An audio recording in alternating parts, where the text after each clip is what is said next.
Under the cover of night, a unit of soldiers clad in heavy armor was rapidly advancing northward. As they passed through a forest, suddenly a soldier on horseback appeared in the distance, galloping wildly. The soldier collided head-on with the heavy cavalry, tumbling directly off his horse, appearing to be at death's door.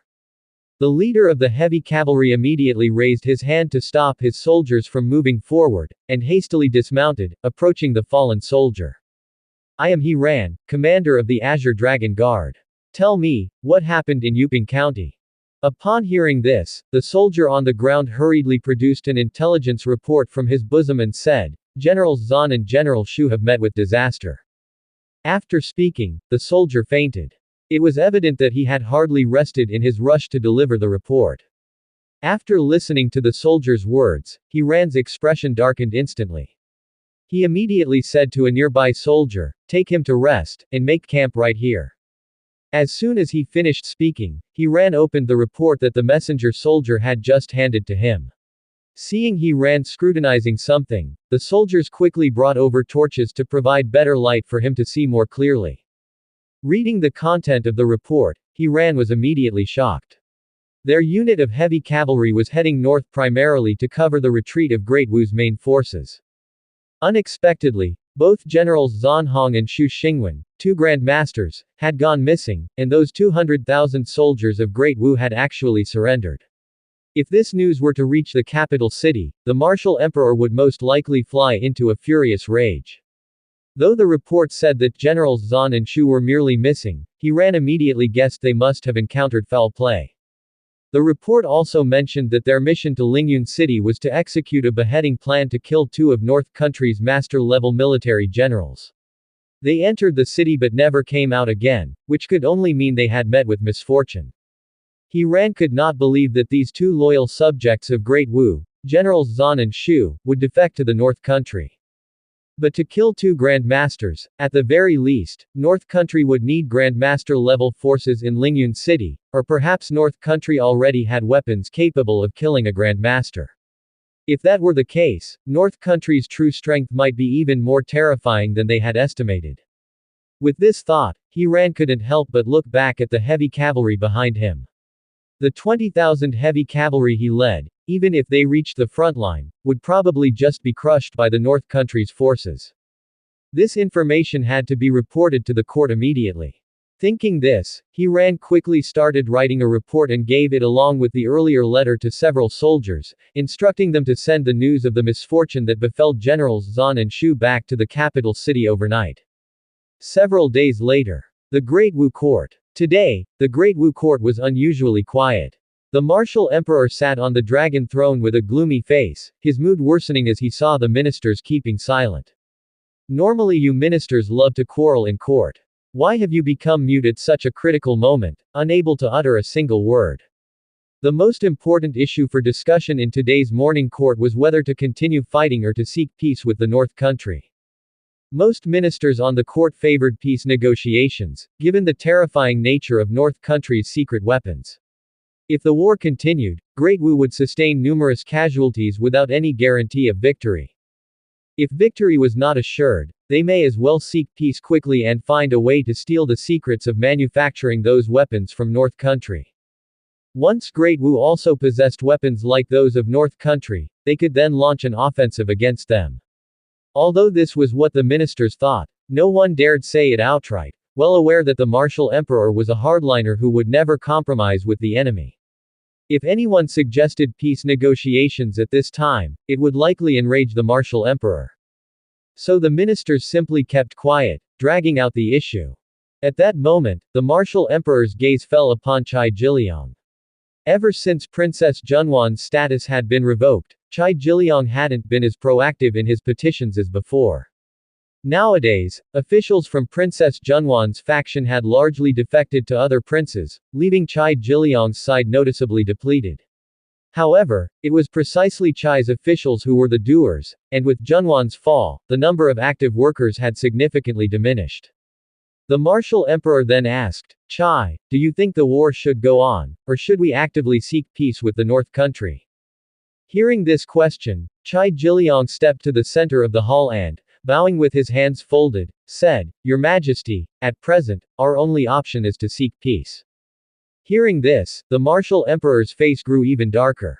Chai Jiliang continued, "Your Majesty knows my deep respect for your ambition, but the power of North Country's weapons far exceeds that of Great Wu's. Continuing the war will only increase our casualties." The martial emperor let out a mocking laugh and then said, "Seek peace. Do all of you ministers really think that if Great Wu initiates peace talks, North Country will immediately cease hostilities?" At this point, Chai Jiliang said, "Your Majesty, following the occupation of Yuping County, the North Country's forces have not advanced south. If they truly intended to attack Great Wu, they would have sent troops southward long ago. Given North Country's current military strength, it's not impossible for their forces to capture several more counties." Just then, a minister stood up and angrily rebuked, "Mr. Chai, are you a subject of Great Wu or North Country? How dare you boost the morale of others while undermining the pride of Great Wu?" At this time, the martial emperor, his face dark with anger, stared at Chai Jiliang and demanded, "So, Chai, in your opinion, why has North Country not continued its advance southward?" Chai Jiliang replied indifferently, "The reason North Country has not continued south is that their strength is not yet sufficient to eliminate a dynasty. If North Country were to continue southward, it would inevitably make other dynasties even more wary of its existence. Eventually, several great dynasties might join forces to deal with North Country. Therefore, I believe that even if North Prince truly has ambitions to swallow the land, he would not actually attack Great Wu at this time. North Prince dispatched troops to occupy Yuping County mainly to deter the major dynasties and demonstrate to them that North Country already possesses the power to dominate. In my view, if North Prince wishes to seek control over the world, he must first go after the throne of Great Sum." Having heard this, the martial emperor's eyebrows raised slightly, and he fell into deep thought. At that moment, the sound of a soldier's voice came from outside the Grand Hall, "Urgent report from Yuping County." The Grand Hall immediately grew even quieter, and the faces of the ministers showed anxious expressions. They couldn't help but speculate whether the North Country army had already advanced southward. Soon, a messenger soldier entered the Grand Hall, knelt on the ground, and presented an envelope with both hands raised. "Your Majesty, General Zan and General Shu are missing, and Great Wu's 200,000 soldiers have surrendered to North Country." Upon hearing this, the Grand Hall erupted into chaos. Missing? What kind of joke is this?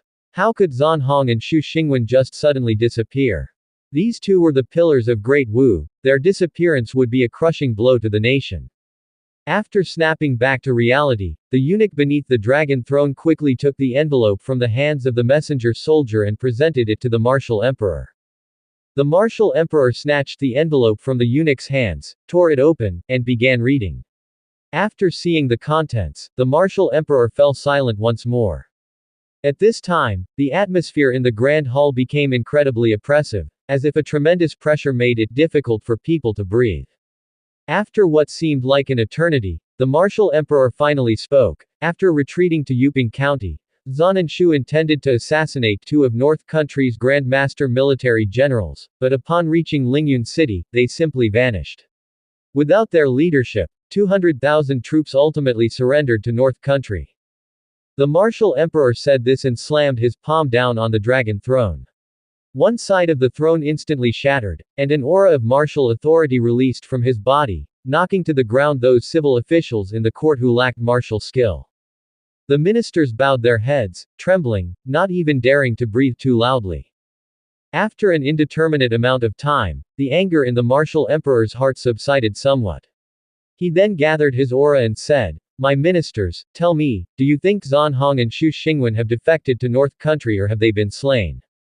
No sooner had the martial emperor finished speaking than an official from the imperial prince faction stood up. "Your Majesty, the two venerable generals have shown undying loyalty and love for their country, claiming half the territory for Great Wu, and serving several monarchs. Moreover, their families are all still in Great Wu, they could not have possibly betrayed us." Xu Xingwen and Zan Hong were both patrons of Prince Lu Yi's faction. If they had betrayed Great Wu, countless associates of the Zan and Xu families would be implicated. Even if they had indeed betrayed Great Wu, Those of Prince Lu Yi's faction could never admit it, so it must be that Zan Hong and Xu Xingwen died for their country, and indeed, they were already dead. At this time, the secretary of the Ministry of War also stood up and said, the two venerable generals must have fallen into a trap set by North Country and died for their country. Then, many other ministers stood up to speak, all refusing to acknowledge that Xu Xingwen and Zan Hong had betrayed Great Wu. About half an hour later, the martial emperor's gaze once again fell on Cai Jiliang. Cai, do you also believe that the two generals died for their country? Cai Jiliang stepped forward and said, yes. The martial emperor queried, both were grandmasters. If they wanted to escape, who could have stopped them? Killing a grandmaster is no easy feat, and if a grandmaster is determined to flee, another grandmaster may not necessarily be able to catch up. However, once Zan Hong and Xu Xingwen entered Lingyun City, they vanished without a trace, as if they disappeared into thin air. This forced the martial emperor to suspect that they may have already defected. Cai Jiliang then spoke, Your Majesty, Great Wu has grandmasters, and so does North Country. Combined with North Country's possession of so many mysterious weapons, and possibly other means we are unaware of, it's very likely the two venerable generals fell into one of North Country's traps and died for their country. I believe that these two venerable generals could not possibly betray Great Wu, betray Your Majesty. With both Xu Xingwen and Zan Hong having thousands of family members still residing in Great Wu, how could they abandon their relatives and defect directly to North Country? If they did betray us, with the martial emperor's temperament, blood would inevitably run rivers in the Xu and Zan households. Hence, the only possibility is that they are dead. The martial emperor fell silent once again. As seconds and minutes passed, the martial emperor's silence lasted for a full quarter of an hour, during which none of the ministers in the Grand Hall uttered a single word. Finally, it was as if the martial emperor had come to a realization. He stood up from the dragon throne and declared, Court is adjourned. He then flung his sleeves and departed from the Grand Hall. In the half-month that followed, the martial emperor did not hold court, and rumors circulated that he had fallen seriously ill. The martial emperor fell ill at this time, sending his counselors into a frenzy. The North Country's army was stationed in Yuping County, poised to march south at any moment, and the emperor, the sovereign of the nation, ironically became an absentee landlord. Fortunately, the martial emperor eventually issued an imperial decree, instructing Prince Wu Ming to lead a diplomatic mission northward to sue for peace with the North Country. When the imperial decree was announced, the officials aligned with Prince Lu Yi felt very pleased within. Seeking peace was hardly an enviable task. On one hand, the martial emperor was known for his hardline stance. He had waged many wars in his life and had never sought peace with any power before. This was his first time doing so, which, for the martial emperor, was a humiliation and a stain on his reputation.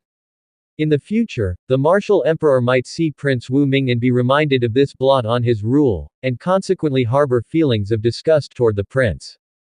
That was on one front, but there was also the fact that Great Wu had been defeated in the war with the North Country, which would surely make hefty demands. Concessions of territory and indemnity were a given. If Prince Wu Ming failed to handle negotiations well and increased Great Wu's losses as a result, he could say goodbye to any chance of being the crown prince. After hearing that the martial emperor intended to send an envoy to the North Country, Wu Junwan tried every possible way to persuade the emperor to choose her for the mission. Despite all her efforts, the martial emperor completely ignored her, although Cai Jiliang mentioned it several times to him. Not only did the emperor not agree, but he also demoted Cai Jiliang. The reaction of the martial emperor left Wu Junwan in utter despair. It seemed that her father had lost hope in her, and she would never be allowed to participate in politics again. North Country. Today, the weather was fair and the winds were gentle. Lu Chen took the rare opportunity to enjoy afternoon tea with his wives and concubines in the courtyard. The first phase of the war had ended, and now it was time for peace talks. Lu Chen sat on a stone bench, sipped some dragon and phoenix tea, and then playfully teased the child in Chu Yukan's arms. At that moment, Dongfang Longyu, dressed in plain white clothes, entered the courtyard. She had been working at the newspaper office earlier that day. While writing, she suddenly thought of the peace talks between Great Wu and the North Country and hurried back to the prince's mansion to find Lu Chen, wishing to discuss what demands North Country would propose during the negotiations. This is how political consultations work. When emissaries from one country are to visit another, both countries engage in maneuvering to gain the upper hand. With Great Wu's emissaries coming to North Country, it was time for the latter to shape public opinion and release some conditions for the peace talks to mentally prepare Great Wu. Dongfang Longyu held a notebook in her left hand and a pen in her right as she approached Lu Chen and asked, "Prince, since Great Wu will soon be negotiating peace with North Country, may I know what terms North Country plans to propose?" Lu Chen replied, "That still needs to be discussed in the Hall of Political Affairs along with the officials, so nothing has been decided yet." Although Lu Chen was a prince, such a matter of state still required the deliberation of the small court of North Country before any decisions could be made. Hearing Lu Chen's response, Dongfang Longyu quickly jotted something down in her notebook, then continued to inquire, "What are the prince's thoughts on the matter? What do you think Great Wu should offer to North Country in reparation?" Lu Chen thought for a moment and then said, "As for reparations, gold comes first, and then land. Of course, these two are just the basics. Additionally, I plan to demand that Great Wu open up more trading cities and that all trade between Great Wu and North Country from now on must be conducted with the currency that North Country is about to introduce." Dongfang Longyu quickly took notes and, noticing that Lu Chen had stopped speaking, probed further, "Are there any other conditions?" Lu Chen said, "To prevent Great Wu from seeking revenge against North Country in the future, Great Wu must send hostages to North Country." At these words, Dongfang Longyu was taken aback, as were the women in the courtyard. None of them were fools. As soon as Lu Chen mentioned hostages, they thought of a certain person. Without missing a beat, Dongfang Longyu asked directly, "Is the prince going to decide who the hostage will be, or will Great Wu have a say in the matter?"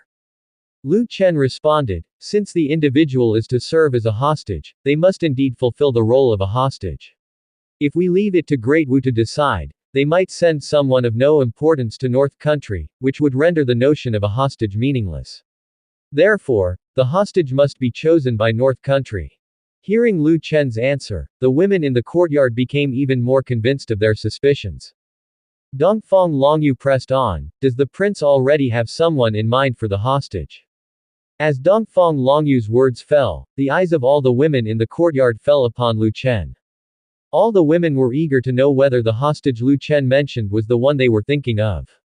Seeing his wives and concubines staring at him, Lu Chen suddenly felt a little guilty. "Why are you all looking at me like that?"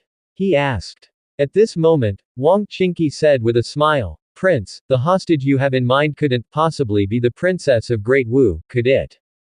"Ah." Lu Chen then said, "I originally thought of the Prince Lu Yi as the hostage, but now that Qingqi mentions it, I've come to realize that if anyone has more capability and ambition in Great Wu, it is the princess of Great Wu.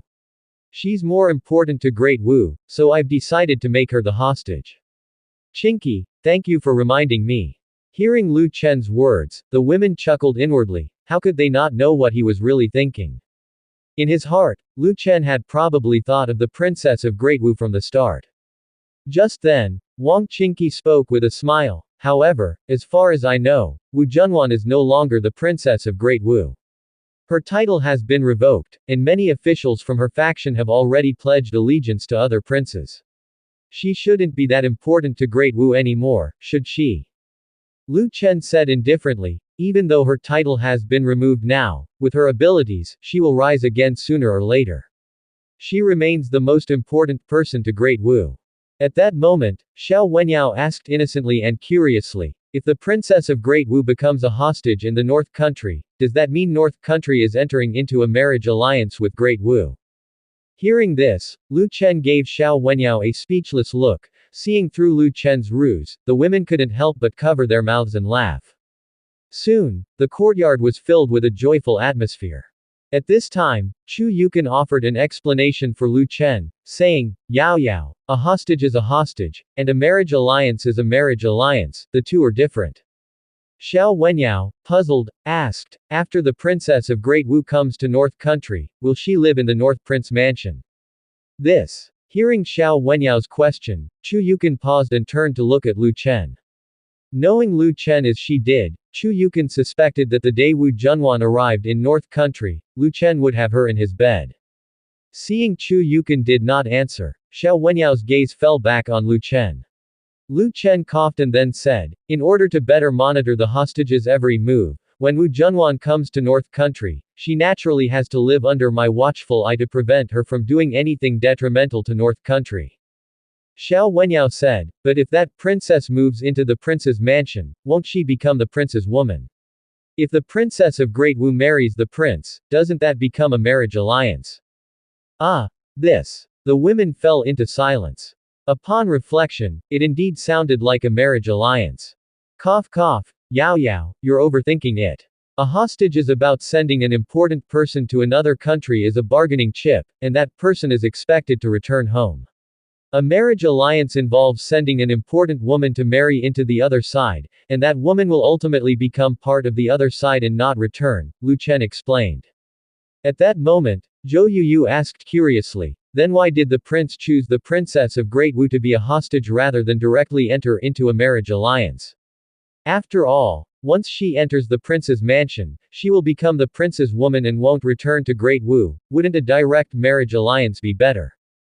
Hearing this, Lu Chen chuckled, then raised his hand and used his spiritual power to sweep Zhou Yuyu, who was sitting on a stone bench, into his arms. You daring Yuyu, daring to slander me. Do you think in your eyes, any woman who enters the prince's mansion will be seized by me? As his words fell, Lu Chen placed Zhou Yuyu on his lap and lifted his hand to deliver a smack on her bottom. After Zhou Yuyu let out a yelp, she quickly pleaded, Prince, your concubine shouldn't have spoken out of turn. Your concubine realizes her mistake, wailing. Seeing Zhou Yuyu being spanked, Xiao Wenyao trembled slightly. She had also wanted to ask this question because in her eyes, any beautiful woman entering the prince's mansion, except for maids and servants, could hardly escape Lu Chen's grasp. Xiao Wenyao felt a small sense of relief inwardly, thankful she hadn't asked that question, or she would probably be the one getting spanked now. Being spanked in front of so many people, how embarrassing would that be? After admonishing Zhou Yuyu, Lu Chen did not let her go, but instead held her in his embrace, letting her sit on his lap while his arms encircled Zhou Yuyu's slender waist. Remember what Madame Chu just said, a hostage is a hostage, and a marriage alliance is a marriage alliance, one cannot conflate the two, Lu Chen reminded everyone. As Lu Chen finished speaking, Yelv Nanyan said, the reason the prince didn't choose a marriage alliance is probably to prepare for the future. If we were to enter into a marriage alliance with Great Wu, the martial emperor would become the prince's father-in-law. Should North Country decide to wage war against Great Wu in the future, we would not hold the moral high ground. Hearing Yelv Nanyan's explanation, Xiao Wenyao had an epiphany and said, I see, now I understand. Wang Qingqi then asked with a smile, Yao Yao, what do you understand? Xiao Wenyao answered, if it was a marriage alliance, the princess of Great Wu would never be able to return to Great Wu. The princess is so important to Great Wu, they surely wouldn't agree to that. But by using the term, hostage, the prince could first trick the princess of Great Wu into coming here, then once that's done, turn raw rice into cooked rice, by making her his own. This way, he doesn't have to be related to Great Wu through marriage, and he can still possess the body of the princess of Great Wu. Upon saying this, Xiao Wenyao looked at Lu Chen and praised him, Prince, you're truly clever. The biggest trouble with Great Sha is all the nepotism. Chu Yukon. Yelv Nanyan. Wang Qingqi. Although Lu Chen might indeed have such thoughts, saying them directly was a bit improper. Did she think Lu Chen hadn't visited her room for too long? At this moment, the gazes of all the women fell on Lu Chen, wanting to see his reaction. Lu Chen, with a smile, said, Yao Yao, come to Yuyu's room tonight. Upon hearing this, Xiao Wenyao was momentarily stunned, unable to help but swallow her saliva and clench her legs together. Then, Lu Chen spoke to Dongfang Longyu, Longyu, these are my terms for now. Start spreading some rumors so that Great Wu's delegation gets wind of it. Dongfang Longyu immediately set down her pen and said, certainly, Prince. Then I'll return to the agency for today. Lu Chen nodded and replied, good. After Dongfang Longyu left, Chu Yukon, worried, spoke, Chanur, that Princess Wu from Great Wu, she's a person with real power back in her homeland. Will she willingly become your woman once she arrives in North Country? Before Lu Chen could even speak, Wang Qingqi interjected, in the prince's mansion, which woman wasn't conquered by the prince? With the prince's capability, no woman can escape his grasp. Initially, there were some in the prince's mansion who were dead set against marrying the prince, but now, aren't they all in bed calling, darling, dear brother, non-stop? At these words, Chu Yukon's complexion instantly darkened, and she shot Wang Qingqi a glare before saying, you shameless bitch, what do you know? Chu Yukon wasn't a fool, how could she fail to perceive that Wang Qingqi was referring to her? Lu Chen, who was holding Zhou Yuyu in his arms, caressed her delicate body while saying, she is indeed a very ambitious person, but as soon as she enters the prince's mansion her ambition will soon wear away. Seeing Lu Chen's confidence, Chu Yukon sighed softly and then said, as long as you have a plan. Compared to Wang Qingqi, who clung to Lu Chen daily like a possessive bitch, Chu Yukon was more concerned about Wu Junwan, a person like her. Although both Yelvanyan and Wu Junwan were once figures with real power, Yelvanyan no longer had any backing. Wu Junwan, however, was different, she still had the support of the Great Wu dynasty behind her, and even if Great Wu did nothing, just the fact that Wu Junwan thought of them backing her might give rise to some inappropriate aspirations within her. At this moment, Zhou Yuyu, lying in Lu Chen's arms, suddenly let out a light, YNG, sound, causing all the women to turn their eyes to Zhou Yuyu. Zhou Yuyu, feeling extremely embarrassed and blushing from the stares of the women from the prince's mansion, wished she could sink into the ground. After all, she was the mother of 2 children, yet here she was being held in Lu Chen's arms like a child. Lu Chen whispered in Zhou Yuyu's ear, Yuyu, you're not being good, letting your mind wander in front of so many people. With that, Zhou Yuyu's cheeks turned even redder, and she wished she could vanish into thin air. Fortunately, Lu Chen didn't continue to tease her. He then let go of Zhou Yuyu and said, all right, I have things to do, you all chat. Having said this, Lu Chen stood up and walked straight out of the courtyard. The women unanimously said, farewell, Prince. Lu Chen had just left the Wind Cloud Court when a female soldier came rushing over. Prince, the Great Wu delegation has already arrived in Yan County. Hearing this, Lu Chen paused. He had not anticipated that the Great Wu delegation would arrive in Yan County so quickly. He then said, tell Li Rui to arrange someone to receive the Great Wu delegation. I won't go. Being the victor, Lu Chen naturally had no need to personally receive a delegation from the defeated Great Wu. Lu Chen not only had no intention of personally receiving them, but he also planned to ignore the Great Wu's envoy for the next few days, leaving them to cool their heels. Upon hearing Lu Chen's words, the soldier immediately said, yes, my prince. Then the soldier turned and left the courtyard. A quarter of an hour later. The southern gate of Yan County. Wu Ming sat in the carriage, looking through the window at the crowds coming and going on both sides of the road, and seeing that the North Country had arranged no reception ceremony, feeling very disgruntled inside. This reminded him of the humiliation he suffered the last time he came to the North Country, thinking he would never come to the North Country again, but unexpectedly, he was once more en route to the North Country as an envoy. And this time, he was coming as the envoy of a defeated nation seeking peace, which made the unpleasantness in Wu Ming's heart deepen even more. Wu Ming thought to himself, it was all that woman's fault. If it weren't for her incorrect intelligence, how would the Great Wu dynasty have waged war against the North Country?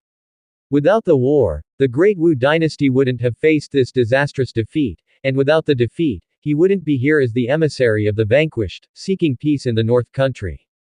This status as an envoy would bring him significant trouble in the future. His emperor father would inevitably think of the defeat upon seeing him, and thus be unwilling to see him. He expected that this time the North Country would surely demand an exorbitant price, and if they failed to secure terms acceptable to Great Wu, he, upon his return to Great Wu, would likely be cursed by the people. This made the possibility of him becoming the crown prince even slimmer. Wu Ming even doubted whether his emperor father already considered him a pawn, intending to make Prince Lu Yi the crown prince, and that's why he was sent to the North Country to seek peace. As Great Wu's procession approached the city gate, Wu Ming saw several North Country officials standing at the gate waiting. At that moment, an official said to Wu Ming's carriage, "Prince Wu Ming of Great Wu, I am the prefecture governor of Yan County, welcome to the North Country." Upon hearing this, Wu Ming's expression darkened instantly. They had only sent a local official to receive the Great Wu's delegation. Although he was displeased inside, Wu Ming knew well that as the envoy of the defeated nation, he had no right to complain, nor did he dare to complain. If he offended the North Country this time and caused them to demand even less favorable peace terms, upon his return to Great Wu, he would certainly face many impeachments. He had to endure patiently. With this in mind, Wu Ming calmed the anger inside and then said, "Thank you for coming to receive us, Prefecture Governor." The Prefecture Governor of Yan County continued, "We have already arranged accommodation for the delegation. Please follow us into the city." Under the Prefecture Governor's guidance, Great Wu's delegation entered Yan County. After arriving at their accommodations, Wu Ming sat in the courtyard and immediately sent people to gather intelligence on North Country officials. He planned to bribe some North Country officials before the negotiations so they might speak for Great Wu during the talks, perhaps reducing the price Great Wu would have to pay. By dusk, Wu Ming sat in the pavilion drinking tea. He was a restless person by nature, finding it hard to stay put. The last time he came to the North Country, he had his subordinates arrange plenty of women for his pleasure. But today was different. He sat alone in the pavilion until night fell without ordering his subordinates to arrange for female company. The key issue was that he was in no mood for it. He worried about the conditions the North Country might demand if they decided to ask for more than what his emperor father was prepared to concede. He wondered how he would deal with it upon his return. Just then, a guard from the delegation hurried into the courtyard, holding a newspaper, and said to Wu Ming, "Your Highness, the Eastern Newspaper Agency has just published a paper mentioning some conditions the North Country might propose during the negotiations." Upon hearing this, Wu Ming immediately put down his teacup and snatched the newspaper from the guard's hand, then started reading it. As he read the content on the newspaper, Wu Ming involuntarily furrowed his brows. The newspaper only mentioned the main areas where the North Prince would propose negotiation terms, without specifying any explicit terms. Ceding territory and paying indemnities were the very basics. Even without the paper saying so, Wu Ming knew the North Country would raise demands for territory and indemnities. It was purely a waste of words. However, at that moment, Wu Ming suddenly saw the last item. A hostage. Seeing the words, hostage, Wu Ming's face grew even uglier. In Wu Ming's view, if Great Wu were to send a hostage to North Country, it was very likely they would choose him. To any dynasty, a hostage was no different from a disposable piece, thus, they certainly wouldn't choose the most important prince. His father, the emperor, valued Prince Lu Yi so much that he didn't even let Prince Lu Yi come on this mission to North Country. So his father would definitely not allow Prince Lu Yi to be a hostage in North Country. The emperor naturally had several other sons, but compared to Prince Lu Yi and himself, those princes were essentially of little use, with Prince Lu Yi and himself, the second prince, being the most distinguished. If his father were to send another prince as a hostage to North Country, it was very likely that North Country would not agree. The North Prince wasn't a fool. How could he possibly allow Great Wu to send a prince of no significant importance to be a hostage in North Country? Just as Wu Ming's heart was racked with anxiety, he suddenly saw the newspaper stating that North Prince's choice for hostage was Great Wu's Princess Junwan. A moment of stun washed over Wu Ming, followed by ecstasy. The North Prince actually wanted that woman to be a hostage in North Country. This was simply too good to be true. Although Wu Junwan had fallen out of favor by now, no one could guarantee that she wouldn't make a comeback one day. If Wu Junwan were to return to the court someday, she could still potentially regain great power, leaving the princes breathless under her weight. However, if Wu Junwan were to become a hostage in North Country, things would be different. A hostage was a disposable piece, and once Wu Junwan arrived in North Country, it would be much harder for her to re-enter the circles of the capital city, let alone return to the center of power. As long as Wu Junwan was expelled from the place of power in Great Wu, it would be the same as her being completely eliminated from the game. Thinking this, a sense of exhilaration filled Wu Ming's heart. The princes of Great Wu had been oppressed by their imperial sister for far too long. They would all be delighted to have her removed from the center of power. However, Wu Ming quickly thought of a problem. Would their father king agree to let their imperial sister be a hostage in North Country? As everybody knew, the reason their imperial sister had so much power, enough to be named Princess Junwan, was entirely due to their father king. If he did not wish for Princess Junwan to participate in governance, she could not possibly have been named Princess Junwan. If they could get their father king to agree to North Prince's terms, that would be perfect. But how could they get their father king to agree? Could they do it as they had done last time by having the court ministers collectively submit a petition? Wu Ming believed that if his faction's ministers submitted a petition for Wu Junwan to become a hostage in North Country, then Prince Lu Yi's faction's ministers would definitely join in the petition as well. Although they were not of the same faction, when it came to dealing with Wu Junwan, all the officials from the prince factions could unite. Thinking this, Wu Ming immediately said to the guard beside him, "Prepare pen and paper." The guard hurried to bring pen and paper before Wu Ming, who directly began drafting a memorial inside the pavilion, incorporating some things he had heard upon arriving in North Country into the text.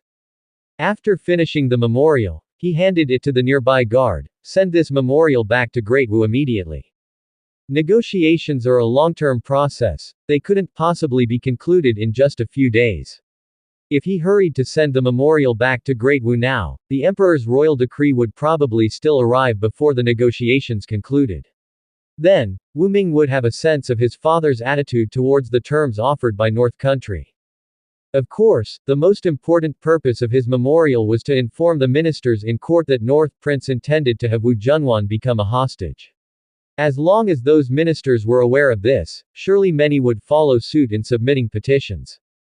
Just as the guard by Wu Ming's side was about to turn and leave the pavilion, Wu Ming suddenly reminded him, "Right, after the memorial is sent back to the imperial city, find someone to spread the news that the North Prince intends to make the great princess a hostage. Make sure all the court ministers know about this." The guard immediately bowed and said, "Yes, Your Highness." "All right, go." Your subordinate takes his leave. With those words, the guard turned and left the courtyard. Evening. Dusk fell, and lanterns in the courtyard were lit one by one, with the entire prince's mansion blazing with lights. After dinner, Lu Chen spent some time in Wind Cloud Court, playing with the two children born to him by Mu Zixuan, and then, feeling it was about time, he made his way to Zhou Yuyu's room. Just as Lu Chen was about to enter the northern courtyard, a female soldier's voice rose from behind him. "Prince, Wu Ming has seen this afternoon's edition of the Eastern Newspaper Agency and has written a memorial to be sent back to Great Wu. Should we intercept this memorial?" Lu Chen replied indifferently, "No need, let them send the memorial back to Great Wu." Even without intercepting Wu Ming's memorial, Lu Chen had a fair idea of what it likely contained. Evidently, Wu Ming intended to convey some of the information released by North Country back to the emperor and Great Wu's ministers. After hearing the response, the female soldier said, "Yes, Prince, your subordinate takes her leave." The female soldier turned and departed from the inner courtyard, and at that moment, Lu Chen stepped into the northern courtyard and directly entered Zhou Yuyu's room. Upon entering Zhou Yuyu's room, Lu Chen found that she was alone, and he asked with a smile, "Where are those two little rascals? Why aren't they here?" Blushing, Zhou Yuyu, sitting at the bedside, replied, "Prince, I have already sent the two of them to my sister's room." Zhou Yuyu had heard during the day that Lu Chen had asked Xiao Wenyao to come to her room, so she knew Lu Chen would undoubtedly come to favor her that night. Therefore, she had sent the children to the next room early on and sat on the bed alone, ready. Hearing this, Lu Chen smiled slightly, and then sat down beside the bed, taking Zhou Yuyu's delicate hand into his. Seeing Zhou Yuyu's face flushed red, Lu Chen lifted his hand, gently caressing her cheek. "Yuyu, you're already the mother of two children, why are you still so shy?" Zhou Yuyu didn't know what to say. This humble one. Seeing Zhou Yuyu too embarrassed to speak, Lu Chen began making his advances and soon had her laid out on the bed, sealing her cherry lips with a kiss. Lu Chen had forgotten he had also called for Xiao Wenyao, he began to cultivate affection with Zhou Yuyu directly. Although Zhou Yuyu still remembered someone else had not come, she did not dare to say much. A quarter of an hour later. After bathing, Xiao Wenyao headed to the northern courtyard. Upon arrival, she quietly asked a maid there, "The prince hasn't arrived yet, has he?" The maid replied, replying to Lady Xiao, "The prince has already been here for a while." Upon hearing this, Xiao Wenyao's heart skipped a beat. Was she late? Would the prince be angry with her later? With a heart filled with trepidation, Xiao Wenyao still went towards Zhou Yuyu's room, and only after entering did she hear faint sounds. Xiao Wenyao's concern deepened. She really was late. This was trouble. Being late meant facing punishment. Since matters were being attended to inside, she didn't feel it was right to just barge in. She couldn't knock either, could she? Wouldn't that disturb the prince? As Xiao Wenyao was pondering what to do, Lu Chen's voice came from inside. "Yao Yao, why are you standing at the door? Come in." Hearing Lu Chen's voice, Xiao Wenyao still hesitated for a moment before softly pushing the door open.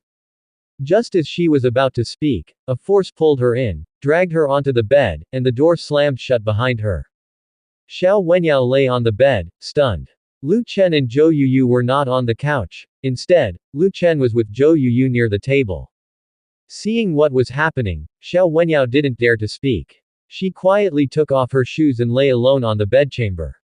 She thought to herself that as long as she didn't speak, the prince's attention wouldn't be on her later. However, in the next moment, Lu Chen appeared before her. He said with a smile, "Yao Yao, you maligned me in the courtyard today. Let's see how I'll punish you tonight." Xiao Wenyao's delicate body trembled as she weakly said, "My prince, your servant knows her mistake." Before Xiao Wenyao could finish, Lu Chen kissed her red lips, and Xiao Wenyao was sternly reprimanded. Seeing Xiao Wenyao being taken care of, Zhou Yuyu, who was resting nearby, didn't dare to breathe a word. She thought to herself that she must never anger the prince in the future. The prince's anger was truly frightening. Half a month later. The Great Wu Court. These past few days, there'd been rumors throughout the capital city saying that the North Country had proposed for Great Wu to send a hostage to their lands. Initially, the ministers of Great Wu, upon hearing this news, all presented memorials expressing opposition. Even though they had been defeated, the Great Wu dynasty was still a dynasty. How could a dynasty send a hostage to a feudal state within another dynasty? Wouldn't Great Wu become a laughingstock among the major dynasties from then on? Just as the ministers were filled with righteous indignation, more rumors spread that the North Country had chosen Princess Junwan as the hostage. This made the ministers in the court extremely pleased, and they resubmitted memorials to the martial emperor, stating that Great Wu should agree to this condition from the North Country. Now, the martial emperor's desk was piled with two kinds of memorials from the same ministers, one set opposing the sending of hostages to the North Country, and another set supporting the idea of sending Princess Junwan to the North Country as a hostage. It made those ministers seem as if they had split personalities. The martial emperor, sitting on the dragon throne, eyed the ministers below with a piercing gaze, as if he wished to kill them on the spot. The assembled ministers kept their heads low, not daring to utter a word. After a long pause, the martial emperor spoke, "Have all my beloved ministers recently been stricken with amnesia? First you submit memorials insisting that I must not agree to send a hostage to the North Country. Now, these past few days you've been sending memorials urging me to send Princess Junwan to the North Country as a hostage. Who can explain to me how your attitudes have changed so drastically in such a short time?" As the martial emperor's voice fell, the ministers dared not speak. However, at that moment, Chai Jiliang stood up. Despite being demoted, he still had access to the court. He had not been expelled from the center of power. Chai Jiliang was a man of action, and even though he had been demoted by the martial emperor, the latter could not directly banish Chai from the imperial city. If Chai, the man of action, were to be forced out, the ensuing troubles would likely be too much for anyone else to handle. Seeing Chai Jiliang step forward, before he could say anything, the martial emperor directly asked, "What does the honorable Chai have to say?" Chai Jiliang immediately knelt on the floor and said, "Your Majesty, Princess Junwan is delicately constituted. It would be utterly improper to send her to the bitterly cold lands of the north to be a hostage. Hearing Chai's words, the ministers from the imperial prince faction were displeased. What did he mean by delicately constituted? Princess Junwan was the only one among the martial emperor's children to have broken through to the master realm. The other princes hadn't even reached the 8th level of the realm, let alone the master realm. If anyone was delicately constituted, it was those princes. She, as a Grand Master, was very robust. The entire court knew why Chai Jiliang didn't want Junwan to go to the North Country as a hostage. He fancied the princess, and since he was already part of the Junwan faction, naturally he did not wish for Junwan to become a hostage in the North Country. Although the ministers from the Imperial Prince faction very much wanted to refute Chai Jiliang's words, no minister on the court dared to stand up directly at this time. They were all waiting for the martial emperor's attitude. After all, they had already submitted their memorials, and it all depended on the martial emperor's stance regarding this matter. If the martial emperor had completely given up on Princess Junwan, he would very likely choose to send Princess Junwan to North Country as a hostage. Even if Chai Jiliang resorted to threats of death, it would be futile. Upon hearing Chai Jiliang's words, the martial emperor asked, since Chai doesn't want Princess Junwan to go to North Country as a hostage, who, in Chai's opinion, would be the best candidate for hostage? Faced with this question, Chai Jiliang did not answer immediately. Although he was quite anxious in his heart, fearing that the martial emperor would agree to send Wu Junwan to North Country as a hostage, he did not dare to answer this question rashly. If he suggested sending a certain prince to North Country as a hostage, he would inevitably offend the faction of that prince. Under the current circumstances, continuing to antagonize those ministers would bring more trouble. After pondering for a moment, Chai Jiliang finally spoke, Your Majesty, I believe that whether it is Princess Junwan or the various princes, they are all Your Majesty's own flesh and blood. So, if Your Majesty must choose a hostage to send to North Country, the decision should be made by Your Majesty. Upon hearing this, the martial emperor let out a laugh. Chai Jiliang really was watertight. Then the martial emperor continued, Since I Ching also knows they are all my own flesh and blood, does I Ching not think it is too cruel for me to personally choose one of my own children to suffer in the harsh lands of the north? Chai Jiliang did not reply but merely knelt on the ground. Just then, the martial emperor continued, As the eldest daughter, Princess Junwan naturally should bear the responsibilities of being the eldest. If North Country insists on choosing a hostage, I can only send Princess Junwan to North Country as a hostage with a heavy heart. At this statement, ministers within the Grand Hall were taken aback, including Chai Jiliang. Once everyone regained their senses, they unanimously exclaimed, Your Majesty is wise.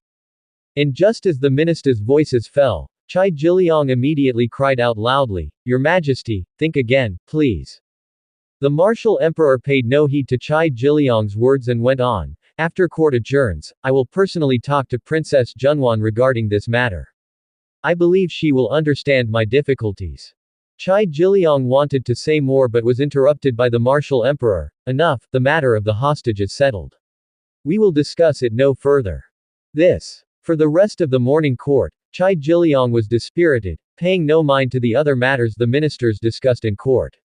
He had not expected the martial emperor to truly be willing to send his eldest daughter to North Country as a hostage.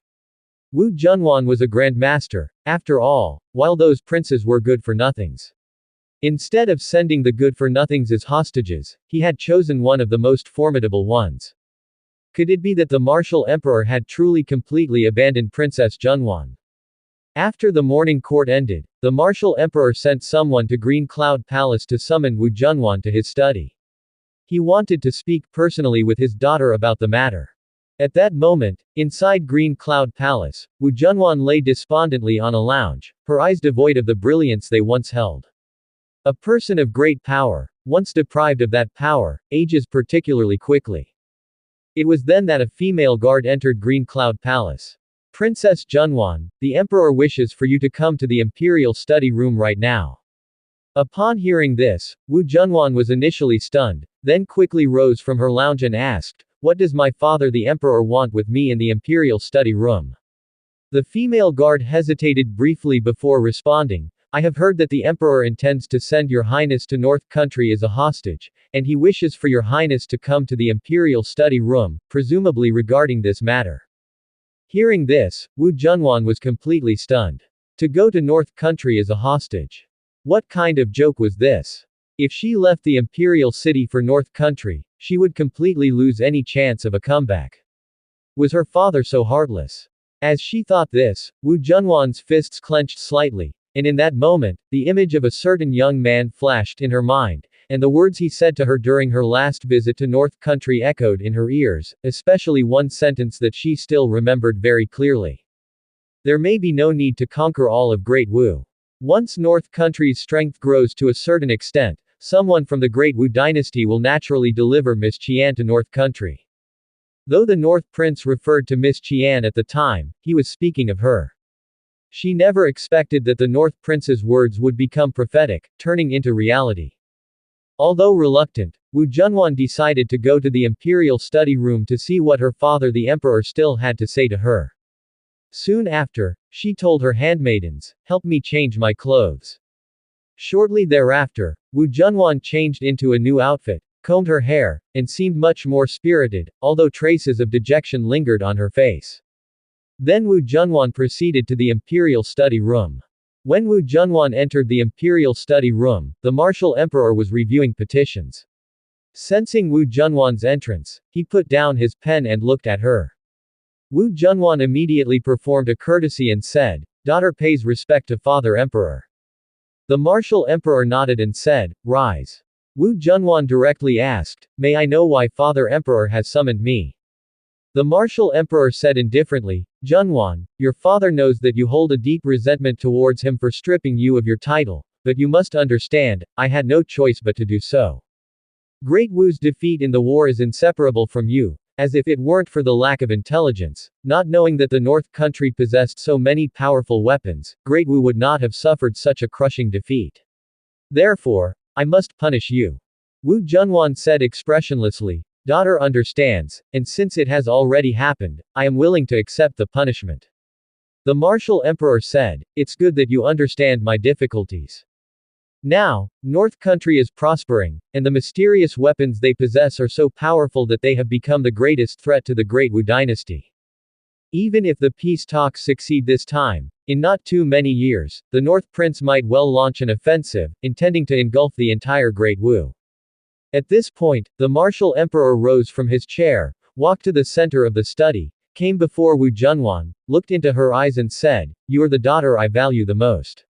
Therefore, I want to entrust you with a mission. Would you be willing to accept it?" Hearing this, Wu Junwan immediately guessed what her father emperor was about to say next. She was no fool, and it was impossible for her not to know that her father emperor was dangling a carrot in front of her. "Please speak, father emperor." The martial emperor then said, "I hope you can go to North Country as a hostage, and then find a way to obtain their secrets, especially the methods of manufacturing those North Country weapons. If you can acquire the blueprints for the manufacture of those North Country weapons, once the term of your being a hostage is complete and you return to Great Wu, I will reinstate you as Princess Junwan, and perhaps even as the crowned princess." Hearing this, Wu Junwan's heart skipped a beat again. Although she was aware her father emperor would surely dangle a carrot, she hadn't expected it to be such a large one. What status was that of the crown princess? The crown princess, like the crown prince, was the heir to the emperor. To reinstate her as the crown princess meant that her father emperor planned for her to take over his throne, in other words, he wanted her to be the next martial emperor. In the past, no matter how hard she tried or how well she performed, her father emperor would never have uttered such words, considering this a rather traditional country, where few people from top to bottom would want a woman to be the emperor. It took Wu Junwan some time to snap back to reality. Once she did, she said, "Father emperor, your daughter understands. I will certainly find a way to complete your mission." Hearing this, the martial emperor showed a hint of a smile, then continued, "I entrust everything to you. That's all for now, you may go back. Once the delegation comes up with the peace negotiation terms with North Country, you must head there immediately." Wu Junwan then performed another courtesy and said, "Yes, Father Emperor, your daughter will take her leave." As Wu Junwan turned to leave the imperial study room and her figure was leaving, the smile on the martial emperor's face vanished in an instant. Crown Princess. How could he possibly entrust his throne to a woman? If it hadn't been to win over those on the empress's side, he would not have appointed Wu Junwan as Princess Junwan. Now that those people around her had flocked to support other princes, or directly to himself, the emperor, he was even less likely to allow Wu Junwan to hold power. Though his daughter was outstanding, her excellence did not bestow her with the right to the throne. His earlier words had been spoken only out of concern that Wu Junwan, once sent to North Country, might give up on herself and would no longer support Great Wu. If he gave her a glimmer of hope, then Wu Junwan would surely think she could become the Empress of Great Wu in the future, thus continuing to work for Great Wu, and even with more motivation than before. The martial emperor murmured to himself, Junwan, you better not disappoint your father. On her way back to the Green Cloud Palace, Wu Junwan's heart was not stirred. Although her father emperor's words had momentarily stunned her, she soon came to her senses. She did not believe her father emperor would truly make her the crown princess. If her father emperor had truly entertained that idea, he would have made her the crown princess a long time ago, not just now. Now that those who had followed her deceased mother had dispersed, even Pei Hong, who was a grandmaster, had switched his allegiance directly to the martial emperor. She no longer had anyone she could rely on. To her father emperor, her only value now was probably as a hostage to steal North Country's secrets for Great Wu. Clearly, her father emperor was trying to ensure her compliance, to prevent her from giving up or betraying Great Wu, and also to make use of her as a pawn in North Country. At that moment, a subtle smile appeared on Wu Junwan's face. Though she was aware that her father emperor was only leading her on with false promises, it also made her realize she wasn't without hope. Someday, she would seize that position for herself. The image of that little man surfaced again in her mind. This debauchee wanted her to go to North Country, so she was going, and by being a dangerous woman in North Country for an extended period, this little man would one day regret it. After the delegation from Great Wu arrived in the North Country, Lu Chen didn't grant them an audience for over half a month, leaving the delegation from Great Wu just hanging there as if they did not exist at all. Wu Ming wasn't in a hurry, though, he was waiting for news from the court of Great Wu and the decree from his father emperor. If he could arrange for Princess Junwan to come to the North Country as a hostage this time, it would be worth spending a longer time in the North Country. Meanwhile, at the North Prince Mansion, Lu Chen sat at his desk, processing official documents while listening to Wang Qingqi's reports at his side. Wang Qingqi had now taken over the work for the Rain Listening Pavilion again. Although the Rain Listening Pavilion had been exposed and the major dynasties already knew it was under the influence of the North Prince Mansion, because the North Country had easily defeated Great Wu this time, the major dynasties did not dare to take action against the Rain Listening Pavilion. The Rain Listening Pavilion was now openly gathering information from the major dynasties, even in Great Wu. Even though the Rain Listening Pavilion had established branches in the imperial city of Great Wu, the Dayu dynasty currently dared not do anything to the Rain Listening Pavilion. For Lu Chen, the intelligence gathered by the Rain Listening Pavilion supplemented the information collected by the Brocade Guard. Of course, the Rain Listening Pavilion also had spies from the Brocade Guard, but they were part of two separate systems. The intelligence gathered by the Brocade Guard was reported up through the Brocade Guard's ranks, while the intelligence gathered by the Rain Listening Pavilion was reported up through its own channels. With a smile, Wang Qingqi said, "Prince, it seems that before long, that great beauty from Great Wu will become your pet." Upon hearing this, Lu Chen stopped writing, then glanced at Wang Qingqi and said indifferently, "Qingqi, it looks like you haven't been disciplined by me in a while and are itching for it again." At these words, Wang Qingqi sighed softly and said, "Alas, the prince has changed. Ever since Murong Shui came, the prince has lost interest in this one." As she spoke, Wang Qingqi raised her delicate hand, feigning to wipe away non-existent tears from the corners of her eyes, portraying the image of a fragile woman. Lu Chen chuckled. "This bitch." In the next moment, Lu Chen raised his hand and directly used his spiritual power to pull Wang Qingqi's soft frame into his embrace. Just as Lu Chen was about to take advantage of Wang Qingqi, an attendant's voice suddenly came from outside. Prince, Commander Liang requests an audience. Only then did Lu Chen let go of Wang Qingqi. Seeing that Lu Chen had released her, Wang Qingqi felt a slight sense of loss in her heart. She was just about to be dealt with by Lu Chen, and someone had interrupted them. It was becoming increasingly difficult to have intimate moments with Lu Chen in the study. Just as she had anticipated, with the North Country growing stronger, and its power increasing, Lu Chen would become busier with more affairs. The time he could spend with his women would become ever scarcer. Now, Lu Chen was only short of some rest time in his study. In the future, when his governmental affairs became numerous, even Lu Chen's sleeping time would be occupied, and with so many women around him, the time they could spend with Lu Chen would be even less. Wang Qingqi knew this was inevitable, and she had no solution to it. After all, she had chosen to follow this man. Wang Qingqi then stood aside and did not continue to seduce Lu Chen. In the next moment, Liang Zong entered the room and reported all the affairs of the major dynasties collected by the Brocade Guard. Many of the pieces of intelligence reported by Liang Zong overlapped with those collected by the Rain Listening Pavilion, but there were also some details that the Rain Listening Pavilion had not uncovered.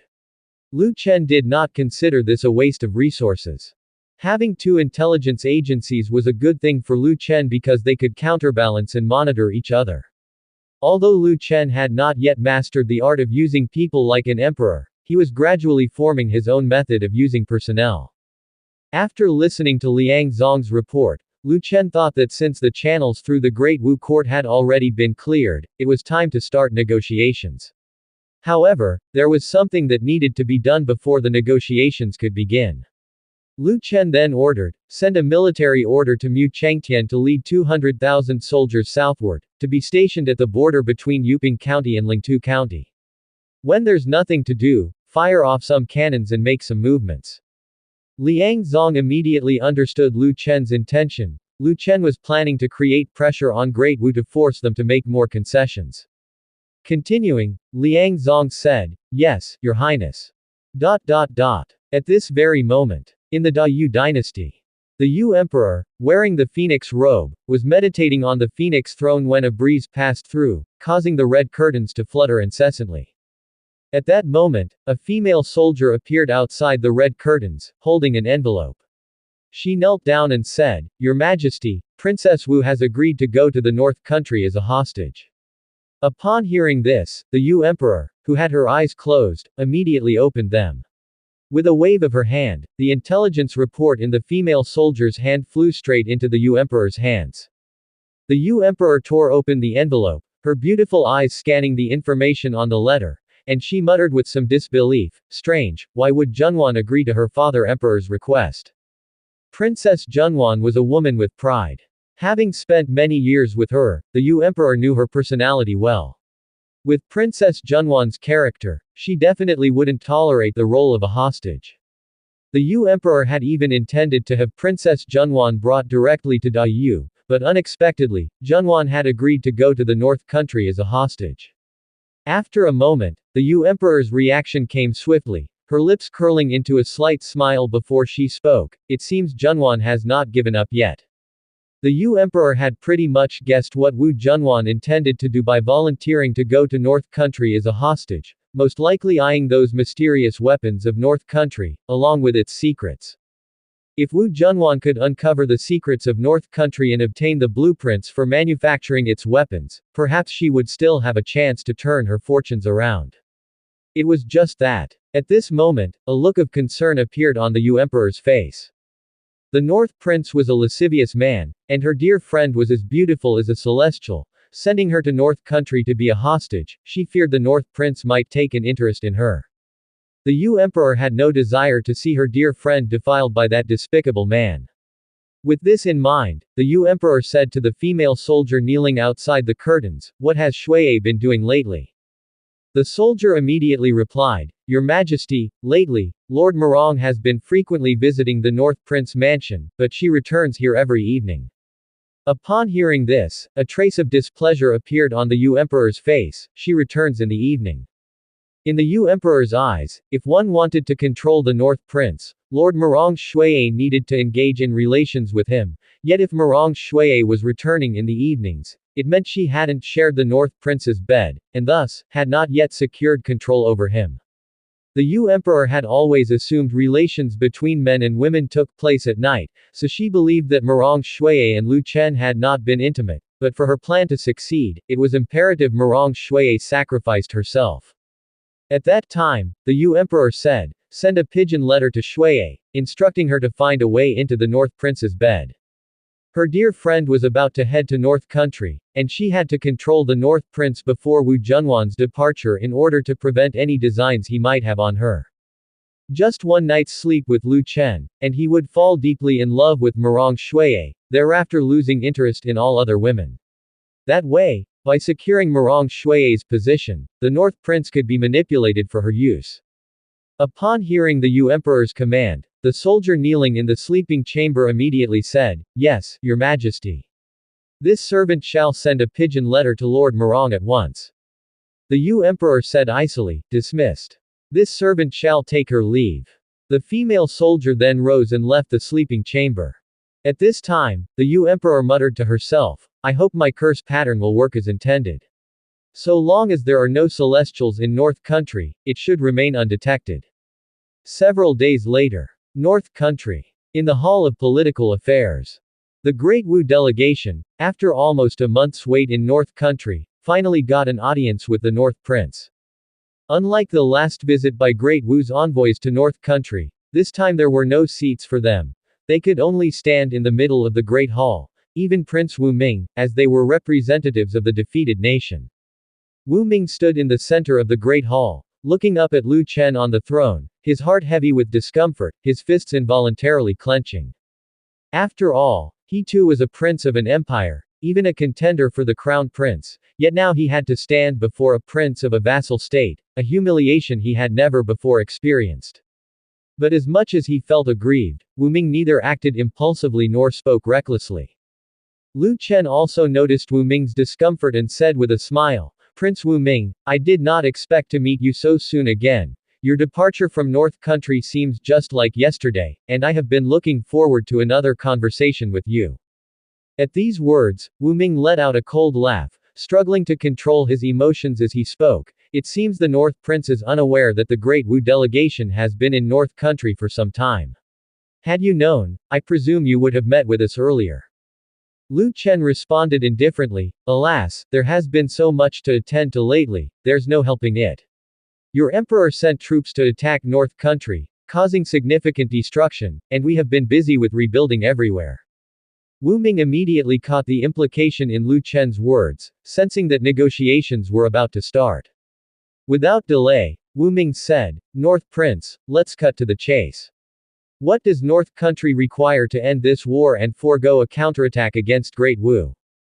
Before Lu Chen could reply, Li Rui from within the hall spoke up, "Prince Wu Ming certainly is impatient. Negotiations of this sort did not necessitate the personal intervention of Prince Lu Chen. The officials from North Country present in the hall could handle the bargaining. If Lu Chen personally engaged in the bargaining, it would diminish his stature. It was sufficient for him to simply affirm or deny the results of the talks." Li Rui continued, "Great Wu attacked North Country, causing a tremendous number of soldier deaths, destroyed many of our cities, resulting in significant losses for North Country, and forcing civilians into exile. If Great Wu sincerely wishes for peace, they must show genuine goodwill." Without hesitation, Wu Ming said, "Great Wu is willing to offer 10 million taels of silver as compensation."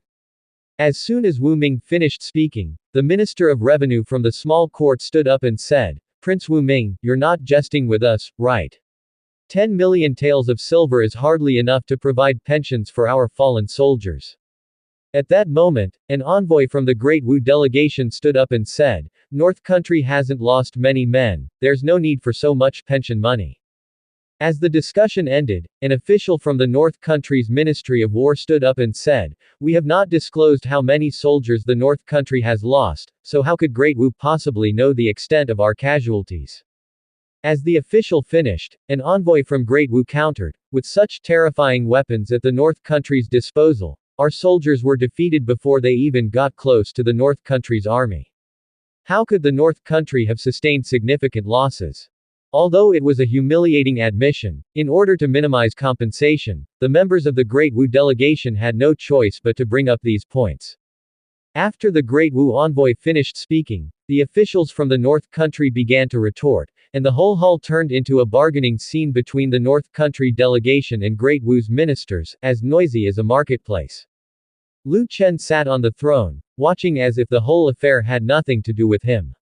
After what seemed like an eternity, Wu Ming finally took the initiative to say, 25 million taels of silver, that's Great Wu's final bottom line. Upon hearing this, the entire hall fell silent. Both the members of Great Wu's delegation and the officials from the North Country turned their heads to look at Lu Chen on the throne.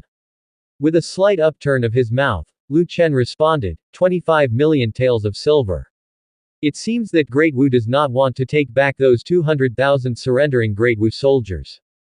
Hearing this, Wu Ming and the members of the delegation felt a jolt in their hearts. They definitely needed to get those 200,000 Great Wu soldiers back. They were the elite of Great Wu, and even though they were defeated by the North Country, it was simply because the North Country's weapons were too advanced. It had nothing to do with the soldiers themselves. If those 200,000 soldiers were not taken back, the power of the Great Wu dynasty would be greatly weakened. Wu Ming asked directly, North Prince, just name your price in silver. Lu Chen immediately said, 30 million taels of silver, without beating around the bush. Hearing this, Wu Ming and the members of the Great Wu delegation breathed a sigh of relief. It was an increase of just 5 million taels, and although 30 million taels was a lot, paying an extra 5 million taels of silver to bring back 200,000 soldiers was a very worthwhile deal. Just as Wu Ming was about to say something, Lu Chen continued, plus 5 million taels of gold. Upon hearing this, the delegation from Great Wu exploded in uproar. 5 million taels of gold. What a joke. In that era, 5 million taels of gold was worth 50 million taels of silver. Adding to the previous 30 million taels of silver, the total cost would now be 80 million taels of silver. And gold was a scarce currency. If the Great Wu dynasty compensated the North Country with 5 million taels of gold, there wouldn't be much gold left in the Great Wu national treasury.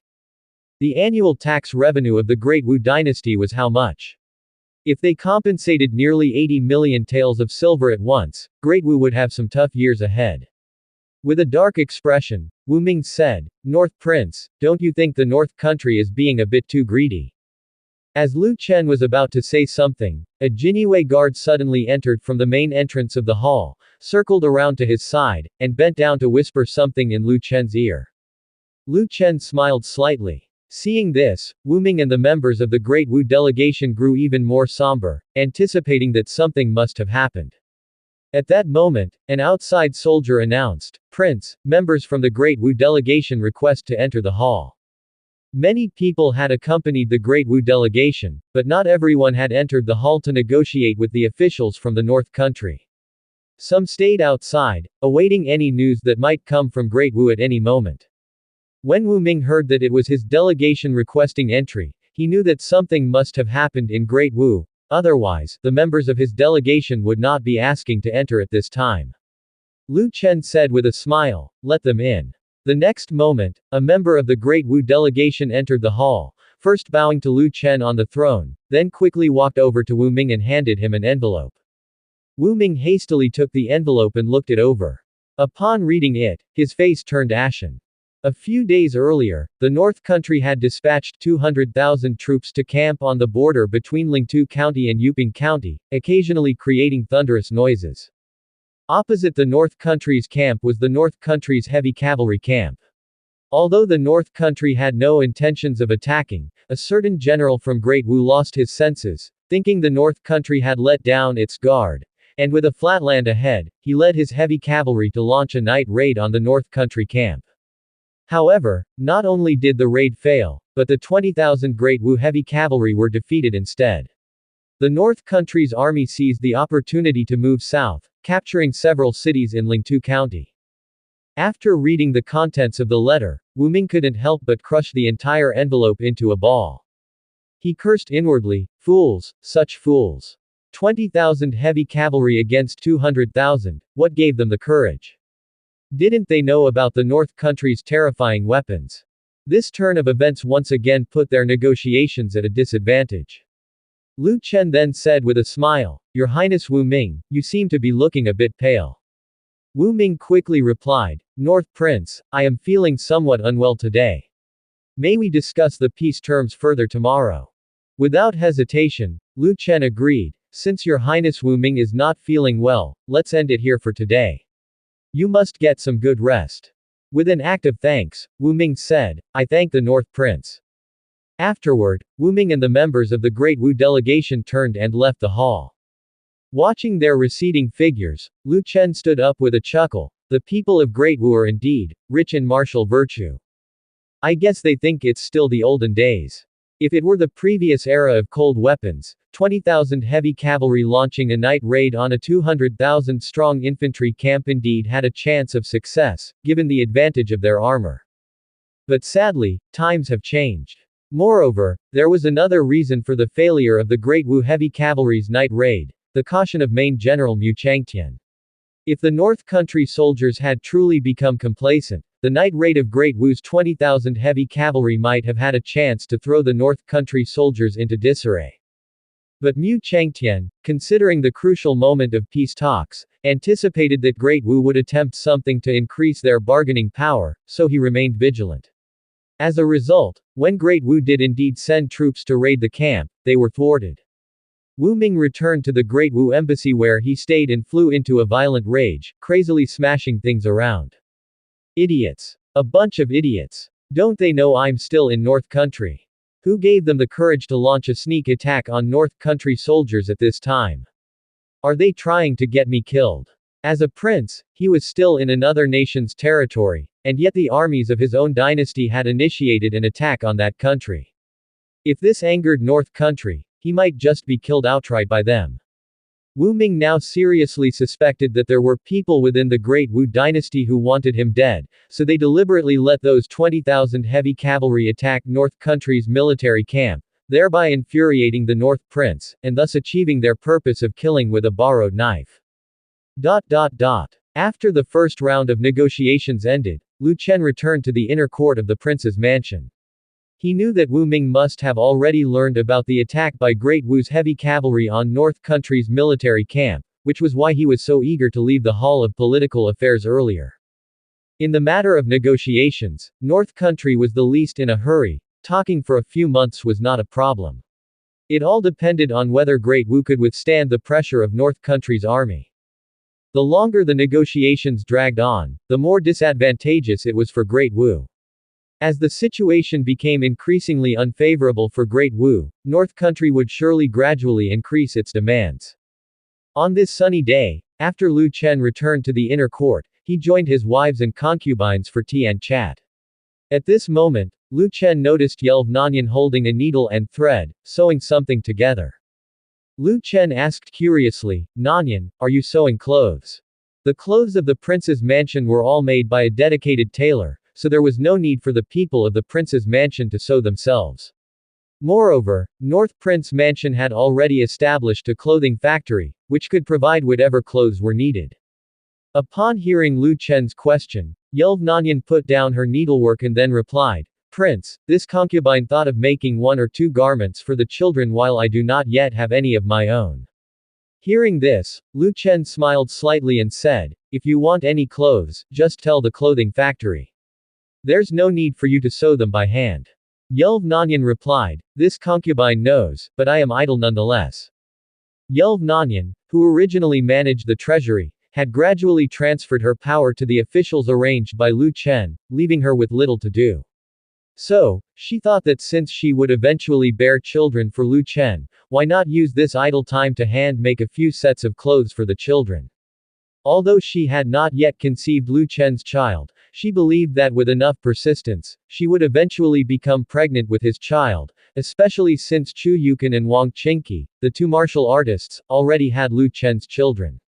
At that moment, Chu Yukan, not far away, said, "Chenur, the clothes we sew ourselves can't be compared with those from the clothing factory. Moreover, it's a mother's sentiment. Chu Yukon, as a mother, had experienced the sense of achievement that comes with sewing clothes for her child and knew that this feeling was something Lu Chen, as a man, could not understand. Mu Zixuan smiled gently from the side and then said, Prince, Sister Nanyan has even prepared clothes for the children. You should try a bit harder. Hearing this, a blush suddenly appeared on Yelv Nanyan's face. Seeing the beautiful woman blush, Lu Chen laughed and said, Nanyan, I will make an effort to visit your room more often in the coming days. Yelv Nanyan, not knowing what to say, could only reply, yes, Prince. Just as everyone was joking, at this time a maid entered the inner court saying, Prince, Miss Morong requests an audience. As the maid's voice fell, even before Lu Chen could speak, Mu Zixuan said to him, Prince, Miss Morong's courtyard has long been prepared. The maids have also been selected, but no one has yet moved in. Why don't you talk to her, and ask her to move into the North Prince mansion from now on? Lu Chen replied, all right, I'll talk to her about this matter later. Take your time chatting, I'll be back shortly. Having said this, Lu Chen stood and went directly to the study. As Lu Chen entered the courtyard of the study, he saw that ice-cold stunning woman, Morong Shuiye, silently standing at the entrance of the study, like a snow lotus on a snowy mountain. Seeing Morong Shuiye's frosty appearance, Lu Chen instantly became intrigued. As he walked towards the entrance of the study, he said, Shuiye, you've become more and more proactive lately. Hearing Lu Chen's voice, Morong Shuiye slightly turned her head to look at him, and her heart trembled a little when she saw Lu Chen, this tall, handsome man. For some reason, she felt that having not seen him for a few days, Lu Chen seemed to have become more handsome, and the masculine aura about him had also grown stronger. In Morong Shuiye's mind, suddenly the image of her first meeting with Lu Chen emerged. Although he already possessed the demeanor of a leader back then, he still had a youthful air, but the Lu Chen of today exuded the mature charisma of a grown man, no longer carrying that youthful air. This made Lu Chen all the more charming. Morong Shuiye felt that she was becoming meaner by the day, just a few days without seeing Lu Chen, and upon seeing him again, her body began to stir with restlessness. She now doubted whether she could ever leave this bad man. Morong Shuiye stated directly, His Majesty has sent a pigeon letter to me, urging me to hasten and become your woman, preferably before the arrival of Princess Wu from Great Wu. As Morong Shuiye's words ended, Lu Chen came in front of her. One of his large hands wrapped around her soft waist, pulling her toward the inside of the study while walking and saying, It seems your emperor is afraid of what I might do to the princess from Great Wu, huh? I've always been quite curious about the relation between the Yu emperor and Wu Junwan. Come in and tell me exactly what sort of relationship they have. Upon hearing this question from Lu Chen, Morong Shuiye did not directly answer. After Lu Chen, with Morong Shuiye's waist in his arms, entered the study, a wave of his hand closed all the doors and windows on their own. In an instant, the study took on an amorous atmosphere. Without any hesitation, Lu Chen wrapped his arms around Morong Shuiye's slender waist, and before she could say a word, he bent down and claimed her red lips with his. Lu Chen was already well accustomed to such things, and Morong Shuiye did not struggle. She lifted her jade arms and wrapped them around Lu Chen's neck, cooperating with him as they kissed for a moment. Morong Shuiye had lost her former shyness. She had wholeheartedly accepted everything. After all, she had become Lu Chen's woman, and to her, there was no difference between doing such things once or countless times. After kissing for a while, Lu Chen turned Morong Shuiye around, making her face away from him. Then he reached his arms under her armpits to hug her slender waist from behind, his chest pressing against her jade back, and gently pushed her toward the study's resting room. Morong Shuiye then said coldly, Prince, you're hardly being discreet at all. Previously whenever she came to the prince's mansion, Lu Chen would beat around the bush and chat about this and that before taking her to bed. This time, she came and Lu Chen started with his hands and mouth right away, without any prelude whatsoever. Hearing Morong Shuiye's words, Lu Chen gave a faint smile and whispered beside her delicate ear, Since you're already mine, what need have I to pretend? As cold as frost, Morong Shuiye said, Prince, don't forget that all of this is a transaction. Lu Chen spoke carelessly, of course. As they spoke, Lu Chen wrapped his arms around Marong Shuiyi and brought her to the study's resting room. Upon entering the resting room, Lu Chen laid Marong Shuiyi down on the bed, then pressed himself on top of her and continued to kiss her. After a while, with hazy eyes, Marong Shuiyi seemed to be emotionally moved by Lu Chen, but he did not continue further. He lifted his chest and, looking into Marong Shuiyi's eyes, asked, I heard that the Yu Emperor and Wu Junwan are sworn sisters. They were once disciples of a sect. Have they ever joined any sect? Seeing Lu Chen stop at such a moment, Marong Shuiyi couldn't help but wriggle her body, lifting her jade hand up to grope around on Lu Chen's body as if searching for something. Lu Chen grabbed Marong Shuiyi's wrist, and the next moment, her other hand began to wander. He then caught that wrist as well and placed Marong Shuiyi's hands above her head, continuing to press them down with one hand as he looked down at her dominantly. At that moment, the icy beauty, Marong Shuiyi, said coquettishly, Let's talk about those things later, don't torture me. Lu Chen chuckled lightly and then said, if you don't tell me, I won't continue. Hearing this, Marong Shuiyi grew slightly more lucid and said coldly, You're truly a despicable man. Marong Shuiyi was beginning to suspect that Lu Chen was afraid she wouldn't tell the truth, so he deliberately held her in suspense like this, questioning her each time, and then continuing with certain activities after she answered. This was not the first or second time. Lu Chen had used similar tactics during her previous visits to the prince's mansion. To her, Lu Chen's actions were almost indistinguishable from torture. Lu Chen said, if I weren't despicable, how could I have won over a great talent from the Dayu dynasty like you? As he spoke, Lu Chen lifted his hand and pinched Marong Shuiyi's beautiful chin. Marong Shuiyi forcefully turned her head, breaking free from Lu Chen's hand, her gaze averted to the side as she said, the Yu Emperor and Wu Junwan were indeed disciples of some sect, but the sect they joined is in the extreme western region, a place seldom visited by others. Not many understand the extreme western region, and apart from the Yu Emperor and Wu Junwan, almost no one knows which sect they initially joined. Hearing Marong Shuiyi's answer, Lu Chen paused, surprised to learn that communication between the west and the east of this continent was so poor. What the west was like, almost no one in the eastern dynasties knew. He had already ordered the Brocade Guard to investigate the extreme western region, but according to their findings, it seemed that to the west of the Black Dragon country lay a misty world, where anyone who entered risked becoming lost. As for what lay beyond the mist, only those who had entered and emerged could know. Wu Junwan and the Yu Emperor were people who had gone into the mist and come out alive, so they surely knew what was inside. Lu Chen thought to himself that once Wu Junwan arrived in the North Country, he must inquire in detail to find out what exactly was in the West. With that thought, Lu Chen reached out and with a forceful tug, Marong Shuiyi's black and white dress was torn off. Marong Shuiyi was stunned, then turned her head to look at Lu Chen, You. Marong Shuiyi wanted to speak but stopped, feeling somewhat angered by Lu Chen's behavior. He had torn her clothes, how was she to return later?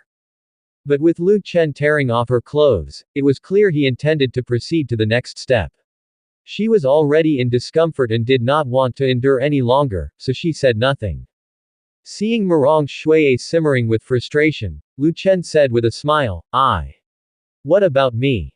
Marong Shuiyi just huffed and remained silent. At that moment, Lu Chen placed his hand on Marong Shuiyi's stomach, stroking it as he said, This virgin mark has faded quite a bit, it seems I'll have to redraw it for you later. Marong Shuiyi didn't speak, her heart anticipating Lu Chen's bad deeds, and yet at that moment, he made no move to act, instead continuing to question, just how close are the Yu Emperor and Wu Junwan. Hearing this, Marong Shuiyi bit her silver teeth. This damned man. Asking this and that, can't you just cut to the chase? You've torn her clothes already, yet here you are asking such irrelevant questions.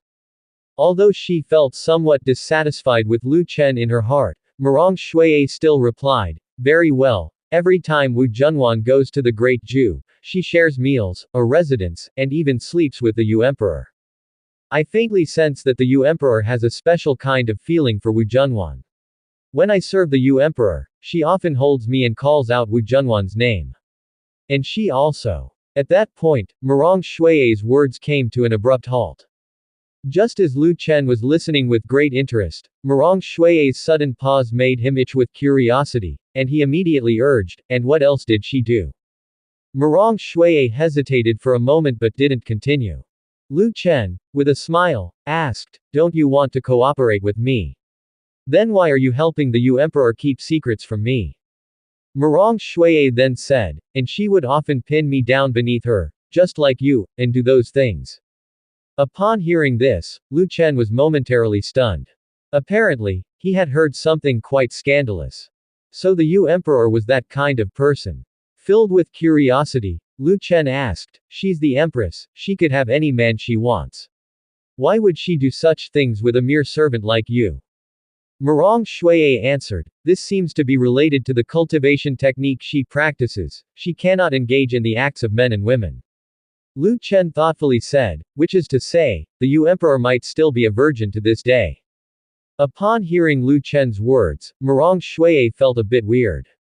She looked at him with a strange expression. "Why do I feel like you're excited? Could it be that you're interested in the Yu Emperor too?"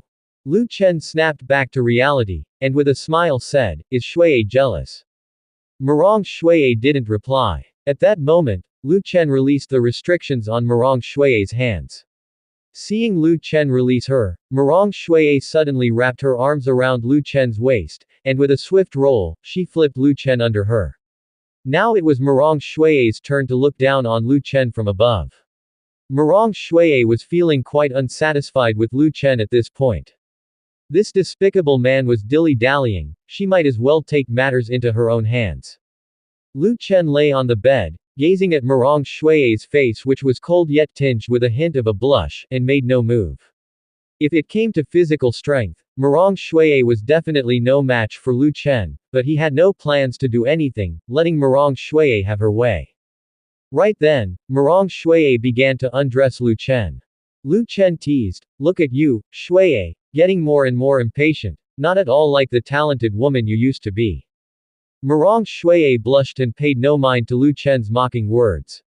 She quickly stripped him of his clothes and then leaned down to initiate a kiss with Lu Chen. She was no longer her past self. Although she still felt a bit of shame in front of Lu Chen, the desires within had driven her to recklessness. Great Xia Dynasty. Capital City, Sum Emperor's sleeping chambers. The Sum Emperor sat cross-legged on the empty bed with eyes closed, meditating and cultivating. In front of the Sum Emperor was a bead emitting a green glow. If Lu Chen had been there, he would have found that the concentration of spiritual energy in the Sum Emperor's sleeping chambers was hundreds of times denser than outside. The spiritual energy in this world was very thin, so, in theory, there should not be a place with such a concentration of spiritual energy. The reason why the Sum Emperor's sleeping chambers had such intense spiritual energy was mainly due to the bead in front of him, which was frantically absorbing the world's spiritual energy. After an indeterminate amount of time, the Sum Emperor suddenly opened his eyes, and the next moment, a shadow entered the sleeping chambers. "Your Majesty, the Master of Divine Communication and the eternally mysterious Taoist have already arrived in the North Country. They are being cautious and have not directly made a move against the North Prince. They even skipped New City altogether and instead stayed in the Old City." Although Yan County had built a new city, the Old City had not been demolished, so there were still quite a few common people living in the Old City, which was as prosperous as the new city. After arriving in the North Country, the eternally mysterious Taoist and the Master of Divine Communication went straight to the Old City and did not directly head for the new city. The two did not dare to act rashly before they were certain of the real strength of the North Prince Mansion. Especially after hearing that the North Country possessed secret weapons that defeated the Great Wu Dynasty, they became even more cautious. No one was sure whether the North Country might have even more powerful weapons. Upon hearing the Shadow's words, the Sum Emperor let out a cold laugh, then said, "Those two wouldn't be afraid of Zhuge Zongguang, would they?" At that moment, the Shadow said, "The mysterious weapons that appeared in the North Country have made them somewhat wary of the North Prince. They fear the North Prince might have more powerful weapons." The Sum Emperor fell into silence. Not just those two old fellows, he too was incredibly shocked and felt some fear towards the North Country when he heard that they had easily defeated Great Wu with those mysterious weapons, to the extent that Great Wu could only send an envoy to the North Country to seek peace. And even now, he could not fathom from where the North Country had obtained those mysterious weapons. After a long silence, the Sum Emperor said, "Find a way to slip someone into Mysterious Moon Palace to check on what they've been doing lately." Hearing this, the shadow said, "Your Majesty, I'm afraid that will be difficult. The spies we previously sent to Mysterious Moon Palace were almost always discovered soon after they entered." The Sum Emperor said indifferently, "Since it's not easy to send people in, then find a way to buy off the disciples of Mysterious Moon Palace. Everyone has desires, and I don't believe those who joined the Mysterious Moon Palace are truly doing it to attain enlightenment and become immortals." The shadow immediately said upon hearing the Sum Emperor's words, "Yes, Your Majesty, I will handle it at once." The Sum Emperor then waved his hand, and the shadow continued, "I take my leave, Your Majesty." Soon after, the shadow gradually moved away from the room, and once the shadow had left, the Sum Emperor rose from the dragon bed. He walked to the window and looked out at the scenery, muttering to himself, "Could the North Country's weapons come from Mysterious Moon Palace? If they indeed come from Mysterious Moon Palace, then exterminating the Mysterious Moon Palace in the future will not be easy." The Sum Emperor recalled that last year, the Palace Master of Mysterious Moon Palace left the mountain to spend a considerable amount of time in Yan County. A Palace Master abandoning their own sect to stay so long in the North Country was suspicious in itself. Now, the prime suspect was Mysterious Moon Palace. If everything the North Country possessed came from Mysterious Moon Palace, then the Mysterious Moon Palace might have even stronger weapons.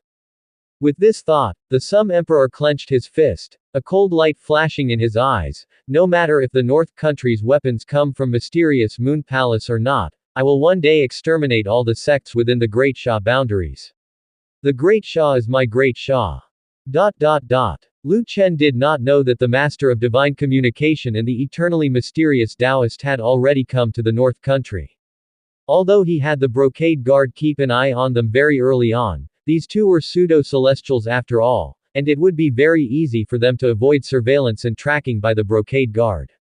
Up to now, the Brocade Guard still have no information about those two leaving the capital city. They still think the pair is in the capital city. Nevertheless, that doesn't matter. The hesitation of eternally mysterious Taoist and the Master of Divine Communication caused them to miss the best opportunity to act, as Xuanyuan Cheaj has already returned to Yan County from Yuping County. As long as the two pseudo-celestials enter the new city, with Xuanyuan Cheaj's celestial powers of perception, he will inevitably sense their presence. At this moment, Lu Chen lay on the bed with his eyes slightly narrowed, staring straight at Murong Xueye. Under the active circumstances from Murong Xueye, it didn't take long for her to become exhausted. Suddenly, she lay down, resting her entire body on Lu Chen's chest, her hurried breathing ringing in Lu Chen's ears nonstop.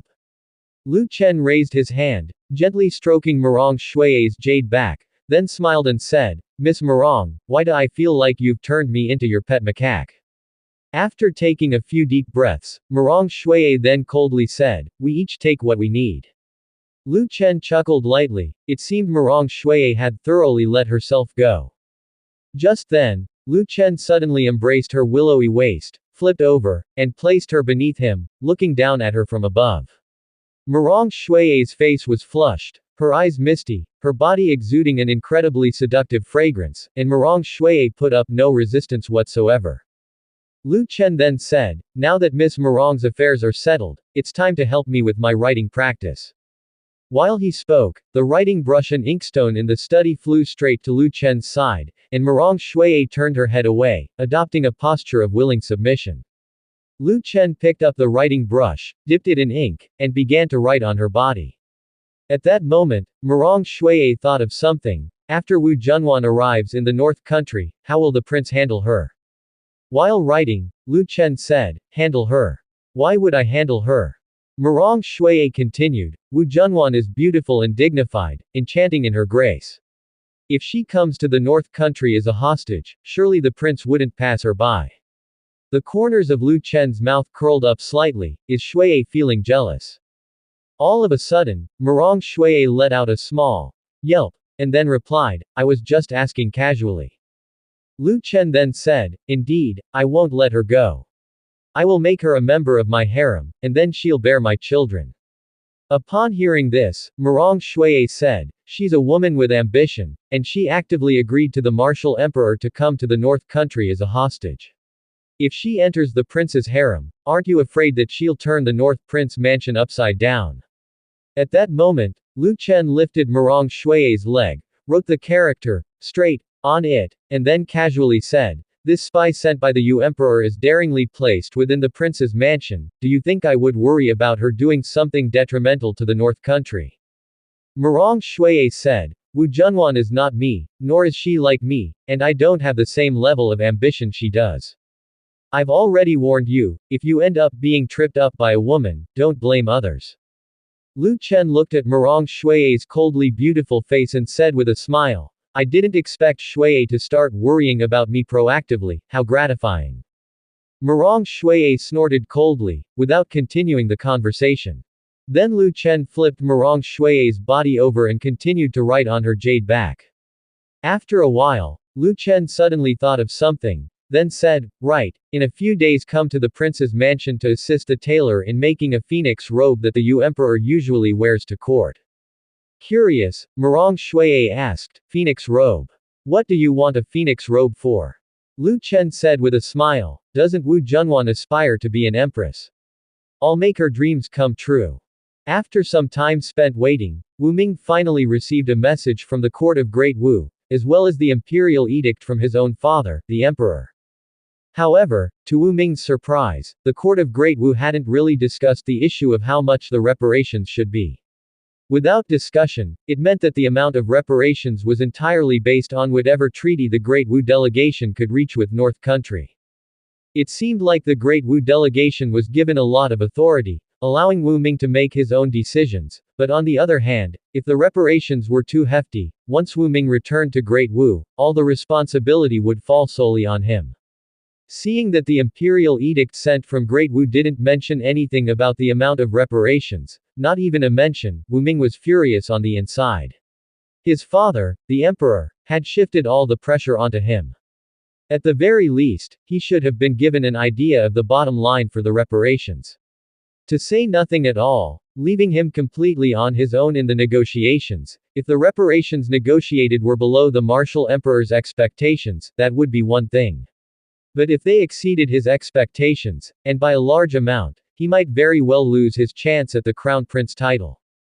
Although agitated, Wu Ming nevertheless started the negotiations again. The North Country army already showed signs of continuing their push south.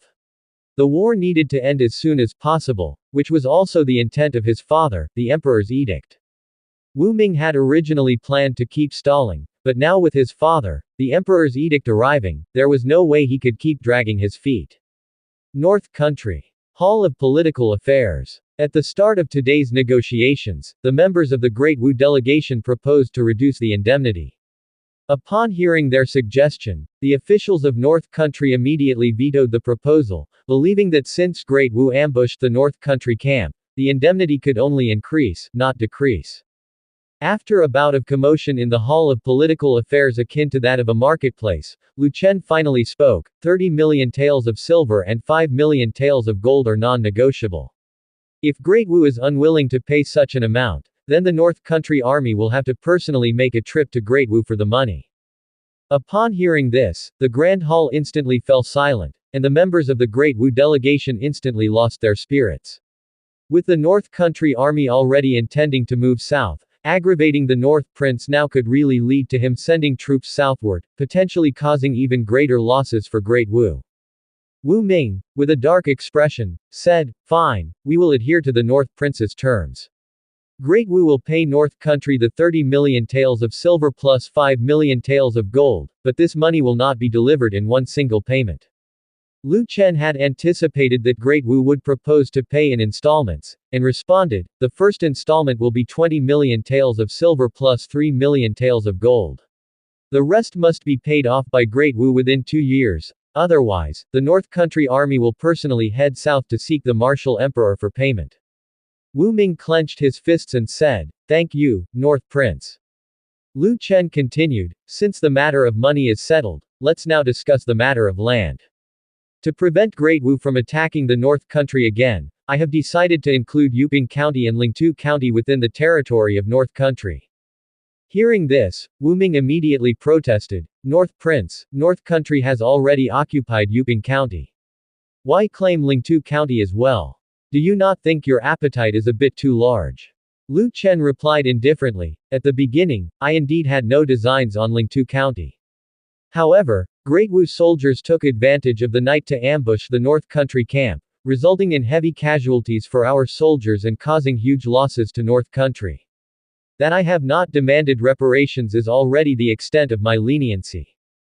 Upon hearing this, Wu Ming cursed the Great Wu heavy cavalry once again in his heart. They just had to ambush the North Country camp during the peace talks, and now another county had been lost. All the important cities of Lingtu County were already occupied by the North Country soldiers, and even if they didn't agree to cede Lingtu County, it would only be a matter of time before North Country took over the entire county. It was not up to them at all. In order to end the negotiations as quickly as possible, Wu Ming conceded, "All right, Great Wu agrees to cede Yuping County and Lingtu County." Seeing Wu Ming agree so quickly this time, Lu Chen gave a faint smile and then asked, "Prince Wu Ming agrees so readily. Don't you need to consult the martial emperor before making a decision?"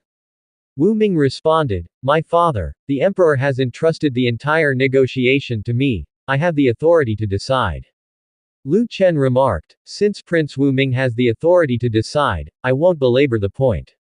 Immediately, Lu Chen said to the Jinyue guard beside the throne, "Pass the trade port treaty to Prince Wu Ming for his perusal." Since the conditions of trade were numerous, Lu Chen had already written them down on paper from the start.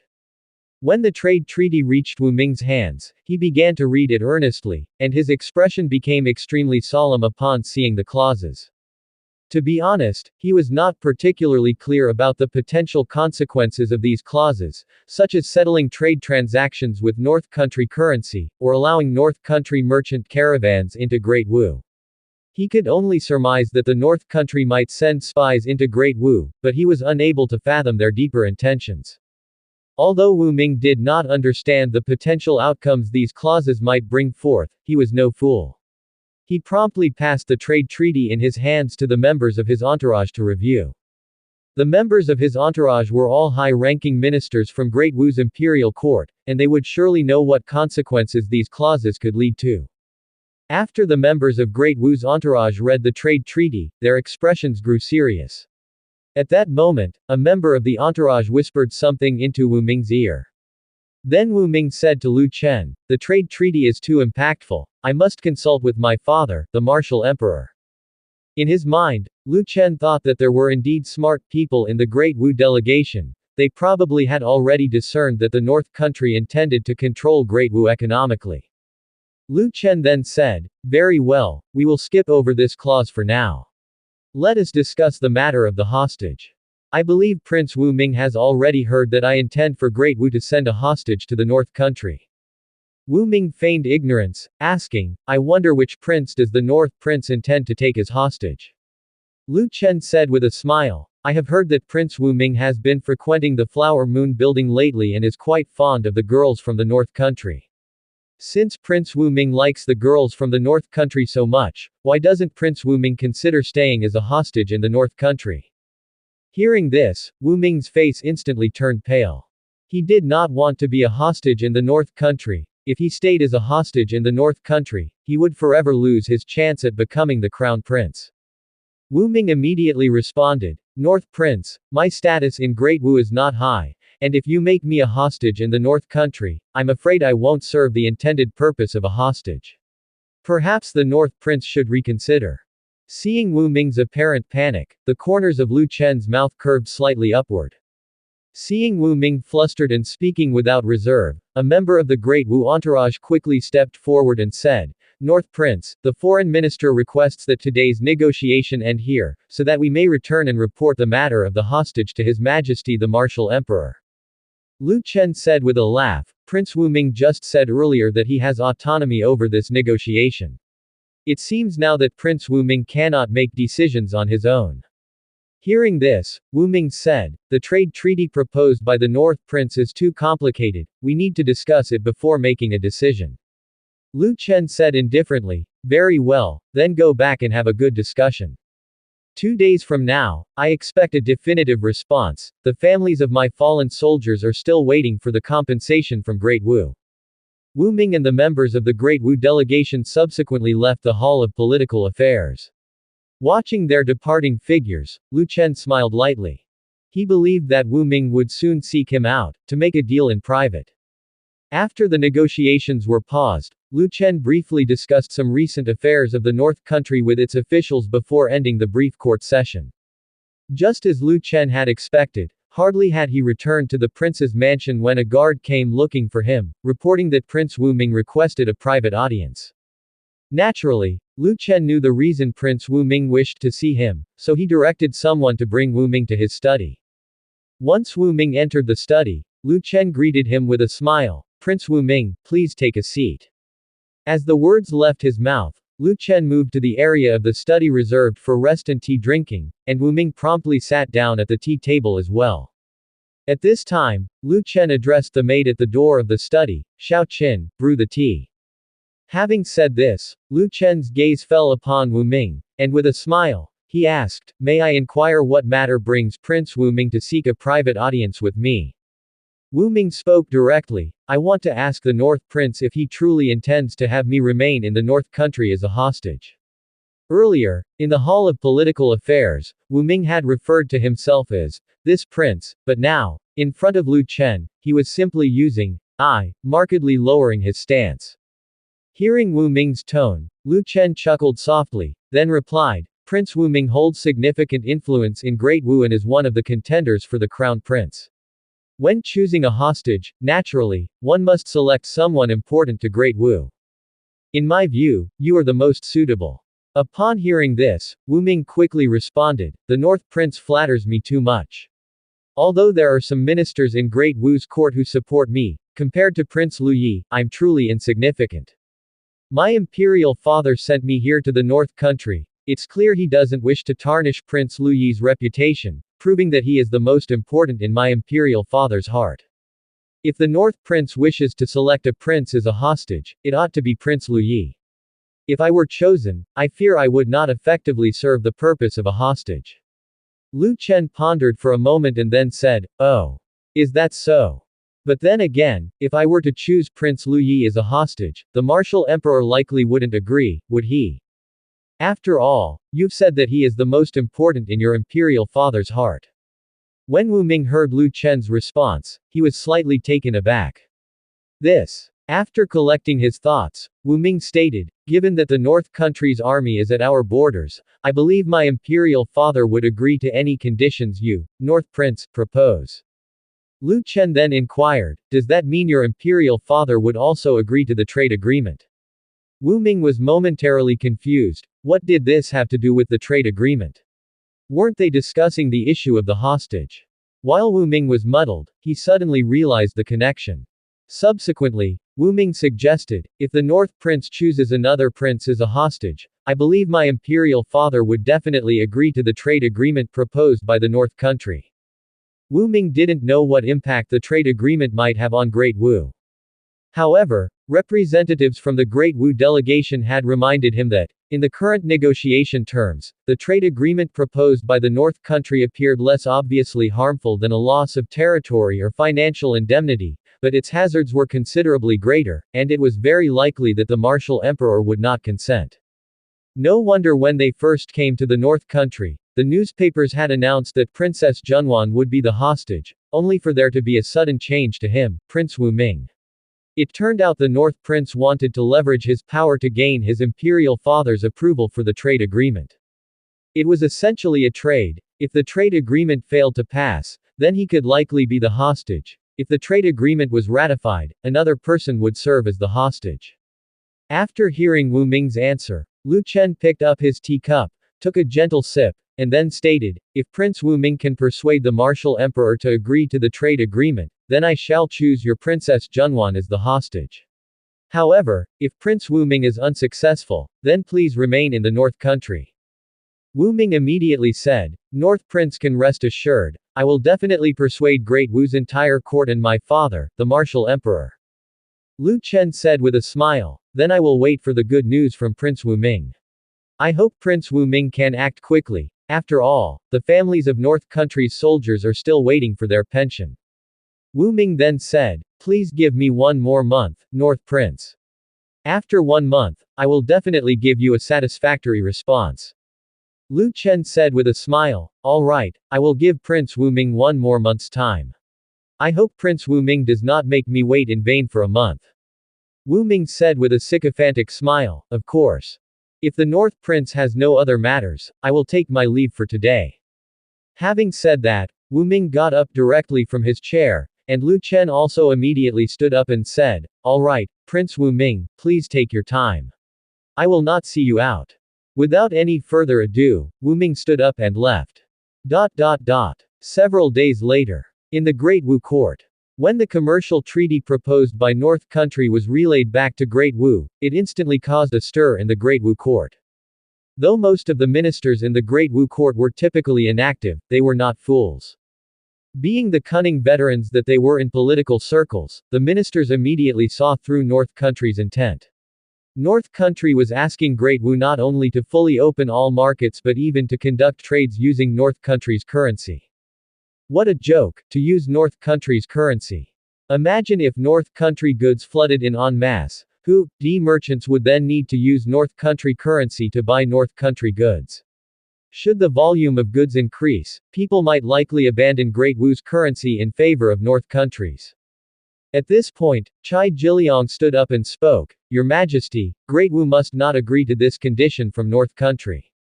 Although North Country has not yet issued its own currency, their proposal of this treaty proves that they will release new currency before long.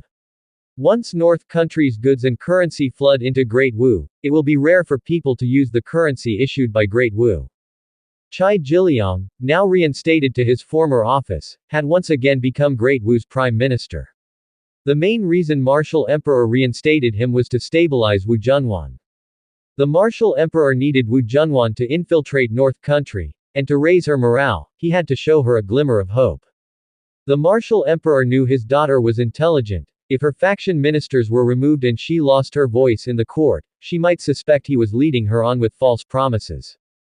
Therefore, he immediately reinstated Chai Jiliang, an important figure from Wu Junwan's faction, to his former office.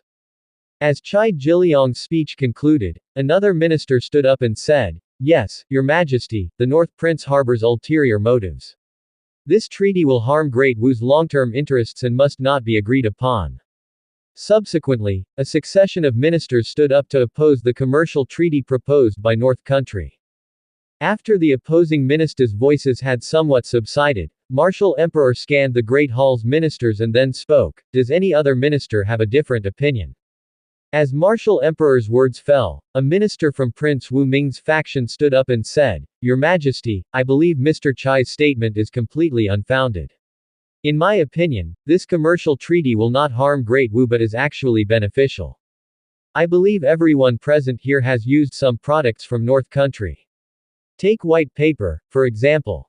With white paper, Great Wu will no longer need to use bamboo slips and animal skins. As the minister finished speaking, the ministers from Prince Wu Ming's faction, as if on cue, stood up and expressed their support for the trade agreement, claiming that North Country's currency would not pose any harm to Great Wu. Seeing so many people in the court actually agreeing to the trade treaty proposed by the North Country, Chai Jiliang's face darkened.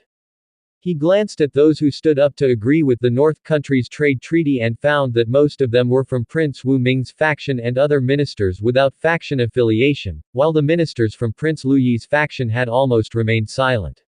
Now that Prince Wu Ming was still in North Country, and the ministers of his faction had agreed to the trade treaty proposed by the North Country, it suggested that there was likely some deal between Prince Wu Ming and the North Prince, which accounted for the situation in court. At this time, the Martial Emperor looked at the ministers below but did not immediately make a decision. After a long time, the Martial Emperor finally spoke, now that the North Country's great army has already moved south into Lingtu County, if we do not agree to this treaty, I fear the North Country's army will continue to press south. While saying this, the martial emperor's fingertips tapped continuously on the dragon throne, and after a while, he said, "The goods from the North Country are indeed of great use to Great Wu. With North Country in its prime, even if I do not agree to this trade treaty, the North Prince will not easily give up. Given this, I shall agree to this treaty and put an end to this war as soon as possible." Seeing the martial emperor actually saying such words, Chai Jiliang could hardly believe it. The martial emperor had always been a hard-liner, someone who belonged to the war faction, the type who would not turn back until hitting a wall. How could he capitulate so quickly today? In fact, the martial emperor also had his own considerations. He wanted to quickly conclude the peace talks and then send Wu Junwan to the North Country. As long as Wu Junwan managed to obtain the manufacturing methods and blueprints of the North Country's weapons, Great Wu would soon be able to restore its strength. By then, all they had lost, he would personally snatch back. He was still in his prime, with plenty of time, and he had a great chance to avenge the past humiliations. Soon, the news that the martial emperor agreed to the trade treaty reached the North Country. With this, the peace negotiations between North Country and Great Wu were almost completed, with only the issue of the hostage remaining. In the Hall of Political Affairs of the North Country, Prince Wu Ming looked nervously at Lu Chen. Truth be told, he was not entirely certain that Lu Chen would keep his word. After all, his emperor father had already agreed to the trade treaty, and the North Prince could very well renege at this moment and continue to keep him as a hostage. At this time, Prince Wu Ming said, "North Prince, now that the terms of the peace talks have been negotiated, should we not sign a pact?" What Prince Wu Ming called a pact was naturally not an alliance pact but a treaty of reparations. The term, pact, was used merely for sounding more pleasant. Lu Chen, sitting on his throne, smilingly said, "Of course we can." Then, Lu Chen said to the Jinyue guard next to him, "Bring out the prepared pact." Speaking of this, Lu Chen turned to Prince Wu Ming standing in the Great Hall and said, "Prince Wu Ming, please be seated." Prince Wu Ming and the members of the Great Wu delegation had been standing for many days now, always on their feet during negotiations, but today, since the treaty was to be signed, they couldn't be kept standing. It's impossible to write while standing. As Lu Chen's words fell, the officials of North Country on the left of the Great Hall immediately vacated their seats, and then Prince Wu Ming and the people of the Great Wu delegation took their places. Soon, the Jinyue guard brought 2 copies of the already drafted pact to Lu Chen and Prince Wu Ming respectively. When Prince Wu Ming saw that the name listed in the hostage section of the scroll was Wu Junwan, he finally breathed a sigh of relief. Thankfully, the North Prince had honored the agreement and allowed Wu Junwan to be the hostage in North Country. At that moment, Prince Wu Ming's long-suppressed emotions seemed to relax, and the corners of his mouth involuntarily curved upward slightly. This woman was finally out of the game. He only needed to bring down Chai Jiliang, the core figure of Wu Junwan's faction, and then Wu Junwan's influence in Great Wu's court would be utterly shattered, and she would never have a chance for a comeback. Thinking of this, Prince Wu Ming felt an immense sense of satisfaction, and after glancing over the other terms of the treaty and finding no issues, he immediately signed and stamped it. Meanwhile, Lu Chen, while signing the scroll, said, "Prince Wu Ming, I hope that upon your return, you will be able to send the hostage promptly." Prince Wu Ming smilingly said, "Please rest assured, North Prince, within a month, my royal sister will appear in Yan County." Lu Chen said, "It would be for the best." Once the treaty was signed and all procedures completed, Prince Wu Ming immediately rose from his seat and, bowing with his hands clasped, said, "Then we will take our leave." Lu Chen smilingly said, "Prince Wu Ming, you seem to fancy the ladies of North Country so much, don't you plan to stay in North Country for a while?" Wu Ming said, "Thank you for the kind offer, North Prince, but I need to return to Great Wu to report to my father, the martial emperor, so I won't stay for too long." Lu Chen replied, "Very well, safe travels." As soon as Lu Chen finished speaking, Wu Ming swiftly left Yan County with the delegation from Great Wu. Wu Ming couldn't wait to leave Yan County, not wanting to stay a moment longer than necessary. After signing the treaty, Lu Chen returned to the inner court. He planned to rest well for the next few days before hurrying to father more children, hoping to have several more within a year as he was preparing to head south and seize the throne next year. When Lu Chen returned to the inner court, he was surprised to find Murong Shuai also there in the Wind Cloud court. He stood momentarily stunned upon seeing Mu Zixuan and the others chatting with Murong Shuai. When did Murong Shuai get along so well with Mu Zixuan and the others? In the past, whenever Murong Shuai visited the prince's mansion, she would rarely enter the inner court and would usually just go to the study to engage in intimate relations with him. Today, in his absence, Murong Shuai not only entered the inner court on her visit to the prince's mansion but also struck up a conversation with his wives and concubines. At this moment, the women noticed Lu Chen's return. They immediately rose to their feet and said, "Greetings, Prince." Lu Chen smiled at Murong Shuai and inquired, "Miss Murong, what brings you here?" Before Murong Shuai could speak, Mu Zixuan interjected, "Prince, didn't you ask Miss Murong to help the mansion's tailors make a few phoenix robes? Miss Murong is here today for that very reason." Upon hearing this, Lu Chen realized what the situation was about. Then, Chu Yukan asked, puzzled, "Chenur, why are you having phoenix robes made? I heard that the robes you're commissioning are to be made after the style worn by the Yu Emperor." All the women turned their gazes to Lu Chen, curious about the issue. As a man, if he was interested in that position in the capital city, it would be logical to have dragon robes made in preparation. What use would there be in having red phoenix robes made? Lu Chen replied with a light smile, "I've noticed that among my women, quite a few thirst for power and aspire to be empress. So I thought I'd give them a chance to experience the joy of being an empress." As he said this, Lu Chen's gaze fell on Yelv Nanyan, who went briefly blank. She quickly spoke up, "Prince, I now only wish to bear sons and daughters for you, and have no other aspirations." Yelv Nanyan thought Lu Chen was hinting that she should be more content with her lot. Lu Chen said, "Nanyan, you've misunderstood my intention." Before Lu Chen could explain further, Wang Qingqi chuckled and then questioned, "The joy of being an empress that the prince speaks of, it wouldn't happen to be an experience shared in bed, would it?" Lu Chen's eyes landed on Wang Qingqi, and he chuckled internally, finding that the wily vixen understood him well. Hearing Wang Qingqi say this, the other women grasped Lu Chen's meaning, their cheeks reddened, and they looked at him with a blend of embarrassment and intrigue. Lu Chen cleared his throat and said, "Wu Junwan is Princess Junwan and is greatly fixated on the idea of becoming an empress. To ensure she remains content in North Country, her wish has to be fulfilled. And Rongrong is also a princess. Though she is currently in Mysterious Moon Palace, she too harbors dreams of being an empress. As her darling, it's only right for me to help realize her dreams, isn't it?" Chu Yukan gave Lu Chen a reproachful look. "You're not doing it for them. I think you're just fixated on the Empress Great Ju, so you want others to wear her phoenix robe and play her role." Lu Chen said, "Madam Chu, I swear, I have no such intentions." Standing by, Wang Qingqi said with a sly smile, "The prince loves role-playing, after all. Look, you already have children and yet you still call her, madam." Lu Chen snorted and replied, "Oh, so you're ganging up to slander me, are you? Qingqi, tonight, you're to come to Madam Chu's room. I need to have a good talk with the both of you." Before Wang Qingqi could say anything, Chu Yukan immediately protested, "No way." She and Wang Qingqi had always had a poor relationship, she didn't want to share Lu Chen's attention with that wily vixen. Wang Qingqi, covering her mouth and laughing, said, "I would indeed like to admire Madam Chu's charm, but unfortunately, Madam Chu will not agree."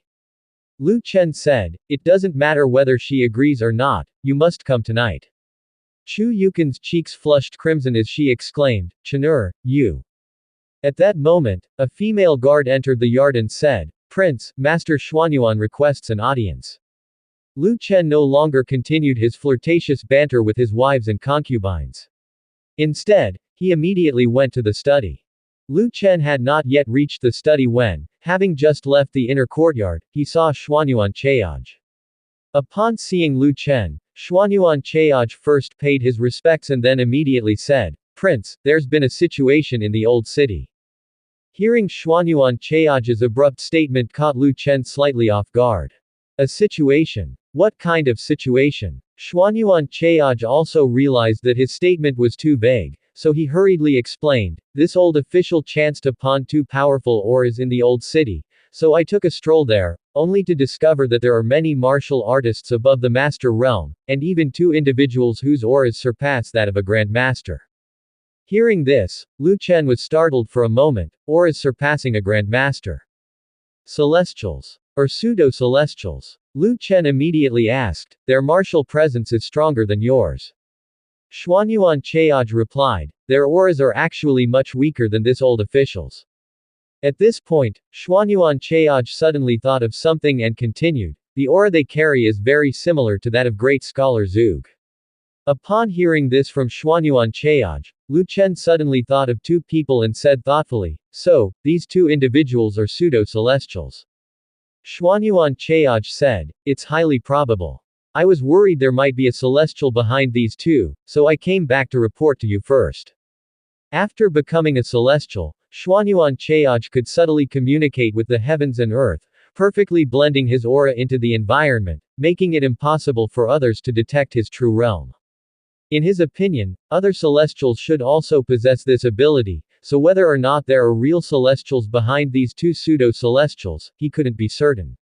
Therefore, he did not act rashly but chose to report the situation to Lu Chen first.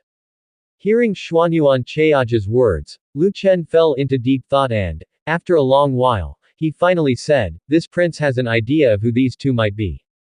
Then, addressing Xuanyuan Cheaj, Lu Chen said, have the Jinyue work with you to investigate their identities in the old city later. Once their identities are confirmed, don't do anything rash, just come back and report to me first.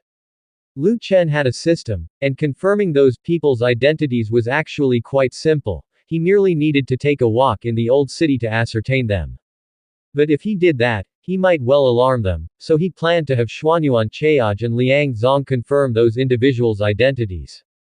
Subsequently, Lu Chen said to the female guard at the door, go and call Commander Liang. As he spoke, Lu Chen walked towards the study, continuing, come with me to the study and wait for Commander Liang there. Then, Lu Chen, accompanied by Xuanyuan Cheaj, went to the study to await the arrival of Liang Zong. A moment later, Liang Zong hurried to the study and seeing Xuanyuan Cheaj there as well, he became curious about what matter Lu Chen wanted to discuss with him. Paying respects to the prince, Lu Chen said, there have been auras of two pseudo-celestials detected in the old city. Have your men work with Lord Xuanyuan to investigate the situation in the old city and find out if the people from Four Directions Mountain and Fixed Wind Mountain have arrived. Hearing this, Liang Zong was taken aback. The brocade guards of the capital city had been keeping a close watch on where those two old men resided and had not noticed them leaving the capital.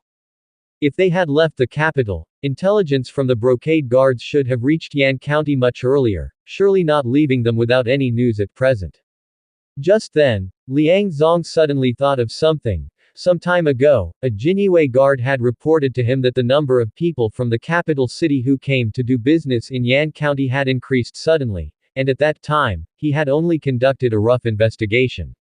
Now that he reflected on it, it was likely that the others had disguised themselves as a merchant caravan when they arrived in Yan County, and they were very clever by only going to the old city instead of coming directly to the new city. The inspections in the new city were extremely stringent with Jinyue agents among the crowd. Although there were also some soldiers patrolling the old city, those soldiers were not as strict. As long as there were no violent fights or murders, the soldiers in the old city generally did not interfere much. Liang Zong then said, I will take some men and join Master Xuanyuan to the old city promptly. Lu Chen continued, be discreet and avoid startling them. Liang Zong immediately bowed and said, understood. Afterward, Xuanyuan Cheaj and Liang Zong set off for the old city, and as they approached it, they disguised themselves as a merchant caravan before entering the old city under that guise. In the following 2 days, Xuanyuan Cheaj and the brocade guard devised ways to gather information about the two individuals, although they did not do so overtly. Posing as merchants and conducting transactions with some of the businesses in the old city, they probed indirectly through their conversations. The disciples from Four Directions Mountain and Fixed Wind Mountain were particularly adept at disguising themselves.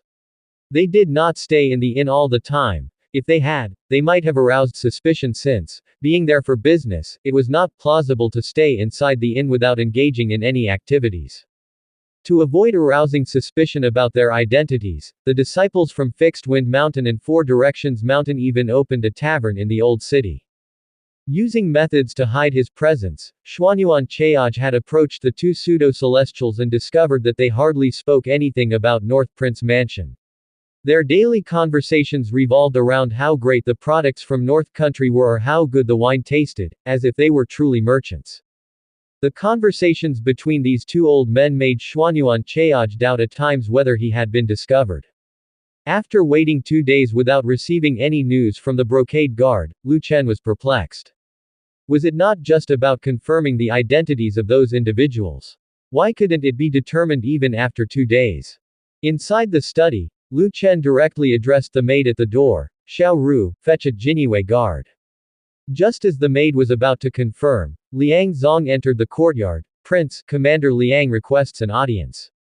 Lu Chen immediately said, "Xiao Ru, you needn't go." "Yes, Prince." The next moment, Liang Zong entered the study. Before Liang Zong could even bow, Lu Chen asked, "Why has it taken 2 days to confirm their identities?" Seeing that Lu Chen seemed a bit angry, Liang Zong hurriedly explained, "Prince, they have concealed themselves exceptionally well. They didn't wear the garments of Four Directions Mountain and Fixed Wind Mountain disciples, and they never talk about North Prince Mansion. Their identities are completely indiscernible." Upon hearing this, Lu Chen frowned. "Does this mean their identities are still unconfirmed?" Liang Zong continued to reply, "They are confirmed. Last night, one of their disciples, while visiting a brothel, got drunk and got into a conflict. He couldn't restrain himself and fought using Fixed Wind Mountain's cultivation technique." Lu Chen was filled with question marks. They had hidden themselves so well, yet they were exposed because a disciple visited a brothel. Could this be too much of a coincidence? At that moment, the maid's voice once again resonated from the doorway. "Prince, Master Xuanyuan requests an audience. Come in." Immediately after, Xuanyuan Chaoj entered the study. "Greetings, Your Highness." Lu Chen nodded in acknowledgement. Xuanyuan Chaoj continued, "Your Highness, the two pseudo-celestials are deeply concealed. This old official hasn't seen them mention anything about the North Prince Mansion." After some contemplation, Lu Chen then addressed the maid at the door, "Xiao Ru, summon the great scholar here." "Yes, Prince." Shortly after, Zhuge Zongguang appeared in the study. "Greetings, Prince." Lu Chen immediately said, "Two pseudo-celestials have appeared in the old city, suspected to be the old ancestors of Fixed Wind Mountain and Four Directions Mountain. Great scholar, what do you think should be done about this?" Zhuge Zongguang was taken aback, then asked, "Prince, have their identities been confirmed?" Lu Chen replied, "It's not certain yet. They are well hidden. I've tasked Commander Liang and Lord Xuanyuan to investigate and they've only found some traces." Zhuge Zongguang turned to look at Liang Zong. "May I ask how Commander Liang verified their identities?" Liang Zong answered, "One of their disciples went to a brothel to drink. When he became drunk, he ended up fighting and used a technique from Fixed Wind Mountain." After listening to Liang Zong's reply, Zhuge Zongguang stroked his beard, contemplating for a while before speaking to Lu Chen. "Prince, it seems those people have realized that their identities have been exposed. They are likely preparing to take action against you." Hearing Zhuge Zongguang's words, everyone else in the study was stunned for a moment. Lu Chen recovered his wits and asked, "Why does the great scholar think so?" Zhuge Zongguang replied, "Xuanyuan Sr. can conceal his presence so that others cannot detect it, but Commander Liang is different. The murderous aura on Commander Liang is too strong. Even if he uses disguise skills and others cannot recognize who he is, they can still tell by the murderous aura that he is a grandmaster. Those people have concealed themselves so well, yet they were exposed because of a disciple. This is very likely because they discovered that the North Prince Mansion was investigating them, so they simply exposed themselves deliberately and then lured people to the old city to deal with them. This old official speculates that they plan to use the strategy of luring the tiger away from the mountain, drawing the skilled experts from the new city to the old city, and then they will directly enter the new city to attack the prince's mansion." Hearing Zhuge Zongguang's reasoning, Lu Chen realized and said that these people had concealed themselves so deeply. How could they allow their disciples to go to the brothel to drink and even get into a fight with others, using their powers cultivation technique? So, they were deliberately revealing their identities. In that case, were these people really planning to make a move on him? Of course, it could also be a coincidence, but the possibility Zhuge Zongguang mentioned did seem more likely. After thinking for a moment, Lu Chen continued to ask, then what does the great scholar think we should do? Zhuge Zongguang answered, if Fixed Wind Mountain and Four Directions Mountain are indeed targeting you, Prince, as long as North Prince Mansion sends people to encircle them, they will definitely leave someone in the old city to delay time, allowing another to bring people to the new city to attack the prince's mansion. Therefore, Prince, you could let this old official go to the old city to probe, while you and Xuanyuan Sr. stay in the new city waiting for them to come. After hearing this, Lu Chen thought for a moment and then said, alright, let's do that. We'll make our move tonight. Lu Chen didn't want someone constantly threatening his safety. Although he had the strength of a pseudo-celestial, the wives in his prince's mansion were not strong. If someday these people attacked his wives, they could very likely get hurt, so it was best to eliminate the threat in advance. Then, Lu Chen and Xuanyuan Cheaj began planning. At dusk. During dinner, Lu Chen suddenly said to Wang Qingqi at the dining table, Qingqi, I need to go out tonight, so you don't have to go to Madame Chu's room. Upon hearing this, all the women at the table were taken aback. Go out. And at night? What was he going out for at night?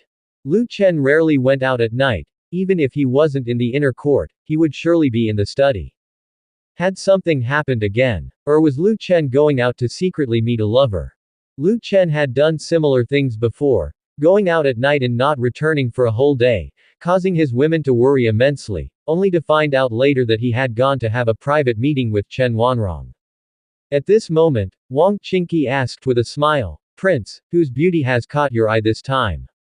Lu Chen smiled and then said, you'll know in a few days.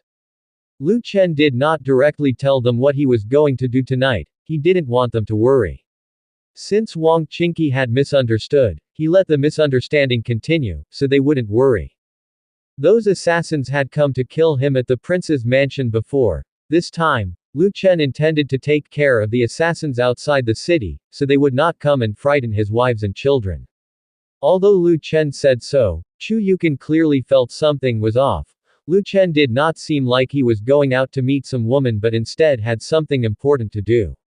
Even though she had guessed that something significant would happen tonight, Chu Yuqin did not ask directly. She spoke up, Chenur, remember to come back early. Lu Chen responded indifferently, all right, I'll be back early in the morning. Then everyone continued with their meal. After dinner, Lu Chen took a bath and put on the golden silk soft armor that he had obtained from the hands of assassins. Then he prepared to head to the military camp in the new city. Lu Chen had just reached the door when he noticed the silhouette of a beautiful woman. Chu Yuqin stood under the lantern, seemingly waiting for his arrival. Seeing Chu Yuqin at the door, Lu Chen asked, Madam Chu, why are you standing here? Chu Yuqin asked directly, Chenur, has something happened? Lu Chen didn't plan to keep Chu Yuqin in the dark any longer, so he replied, assassins have come to Yan County, I plan to deal with them outside the city. I thought as much, Chu Yuqin said. She had known Lu Chen wouldn't be absent from the prince's mansion at night without good reason. Chu Yuqin then said, be careful, I'll be waiting for your return. She didn't ask further, knowing what Lu Chen was going out to do was enough. Lu Chen then said, Madam Chu, I'll have to trouble you to keep an eye on the prince's mansion tonight. The main reason Lu Chen chose to tell Chu Yuqin about his plans for the night was to ensure she'd be alert. Although he believed they could easily take care of the assassins, there was also the possibility that some might slip through and launch a sneak attack on the North Prince mansion. Now a Grand Master, Chu Yuqin could be trusted to watch over the North Prince mansion. Lu Chen felt somewhat more at ease knowing she was there. With a slight smile, Chu Yuqin said, don't worry, I'll protect the North Prince mansion. Afterward, Lu Chen headed straight for the entrance of the prince's mansion. Yan County's night was bustling with activity. There was no curfew, with people and carriages coming and going. Just then, a squad of soldiers rode out from the military camp outside the city, heading straight for the old part of town. Yan County, the old town. Inside a certain tavern. The Master of Divine Communication and the eternally mysterious Taoist were sitting face to face. The Master of Divine Communication asked, "Are you sure they will fall for it?" Stroking his beard and smiling, the eternally mysterious Taoist replied, "Since they have already sent people to investigate, that means they are aware of our existence, they will surely send someone to wipe us out. Zhuge Zongguang is equal to us in strength, he won't fail to come. As long as one of us can hold off Zhuge Zongguang, the other can easily enter the new district and wipe out the North Prince Mansion." They had almost confirmed through their investigation that there was no one stronger than Zhuge Zongguang in Yan County. Originally their plan was to join forces to deal with Zhuge Zongguang, then make their move against the North Prince Mansion. But then they thought, there was no need for such trouble. Their target was the North Prince, why bother with the complicated task of dealing with Zhuge Zongguang? Although, like them, he was only one step away from becoming a celestial, that step was no easy feat. The conditions for the two of them to become celestials were quite stringent, so they didn't believe Zhuge Zongguang could merge with the Tao and become a true celestial in a short time. After listening to the eternally mysterious Taoist, the Master of Divine Communication pondered for a moment and then said, "Who will go, you or this old man?" The eternally mysterious Taoist replied, "Naturally, this old man should go. You are stronger than this old man, do you really expect me to hold off Zhuge Zongguang?" The Master of Divine Communication snorted and said, "You're quite clever, making this old man fight to death, while you take on such an easy task." With a casual tone, the eternally mysterious Taoist said, "Zhuge Zongguang is just a scholar who entered the Tao through literature, how strong could he be? Are you, a martial artist, afraid of a scholar?" The Master of Divine Communication replied, "You don't need to provoke this old man, once you've dealt with the North Prince, hurry back to help me. Zhuge Zongguang has never made a move, no one knows the extent of his strength." "All right," said the eternally mysterious Taoist. Just then, a man's voice came from outside, "Elders, there's trouble, the soldiers from Yan County are coming." Hearing the commotion outside, the Master of Divine Communication immediately rose to his feet. With a lift of his hand, a large saber by the table flew into his grasp. "All right, now that the fish has bitten the hook, let's make our move. Once the North Prince is dead, the Sum Emperor should have no obstacles left in becoming a celestial." The eternally mysterious Taoist spoke, "I will take people to the new city immediately. Master of Divine Communication, I'll leave this place in your hands." The Master of Divine Communication replied, "Stop with the motherly concern and hurry up and kill the North Prince." The eternally mysterious Taoist didn't waste any more words. He promptly left the tavern and, taking his disciples, exited through the north city gates and headed straight for the new city. Before long, the tavern where the Master of Divine Communication was located became surrounded by the soldiers of the North Country, but by this time, the eternally mysterious Taoist had already taken some disciples towards the new city. As soon as Zhuge Zongguang surrounded the tavern, he immediately waved his hand and commanded, "Prepare to attack." No sooner had the words left his mouth than the artillery and mortars of the soldiers were aimed at the tavern. At this moment, the voice of the Master of Divine Communication came from inside the tavern. He laughed loudly, "The ways of the world are truly unpredictable, a literature saint has actually become the North Prince's dog." Hearing this, Zhuge Zongguang didn't get angry. Stroking his beard, he said with a smile, "Visitors or guests, why don't the two inside come out and meet us?" Zhuge Zongguang had already guessed that the other person might have left the old city for the new city, intending to assassinate the North Prince, but he wasn't worried about the situation there in the slightest. He also realized that the Master of Divine Communication intended to stall for time, so let him stall. Zhuge Zongguang actually hoped the people inside could delay a little longer. Zhuge Zongguang was a scholar. Although he had entered into Tao through literature, his strength might still fall short when compared to a martial artist, and he wasn't sure he could defeat the pseudo-celestial inside. It would be best to wait for the matter with Lu Chen to conclude, and then have Xuanyuan Cheaj, a celestial, come over. After hearing Zhuge Zongguang's words, the Master of Divine Communication laughed even harder. If the literature saint truly considers us guests, why would he bring so many soldiers to completely surround our tavern? Zhuge Zongguang replied, the two inside, the North Prince has been informed of your arrival in the North Country, and has specifically asked me to invite you to the North Prince mansion. Could it be that the two of you won't even grant the North Prince this courtesy? The Master of Divine Communication disdainfully said, he's but a mere child with a gilded mouth. What qualifications does he have for us to give him any face? Seeing Zhuge Zongguang and the Master of Divine Communication engaging in a war of words, Liang Zong, who was beside Zhuge, couldn't help but say, Great scholar, are we not going to take action? To suppress the assassins from Four Directions Mountain and Fixed Wind Mountain, they had even launched the heavy weaponry like artillery, with cannonballs already loaded, yet Zhuge Zongguang was engaging in a war of words with their enemy instead. Liang Zong felt that talking to those inside was purely a waste of time. Zhuge Zongguang said indifferently, no need to rush, let's wait for Xuanyuan, our senior, to come first. Upon hearing Zhuge Zongguang's words, Liang Zong was taken aback for a moment, but he instantly understood Zhuge's intention. After that, Zhuge Zongguang continued to verbally spar with the Master of Divine Communication inside the tavern. Meanwhile, the eternally mysterious Taoist, leading the disciples of Fixed Wind Mountain, soon reached the new city. However, just as they arrived in a forest far outside the city gates, the sound of horse hooves reached their ears. The eternally mysterious Taoist instantly realized something was amiss, but it was already too late. In no time at all, countless soldiers wielding torches had surrounded them. Seeing this scene, the eternally mysterious Taoist's brow furrowed as he immediately understood the situation. Apparently, the North Prince had long been aware of their diversionary tactic. But, did that matter? No, it didn't. The North Country had only one pseudo-celestial, Zhuge Zongguang. Zhuge Zongguang could only deal with one location at a time. If Zhuge Zongguang was here, then the battle in the old city would end quickly, and then the Master of Divine Communication would swiftly lead the disciples from Four Directions Mountain to support them. And if Zhuge Zongguang went to the old city, then the new city would be without a pseudo-celestial to preside over it. Just relying on these soldiers, they wouldn't be able to stop their advance. Thinking this, the eternally mysterious Taoist instantly raised his hand and, with two fingers together, made a spell-casting gesture. The next moment, countless flying leaves in the forest converged.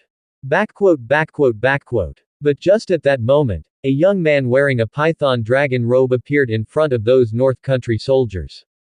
Seeing this scene, eternally mysterious Taoist hesitated for a moment.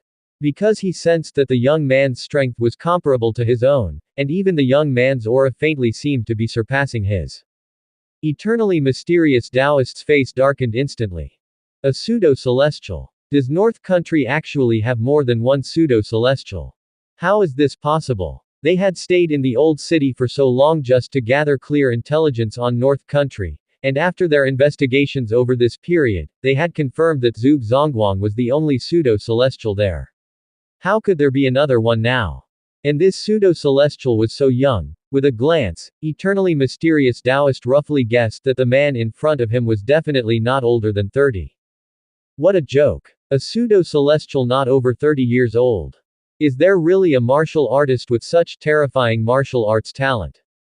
All these old foxes had practiced martial arts for decades and had barely entered the Unity realm to become a pseudo-celestial, yet someone under 30 had achieved it. The heavens are too unfair. At this moment, eternally mysterious Taoist was cursing the heavens for their injustice in his heart. Just then, eternally mysterious Taoist asked cautiously, who are you? Why has this old man never heard of a martial artist who can enter the Unity realm before the age of 30 in this world? Upon hearing this, Lu Chen smiled faintly and then said, you came to kill me, yet you do not recognize me.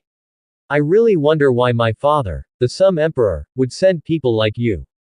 Upon hearing this, eternally mysterious Taoist and the disciples from Fixed Wind Mountain immediately became as guarded as if facing a formidable enemy. North Prince. This person is actually the North Prince. How could the North Prince possess such high martial arts talent? Considering his age, the North Prince seems not to have even reached 20 years old yet. He has actually entered the Unity realm. Become a pseudo-celestial. Eternally mysterious Taoist was stunned for a moment. He had not expected that the young man he was facing was actually the target of their mission. After a while, eternally mysterious Taoist finally came back to his senses, thinking to himself. Although the North Prince possesses such high martial arts talent, his realm has risen too quickly, which could mean that his foundation is unstable, and may not be able to exhibit the strength of a pseudo-celestial. In which case, he could not possibly be a match for me. With this thought, eternally mysterious Taoist breathed a sigh of relief. He had almost been intimidated by the North Prince. Eternally mysterious Taoist then said, "It is unexpected, Your Highness, that you possess such high martial arts talent, but unfortunately, a genius must be alive to be called a genius." Lu Chen, with a neutral tone, said, "Does that mean, eternally mysterious Taoist, that you believe I am bound to die tonight?" Upon hearing Lu Chen directly stating his name, eternally mysterious Taoist was taken aback once again. He knew North Country had an intelligence agency named the Brocade Guard, but he had not expected them to be so capable as to have already learned his name. In fact, the Brocade Guard had nothing to do with it, for Lu Chen had identified eternally mysterious Taoist the moment he saw him with the help of his system. Now, eternally mysterious Taoist did not intend to waste any more words. The leaves around him continued to gather, and then he shouted, "Let this old man test how strong Your Highness really is." In the midst of speaking, countless flying leaves rushed towards Lu Chen. Seeing these flying leaves, Lu Chen was unimpressed. Just as the leaves were about to touch Lu Chen's body, the surrounding space-time suddenly paused, and the leaves all hung in midair. A moment later, the leaves wilted down, fluttering through the sky before slowly falling to the ground. Seeing this, eternally mysterious Taoist's face darkened. He hadn't expected Lu Chen to block his attack so easily. He hadn't even seen how Lu Chen made his move. No, to be precise, Lu Chen didn't make a move at all. What was going on? For a moment, eternally mysterious Taoist felt a strong sense of crisis. At this moment, the forest suddenly became eerily quiet, so quiet that it seemed one could hear their own heartbeat. Just then, eternally mysterious Taoist suddenly made a move again. Countless flying leaves merged into one, and a tangible current of air echoed around his body, swirling the leaves into more than a dozen tornadoes. The leaves spun steadily in the tornadoes, and soon sword lights appeared. Eternally mysterious Taoist didn't believe that Lu Chen could block his attack this time. Seeing eternally mysterious Taoist use this move, the disciples of Fixed Wind Mountain exclaimed one after another. "Whirlwind. This is the old ancestor's signature move. I don't believe that the North Prince can block it this time. Such terrifying power. I never thought I'd see the old ancestor use whirlwind in my lifetime." After the tornadoes flew towards Lu Chen, the sword lights inside trembled non-stop, and the power of the tornadoes was terrifying. Everywhere it passed, it ground trees into powder. This move indeed had great power, but Lu Chen still stood in place, unmoving. Seeing Lu Chen still standing, eternally mysterious Taoist was puzzled. He couldn't believe anyone could easily catch this move. Even if the other party was a pseudo-celestial, even the master of divine communication wouldn't dare to face this move head-on. Yet the North Prince was just standing there, unmoved. Could it be that the North Prince was so intimidated by this move that he forgot to dodge at first? While eternally mysterious Taoist was in a state of confusion, suddenly an elder walked up to Lu Chen's side. Only then did people realize that there was an old man who looked like an ordinary person next to Lu Chen. What was this old man doing here? Just as eternally mysterious Taoist and the disciples of Fixed Wind Mountain were baffled, they saw the elder slowly raise his hand, and the next moment, an immense pressure released from the elder's body. Immediately after, a tangible force of spiritual power transformed into a huge palm print that shot toward those tornadoes. Eternally mysterious Taoist's face changed dramatically.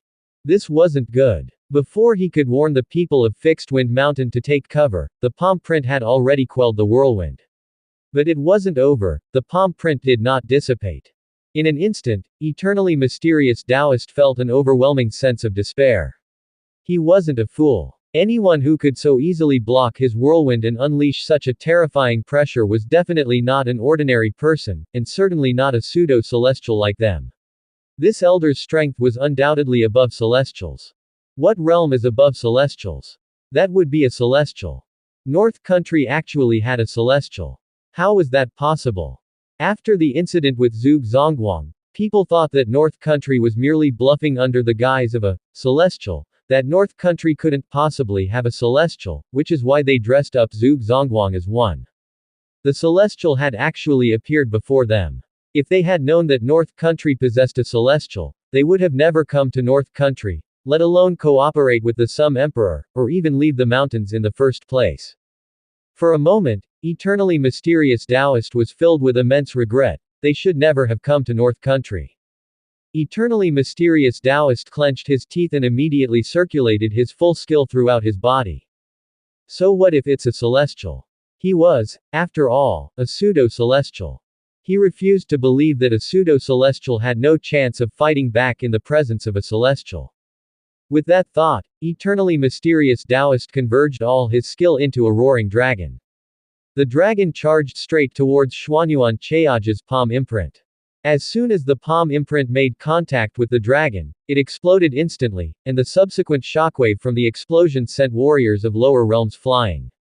When the aftershocks of the explosion had subsided, people could finally see Eternally Mysterious Taoist's condition. He was covered in blood, his clothes in tatters, hanging in strips. But he did not fall, still standing in his place, and he said with a laugh, "Ha ha ha, this old man has blocked the attack of a celestial." What of celestials? Even if this old man is not a celestial, nobody can take this old man's life. Hearing this, Lu Chen asked Xuanyuan Chaoj who stood beside him, "How much strength did you use?" Xuanyuan Chaoj replied, "This old servant feared accidentally obliterating him, body and spirit, so I used less than 10% of my strength." Hearing Xuanyuan Chaoj's reply, Lu Chen was momentarily stunned. 10%. The strength of celestials was truly terrifying indeed. It seemed that although there was only a single word difference between celestial and pseudo-celestial, the disparity was as vast as heaven and earth. At that moment, Lu Chen continued, "You need not take action anymore, leave the rest to this prince." Upon hearing this, Xuanyuan Chaoj hesitated for a moment, then quickly said, "Your Majesty, be careful, although he is severely injured, a cornered dog will leap over a wall. And if he plans to self-destruct his Dantian later, it will be difficult for you to avoid it."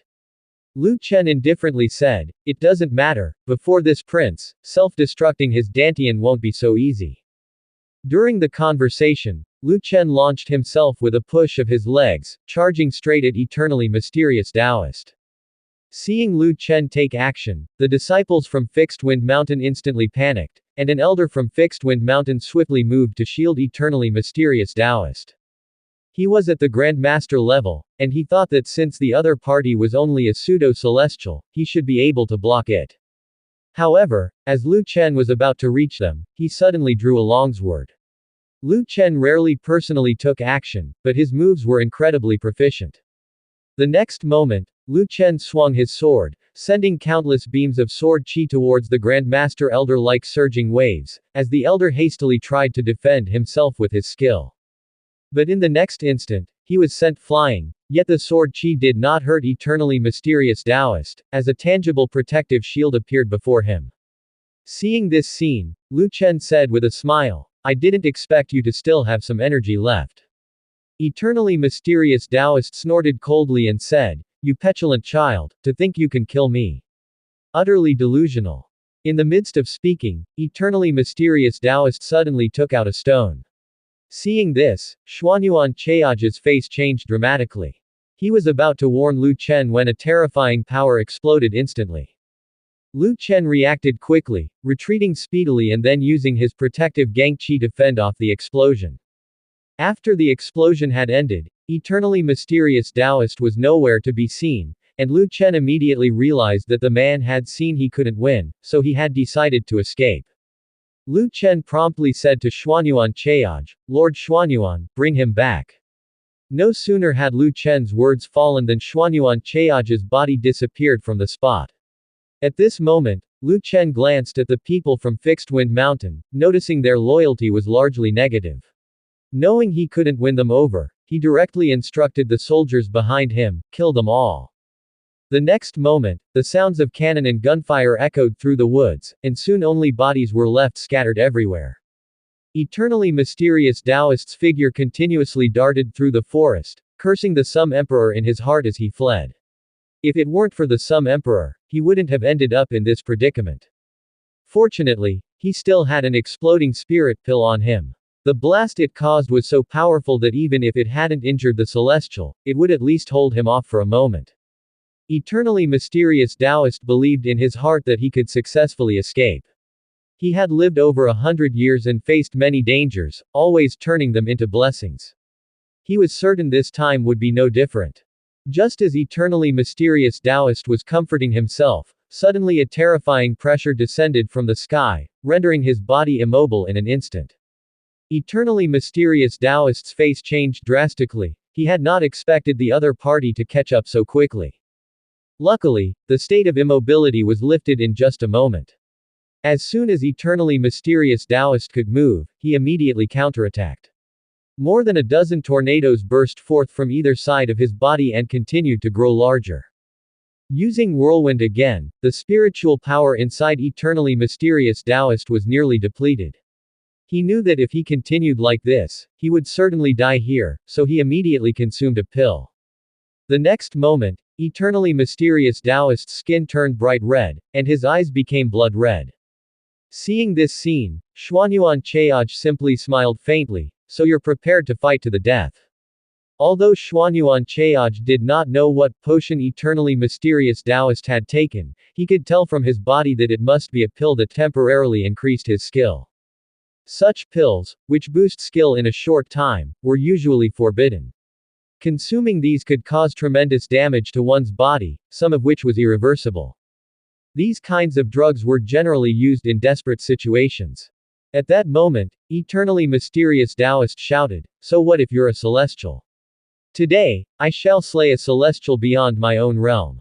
As he spoke, all the leaves in the vicinity started to converge towards eternally mysterious Taoist.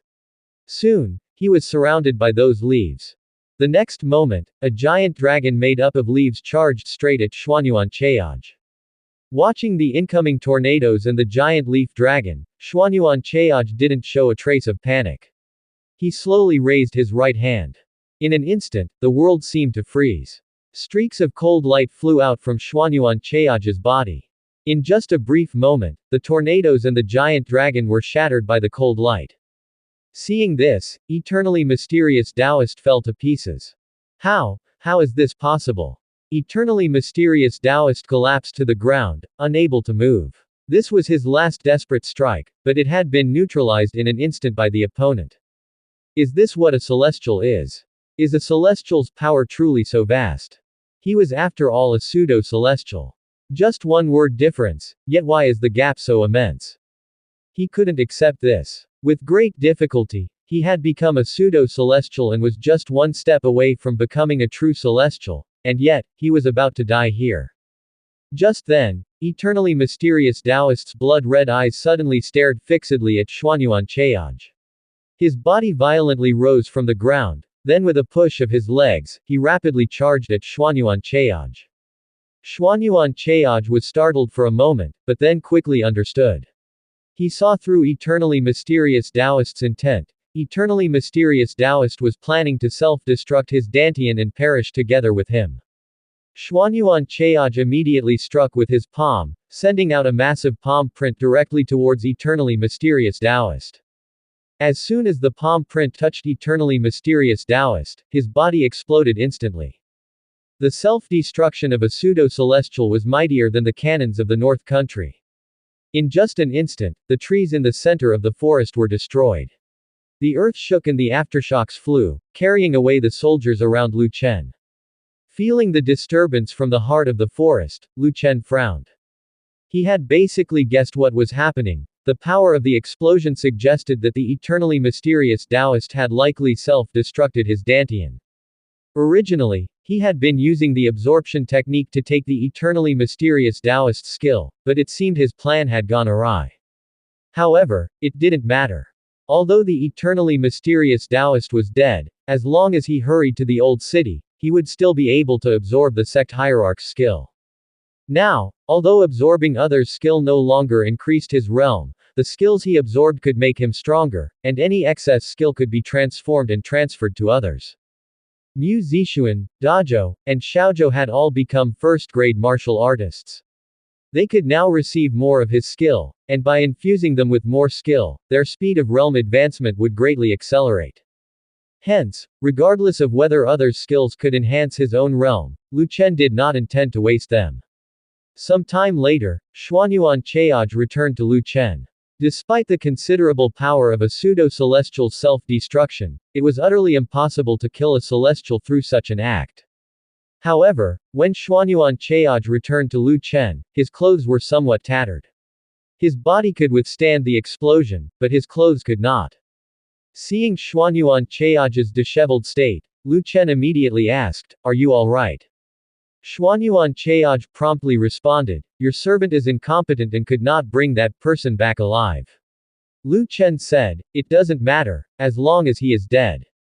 "How about you?" Xuanyuan Chaoj replied, "Your servant is unharmed. Although the blast from his Dantian self-detonation was powerful, it didn't penetrate through your servant's protective Gangqi." Hearing this, Lu Chen was somewhat surprised. Such a large explosion still hadn't breached a celestial's protective Gangqi. Had the strength of celestials already reached such a level? That being the case, would firearms be completely ineffective against a celestial? And he wondered if nuclear weapons would work. As Lu Chen was lost in thought, Xuanyuan Chaoj reminded him, "My king, we should hurry to the old city. The noise just now was too loud, and I fear they're already alerted over there. If we're too late, those assassins might escape." Coming back to his senses, Lu Chen immediately said, "Let's go to the old city at once." Following that, Lu Chen led his soldiers towards the old city. In the old city of Yan County, Zhuge Zongguang and the Master of Divine Communication still hadn't taken action, both were still verbally confronting each other. At that moment, Zhuge Zongguang tried to persuade, as the son of destiny, the North Prince will inevitably unite the world under one king. In the future, no matter the power, all will submit to the North Prince. Why don't you pledge allegiance now, make your mark and accomplish great deeds? Do you really have to wait until the North country's cavalry flattens your strongholds before you bow your heads? Hearing Zhuge Zongguang's words, the Master of Divine Communication let out a laugh, then retorted, "Ridiculous, Zhuge the old traitor, you being a dog is your own business, and yet you have the shamelessness to want us to be dogs with you." Just then, a giant mushroom cloud appeared in the distance, followed by the earth shaking and mountains swaying. Approaching closer, a faint wave of spiritual power swept over everyone's body. Despite its severely weakened force, it almost knocked those ordinary people to the ground. Sensing the magnitude of this wave of spiritual power, the Master of Divine Communication's expression drastically changed. His eyes, fixed through the window on the mushroom cloud emanating red light in the direction of the new city, were filled with alarm. The Master of Divine Communication muttered, "Such a massive blast, could it be that a pseudo-celestial has self-destructed? Could that old thing Heng Yu have run into trouble?" Seeing the blood-red mushroom cloud from the explosion in the distance, Zhuge Zongguang realized the affair at New City had ended. With Xuanyuan Chaoj's speed, he feared Chaoj would soon arrive at the old city. At this point, there was no need to continue wasting time with the pseudo-celestial inside. Thinking this, Zhuge Zongguang said, "It looks like the ones you sent to assassinate the prince at New City have been executed. Next, it's your turn. I'll give you one last chance. If you refuse to surrender, then death is the only path left for you." Upon hearing these words, the Master of Divine Communication's face turned ashen. How did Zhuge Zongguang know they had sent people to New City? Could it be? Had Zhuge Zongguang and his team known about his and eternally mysterious Taoist's plan from the very beginning, so they simply played along to bait the eternally mysterious Taoist into their trap? Even if that were the case, there was only one pseudo-celestial, Zhuge Zongguang, in Yan County, and with him standing right here, shouldn't the eternally mysterious Taoist have been able to break into New City no matter what? They had considered the possibility that their plan could be discovered from the start. But considering they had two pseudo-celestials on their side against the single one in Yan County, with the most crucial point being that Zhuge Zongguang was a scholar. At best he should have been able to only restrain one of them. So even if their scheming was discovered, it should have been no significant setback. How was the eternally mysterious Taoist driven to self-destruct? Was that blood-red cloud truly formed by the eternally mysterious Taoist self-destruction? Or was it the result of a mysterious weapon from North Country? North Country's weaponry was immensely powerful, creating scenes reminiscent of martial artists self-destructing their dantians. They had already known this. At this moment, the Master of Divine Communication could not be certain if it was the eternally mysterious Taoist who had self-destructed his dantian or if North Country had deployed a more potent weapon. Seeing no movement from within the tavern, Zhuge Zongguang spoke indifferently, "Gentlemen, I have given you a chance. Since you refuse to surrender, don't blame me." Then Zhuge Zongguang commanded, "Attack." The next moment, over a dozen cannonballs flew toward the tavern where the Master of Divine Communication was. Hearing the roar outside, he immediately snapped back to reality. He quickly said to the tavern's disciples, "Watch out for those iron balls." As soon as the Master of Divine Communication finished speaking, one of the iron balls exploded on the tavern's roof, blowing a huge hole in it instantly. One after another, countless cannonballs poured through the gaping hole in the roof. In an instant, the tavern was filled with continuous explosions, pained screams, and frantic cries. Witnessing this scene, the Master of Divine Communication could no longer hold back and charged at Zhuge Zongguang with a great knife. Seeing a figure swiftly approach Zhuge Zongguang, Liang Zong promptly warned, "Great scholar, be careful." Liang Zong had hardly finished speaking when Zhuge Zongguang suddenly raised his hand. Immediately, golden protective Gang Qi surrounded his body, with countless verses of poetry flowing within the golden Qi. The Master of Divine Communication's knife struck Zhuge Zongguang's protective Gang Qi. The Master of Divine Communication viciously said, "I want to see just how formidable you, the literature saint, truly are." As he spoke, the Master of Divine Communication concentrated his full skill and unleashed his ultimate technique. Heavenly Destruction 18 /. Following that, a purple light directly struck Zhuge Zongguang's protective Gang Qi. When the purple blade Qi touched Zhuge Zongguang's protective Gang Qi, a crack immediately appeared. Seeing this, Liang Zong's complexion drastically changed. He thought to himself, Zhuge Zongguang was only a scholar, and even though he was now a pseudo-celestial, when compared to martial artists, his strength would still be lacking. It was possible that Zhuge wasn't a match for this man in front of him. Liang Zong immediately made a move against the Master of Divine Communication. Zhuge Zongguang was a great scholar of North Country, handling many of its government affairs. He couldn't afford an accident. If something happened to him, wouldn't the North Prince hold him, the commander of the Brocade Guard, responsible? Just as Liang Zong was about to reach the Master of Divine Communication, a purple blade Qi swung out towards Liang Zong, approaching him at incredible speed. Liang Zong hadn't even reacted before the blade Qi closed in. Liang Zong hastily raised his knife to block, but the moment the purple blade energy touched him, both he and his knife were sent flying, and Liang Zong's body instantly crashed through over a dozen houses. Liang Zong immediately felt intense pain in his body as if all his bones had shattered. He couldn't help feeling utterly shocked inside. Was this the strength of a pseudo-celestial? He had already exerted all his strength to block that strike, yet it had still not been enough to withstand it. At the same time, the sect hierarch of Divine Communication continued to furiously hack at Zhuge Zongguang's protective Gang Qi. With each slash, the power increased tenfold, and as the cracks in his protective Gang Qi grew larger, Zhuge Zongguang's face remained unpanicked. At that moment, he raised his hand, swung it, and then shouted loudly, "Suppress." A surge of spiritual energy burst forth from his body, and when that golden spiritual energy made contact with the body of the sect hierarch, the hierarch suddenly felt completely paralyzed, as if something had bound him. Zhuge Zongguang, who had taken the literary path to the Tao, was indeed not as adept at killing as martial artists, which didn't mean he lacked power. The sect hierarch was momentarily dumbfounded. He hadn't expected Zhuge Zongguang's move to be so powerful as to instantly seal off all his skill.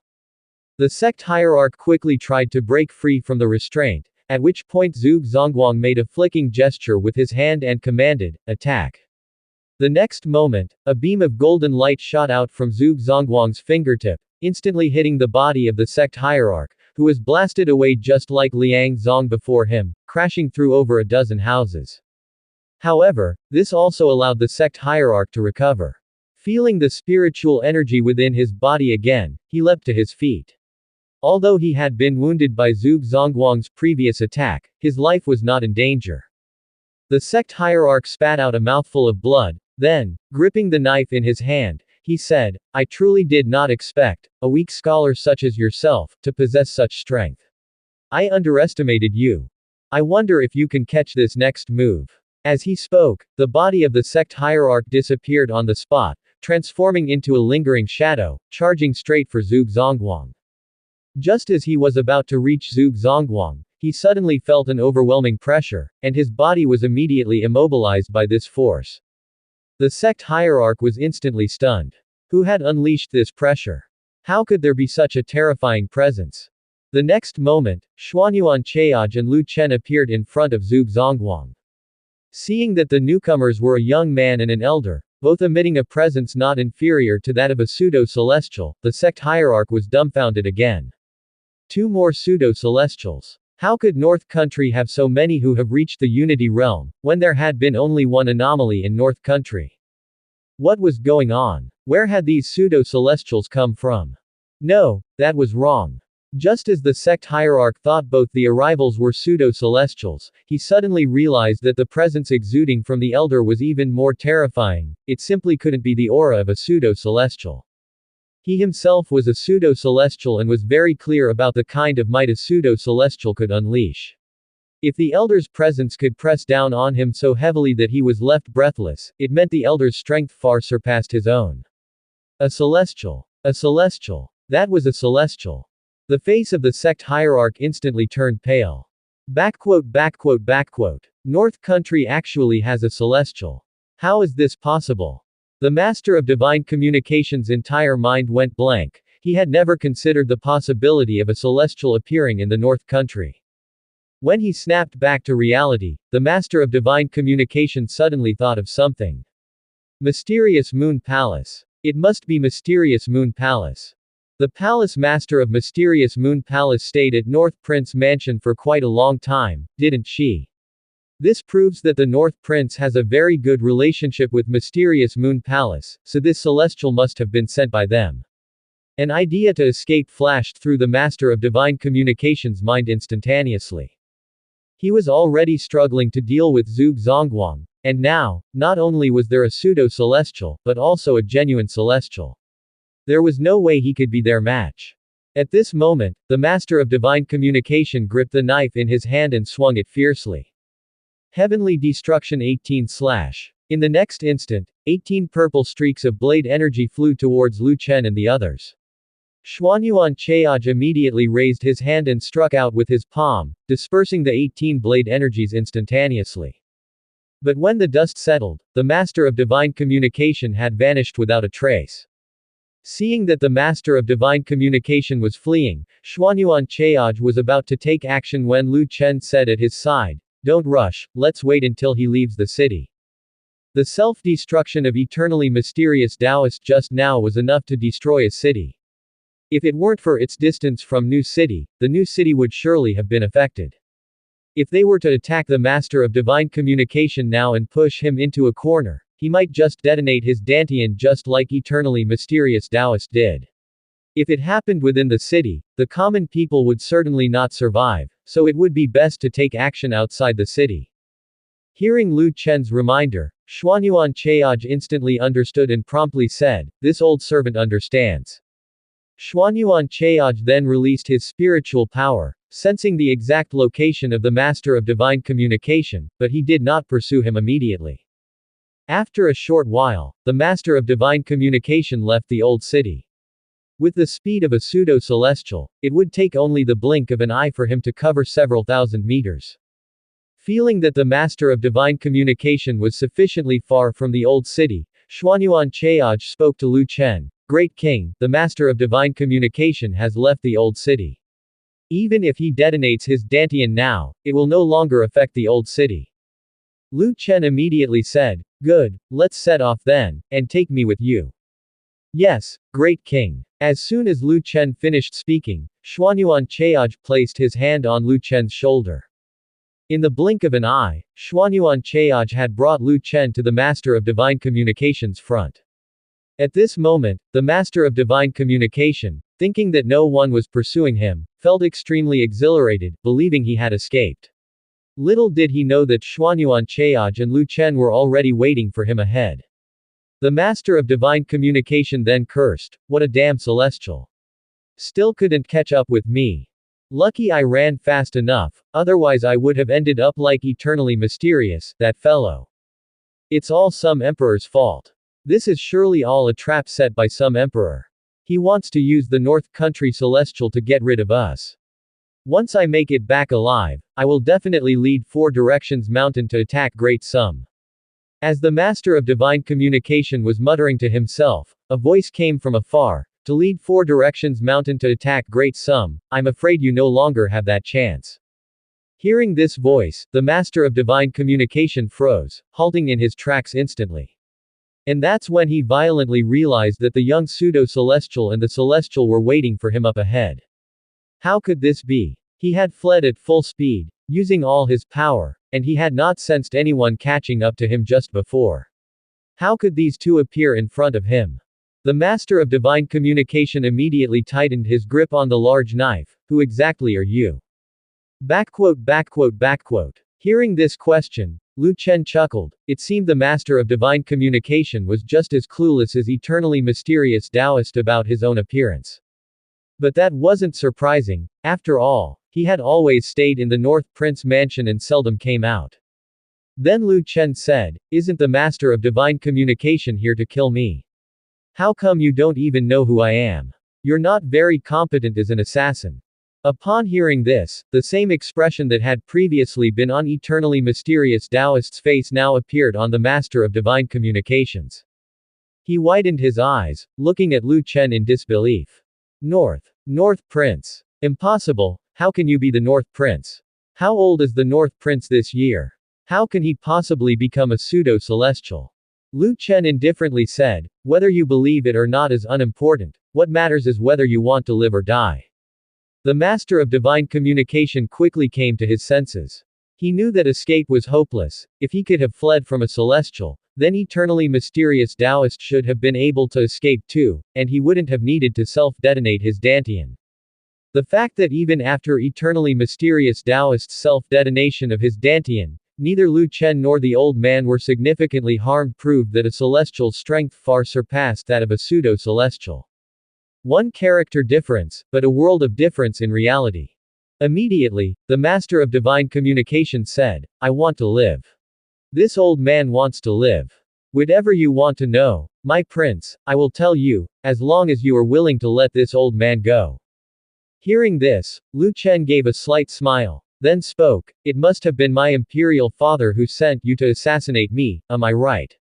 The Master of Divine Communication immediately said, "Yes, he said that becoming a celestial required the death of all the seniors. We took it as the truth, so this old man and eternally mysterious Taoist joined hands in preparation to assassinate you. Little did I know, all this is a plot by the Sum Emperor. He simply wanted to use the North Country's hand to eliminate this old man and eternally mysterious Taoist." At this point, the Master of Divine Communication clenched his teeth in rage, wishing he could rush back to the capital city right now to settle the score with the Sum Emperor. If it wasn't for the Sum Emperor, how could they have ended up in the situation they faced today? They had already become pseudo-celestials, just one step away from becoming true celestials, and yet at this very moment, they faced a life-and-death crisis. Seeing the twisted expression of unwillingness on the Master of Divine Communication's face, Lu Chen said with a laugh, "You've lived for over 100 years and yet you're still so naive. How could you be so sure that what he said about becoming a celestial was true? The conditions for becoming a celestial are vitally important for a pseudo-celestial who is entering the Unity realm. If these conditions were known, they could very well be obstructed by others with ulterior motives. Generally speaking, to become a celestial surely involves some difficulty. Zhuge Zongguang initially speculated that the Sum Emperor's condition for becoming a celestial was the unification of the entire Great Xia dynasty. If that were the condition, it would definitely be a challenging task for the Sum Emperor. But if the Sum Emperor's condition to become a celestial was merely the killing of all the seigneurs, such a condition would be far too easy in comparison, and obviously, couldn't be true. The Sum Emperor clearly wasn't telling the truth. Hearing Lu Chen's words, the Master of Divine Communication paused for a moment, realizing they had been tricked. But by this point, such thoughts were futile. When it came down to it, surviving was what mattered most. If only he could survive, once he broke through to the heavenly human realm, he would seek revenge against the Sum Emperor. The Master of Divine Communication then said, "My prince, this old man knows he was wrong. As long as you spare this old man, upon returning, I will lead the entire Four Directions Mountain to serve you." Hearing the Master of Divine Communication's words, Lu Chen glanced at the personal information of the Master of Divine Communication. Name: the Master of Divine Communication. Identity: Ancestor of Four Directions Mountain. Strength: Pseudo-Celestial. Loyalty: -50. Lu Chen chuckled. Originally, he had considered whether he could subdue the Master of Divine Communication and then bring the entire Four Directions Mountain over to his side, but upon seeing a negative loyalty, he dismissed the idea. If it had been 0, he might have accepted it, but negative meant no chance. Negative loyalty proved he had no intention of pledging allegiance to the North Country. Lu Chen then said, "Very well, but you will need to sign a blood covenant with me." After hearing Lu Chen's words, the Master of Divine Communication was momentarily stunned. A blood covenant? What blood covenant? Following that, the Master of Divine Communication asked, "What is this blood covenant that the prince speaks of?" Lu Chen indifferently replied, "It's something that prevents you from betraying me. Once the blood covenant is established, as long as your strength is weaker than mine, you will never be able to betray me." Upon hearing this, the Master of Divine Communication's heart skipped a beat. Seeing the Master of Divine Communication hesitating, Xuanyuan Cheaj immediately unleashed the celestial pressure. In an instant, the Master of Divine Communication felt so crushed by this pressure that he could barely breathe, hastily saying, "This old man agrees." Although he did not want to be controlled by others, in such a situation, if he did not agree to the North Prince's terms, he might very well lose his life. He had no desire to self-destruct and die like the eternally mysterious Taoist had just moments before. It was just a blood covenant, after all. Just agree to it, he thought. Based on the North Prince's description, this blood covenant didn't seem all that frightening. As long as one day he could break through to the heavenly human realm, the blood covenant would become invalid, and he would be free from the North Prince's control. He believed that day would not be far off. As he thought this, Lu Chen's voice came through, "Well then, since you've agreed, shall we proceed with forming the blood covenant?" With that, Lu Chen walked straight toward the Master of Divine Communication. As Lu Chen approached him, the Master of Divine Communication instantly became alert, but he took no aggressive action. With another celestial by his side, he had entirely lost any desire to resist at this point.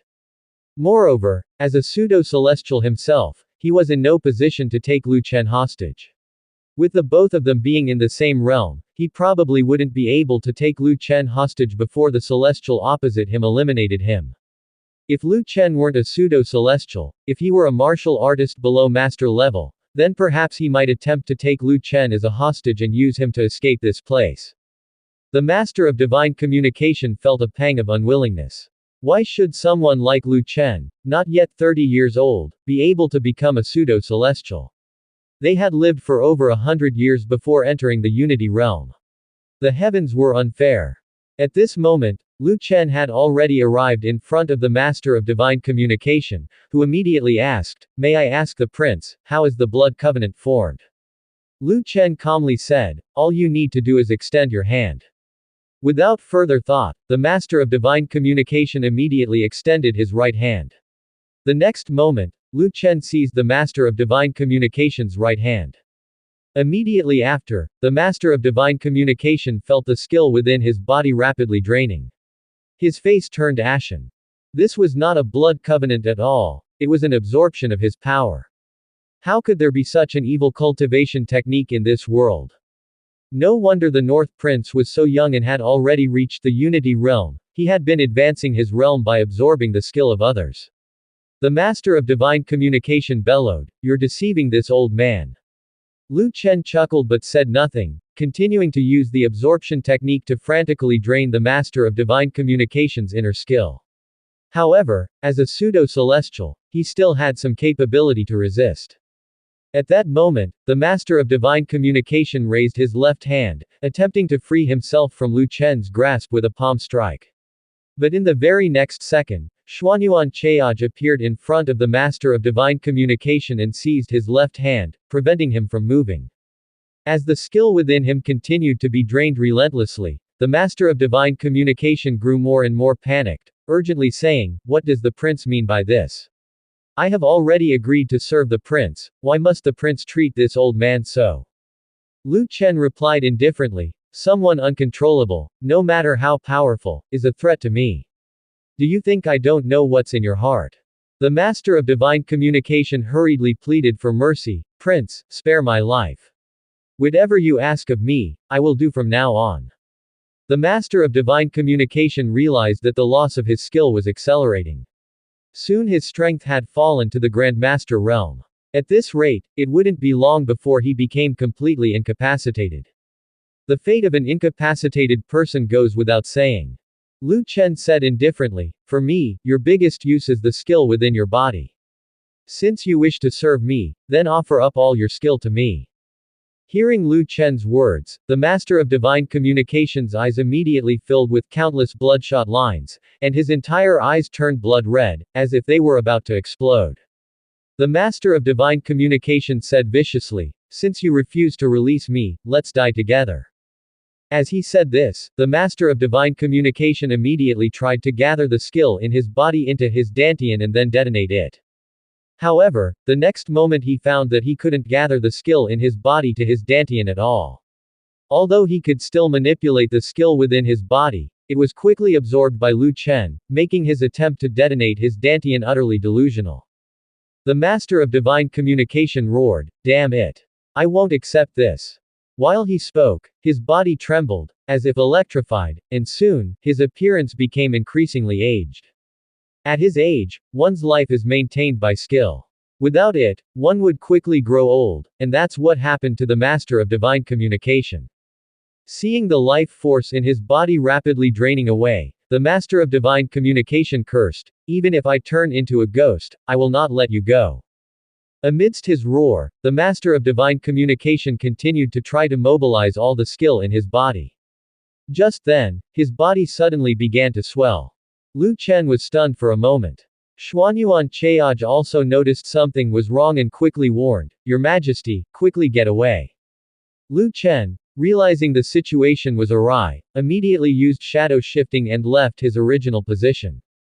The next moment, the Master of Divine Communication's body exploded violently.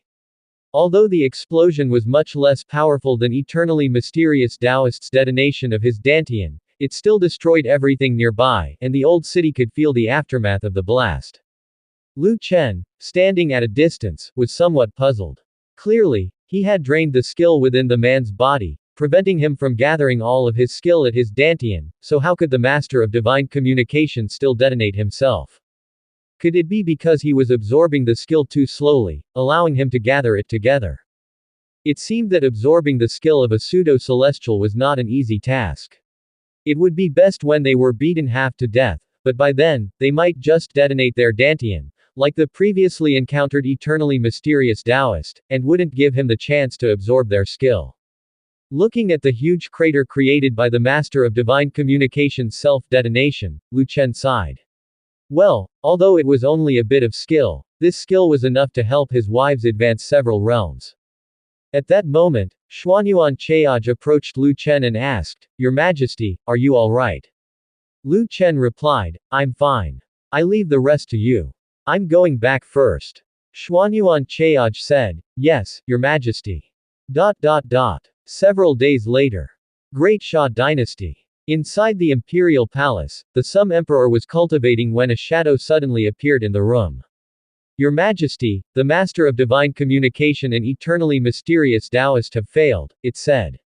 Hearing this, the Sum Emperor's mind went blank. Failed. How could they possibly fail? Two pseudo-celestials couldn't defeat Zhuge Zongguang, a mere scholar. After regaining his composure, the Sum Emperor immediately cursed, "Waste, all a bunch of waste.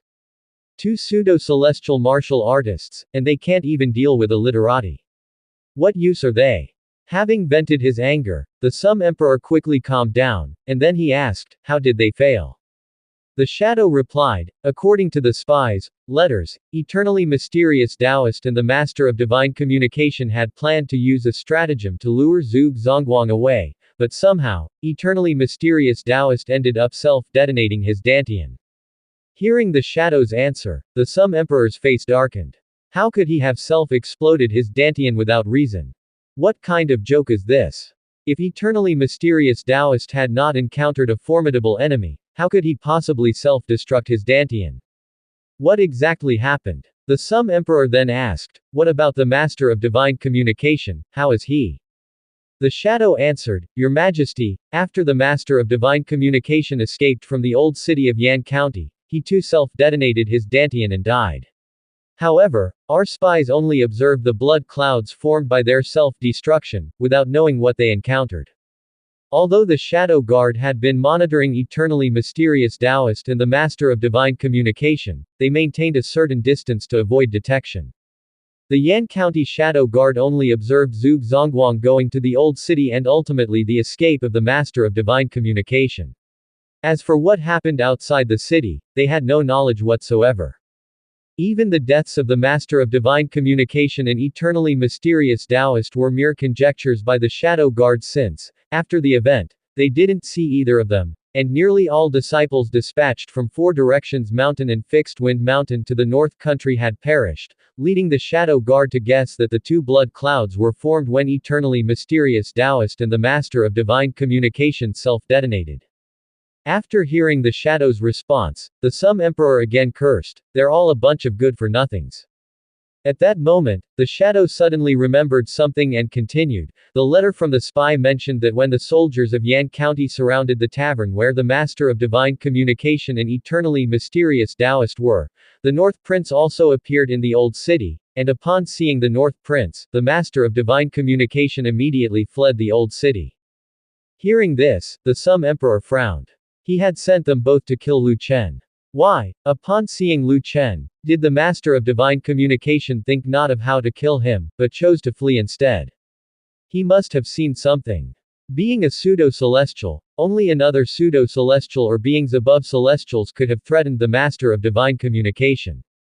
Could it be? A chill ran through the Sum Emperor's heart as he considered a possibility he least wanted to see. Could it be that the North Country had a celestial? If the North Country had no celestial, with the strength of the Master of Divine Communication and eternally mysterious Taoist, they should have been able to escape the North Country at all costs, not opt to self-detonate their Dantian.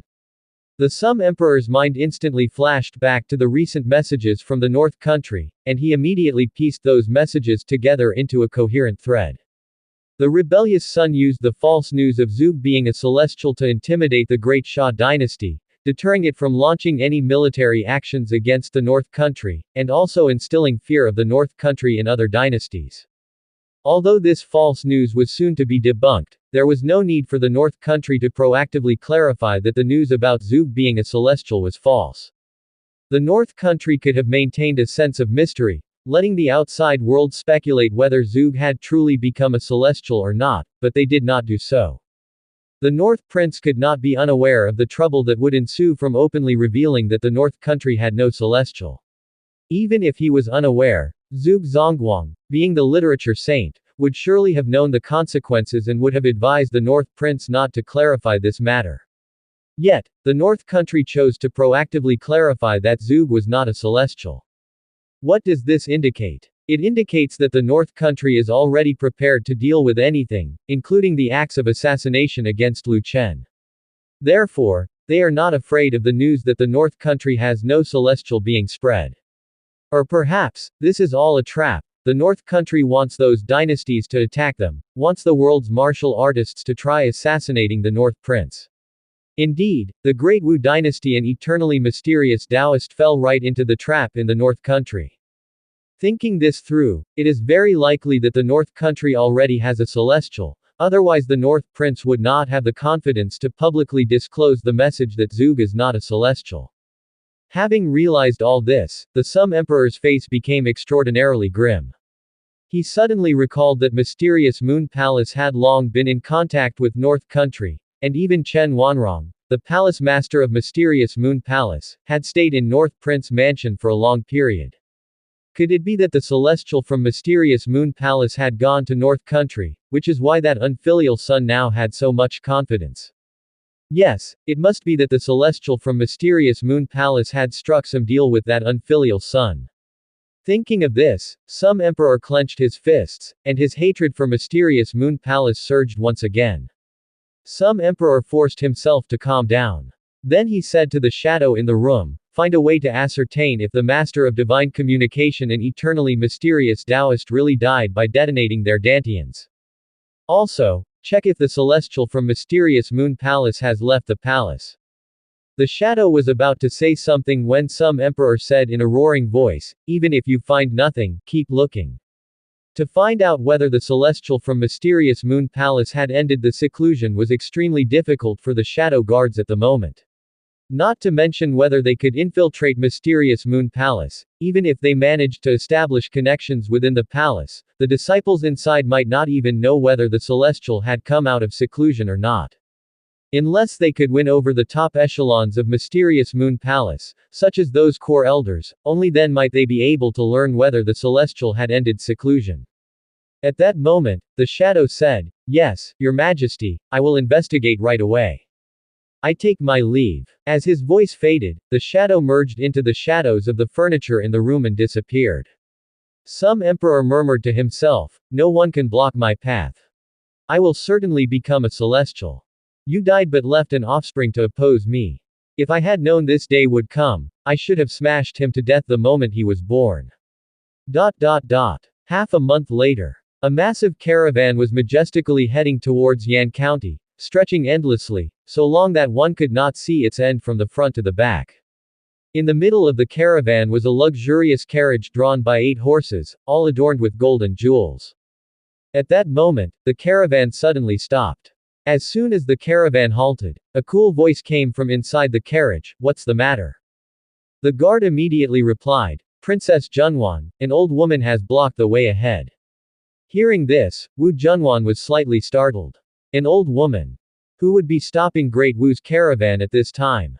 Just then, the voice of the old woman could be heard in the distance.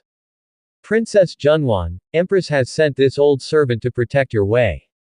Upon hearing that voice, Wu Junwan instantly knew who it was. She immediately said, "So it's Elder Hu, then I'll have to trouble Elder Hu." Although that fellow Pei Hong betrayed her, Yu Emperor would not betray her. The fact that Yu Emperor sent Grandmaster Hu Shu to protect her was the best proof. At that moment, Wu Junwan's lips curved into a slight smile. "Little man, I've arrived, and you will eventually pay a heavy price for your decisions." Wu Junwan had not yet fully realized what would happen to her after she arrived in Yan County. In her heart, she believed that being a hostage for the North Prince was just that, and even if the North Prince really coveted her body, he wouldn't act inappropriately. After all, she was still the Princess Junwan of the Great Wu dynasty, and no matter what, the North Prince wouldn't dare to do something that crossed the line. At most, he would only use his words to insult her. On the contrary, she was even more eager to get close to the North Prince because only by gaining his trust could she possibly obtain the secrets of the North Country from him. As long as she stole the secrets of the North Country, she would definitely have a chance to turn the tables. One day, she would wear a phoenix robe just like the Yu Emperor. Although Wu Junwan appeared cold at the moment, a fierce flame had already ignited in her heart. She hadn't felt as happy as she did today since the day she lost her power. The caravan soon entered Yan County, and after it did, the prefecture governor of Yan County and the accompanying personnel from Great Wu completed their handover, taking them to a large compound arranged by the North Country. However, just as Wu Junwan was getting off the carriage and preparing to enter the dwelling arranged by the North Country, the prefecture governor of Yan County spoke to her. Princess Junwan, your residence is not here. Please follow me. Hearing this, Wu Junwan was momentarily taken aback, and then she asked, all my attendants are staying here. Why am I not staying here? Although Wu Junwan was a hostage, she still possessed the temperament of a noble. She would not lower her voice and succumb just because she had become a hostage. The prefecture governor of Yan County smiled and said, according to the prince's request, your residence, Princess Junwan, is in the North Prince Mansion.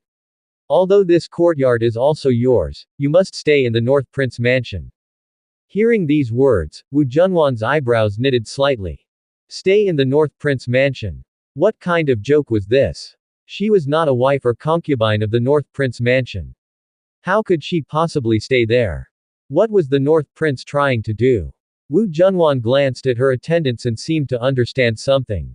Could it be that the North Prince was afraid she would cause trouble in the North Country, so he wanted to separate her from the attendants she had brought with her?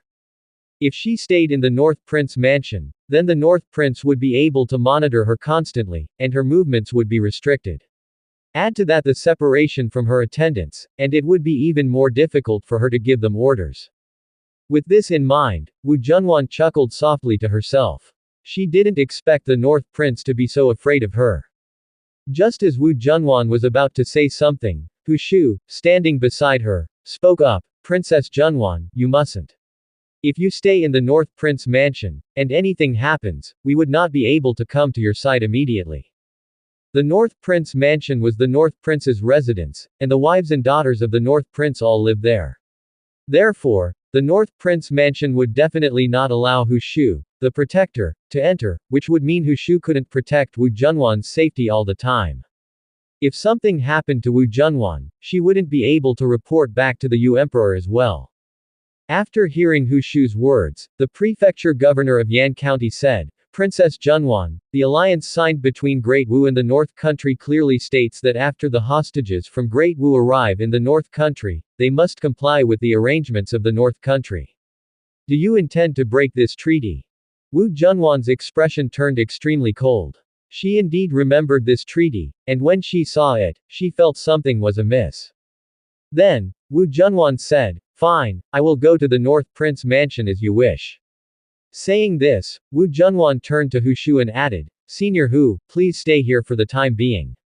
If anything happens, I will send someone to inform you. Beneath someone's roof, one has no choice but to bow their head. Wu Junwan had no options, especially since there were stipulations like that in the treaty. If she violated the treaty at will, the North Country's army might just have a reason to continue moving south. Forget it, it was just being constantly monitored by the North Prince. After all, she was also intending to get close to the North Prince. If she could stay in the North Prince Mansion, this would give her an opportunity instead. Although living in the North Prince Mansion would make it difficult to engage in any secretive actions, she didn't need to send out any information either. She could simply store the intelligence she gathered in her mind, and then, when she had a chance to leave the North Country later, she could bring those secrets out. Seeing that Wu Junwan had spoken as such, Hu Shu did not feel it was her place to say more. She was the protector assigned to Wu Junwan by the Yu Emperor, and when she left Great Ju, the Yu Emperor had told her to obey Wu Junwan's commands once in the North Country. Since Wu Junwan had made up her mind to do so, they could only listen to her. Hu Shu then said, this old servant understands. Thereupon, Wu Junwan boarded the carriage and followed the prefecture governor to North Prince Mansion. When Wu Junwan arrived at North Prince Mansion, she looked at the plaque above the gate and was overwhelmed with emotion. She had originally thought that she would never have the chance to return here in her lifetime, yet, to her surprise, not much time had passed before she found herself back at this place again. At that moment, a group of maids approached Wu Junwan and, curtsying, they said, we greet the Empress. Huh. Hearing this, Wu Junwan, who had been lost in thought, was suddenly startled. The Empress. What did that mean? Was she experiencing auditory hallucinations? Why was she hearing these maids addressing her as the Empress? Wu Junwan could hardly believe her own ears and then said to the head maid in front of her, what did you just refer to me as? The head maid immediately replied, Your Majesty, this servant addressed you as the Empress. Wu Junwan knitted her brows and said in confusion, I am merely a princess, so how have I become the empress in your mouths? Although she did indeed aspire to be the empress of Great Wu, she wasn't there yet, that goal was still far off. Who would address her as the empress at this time? What were the maids of the prince's mansion up to? The head maid quickly said, Your Majesty, it was the prince who instructed us to address you in this manner. This. Wu Junwan's gaze showed confusion. What was North Prince up to? Wu Junwan then asked, Why would North Prince have you address me in this manner? The head maid answered, Your Majesty, this servant does not know. Wu Junwan then said, You should continue to call me Princess Junwan or Your Highness. The head maid hastily said, Your Majesty, please forgive us, but it was the prince's order, and without his command, we dare not change the way we address you. Hearing this, Wu Junwan said resignedly, Fine, do as you please. At that moment, the head maid said, Empress, please follow us. We will take you to the courtyard where you will be staying. With the maids leading the way, Wu Junwan arrived at a spacious courtyard. The arrangement seemed somehow familiar, but she could not remember where she had seen such a courtyard before. Then, the maids continued to guide Wu Junwan toward the room inside. Upon entering the room, a strong sense of déjà vu came over her again. There were some red curtains inside the room separating the inner chamber from the outer chamber, and a special fragrance wafted through the air. At that moment, Wu Junwan realized where she had seen this scene before. Wasn't this the sleeping quarters of the Yu Emperor? The layout inside the room was almost identical to that of the Yu Emperor's sleeping quarters. Seeing the layout of the room in front of her, Wu Junwan was somewhat baffled, not knowing what North Prince was up to. Wu Junwan then lifted the red curtain and stepped into the inner room, only to find, just as she had thought, that the decor within was almost identical to that of the Yu Emperor's palace, down to the last detail. Even the patterns on the cotton quilts and bed sheets were the same. Wu Junwan had a look of confusion on her face. Just then, a maid spoke up, Your Majesty, the hot water is ready. After your long journey, you must be exhausted. Why not take a hot bath to ease your fatigue? Wu Junwan snapped back to reality, and without much thought, replied, All right. Subsequently, Wu Junwan made her way to the bathhouse, and as she entered, she was startled to discover that the layout of the bathing pool was strikingly similar to that of the Yu Emperor, with the only difference being that this bathhouse was much smaller compared to the Yu Emperor's, though the layout was almost identical. With the attendants' help, Wu Junwan shed her clothes and slowly stepped into the pool. Inside the bathing pool, the steam was rising, creating an utterly dreamlike atmosphere. After entering the pool, Wu Junwan felt the fatigue of many days dissolve in an instant, and in her hazy state, she thought she saw the moonlight. She did not know how much time had passed before she finally regained full consciousness. Only then did she realize she was alone in the bathing pool, without the Yu Emperor. It had all been an illusion. Mainly because the scene was all too familiar, combined with the soporific effect of the hot water, she had experienced an illusion. After coming to her senses, Wu Junwan promptly rose from the pool, and the maids hastened to bring towels to attend to her, some drying her body while others brought clothes for her to dress. When Wu Junwan saw the clothes the maids were holding, she was stunned all over again. The clothes in their hands were identical to the Empress's phoenix robe, worn by the Yu Emperor. Although she did indeed wish to wear the Empress's phoenix robe, she had never imagined herself wearing it under such circumstances. Just as a maid was about to dress her in the phoenix robe, Wu Junwan immediately stopped them and asked, A phoenix robe? Where did this come from? The maid serving her replied, Your Majesty, it was specially made by orders of the prince. Wu Junwan was even more perplexed internally, wondering what the North Prince meant by this, having maids address her as the Empress and dressing her in a phoenix robe. Despite her confusion, Wu Junwan ultimately lifted her arms, allowing the maids to drape the phoenix robe over her. Somehow, the robe seemed to possess a bewitching quality that made it impossible for her to refuse. Once robed in the phoenix robe, Wu Junwan returned to her bedroom, where she approached the dressing table. In front of the dressing table was a massive full-length mirror, which was quite different from the Empress's chambers in the Yu Imperial Palace.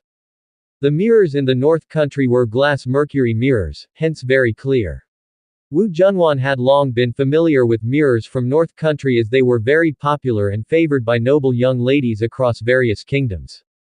However, Wu Junwan had only ever encountered handheld mirrors. This was her first experience with a mirror of this kind. After admiring her reflection in the phoenix robe for a while in the mirror, Wu Junwan sat down at the dressing table, and the maids began to tend to her hair.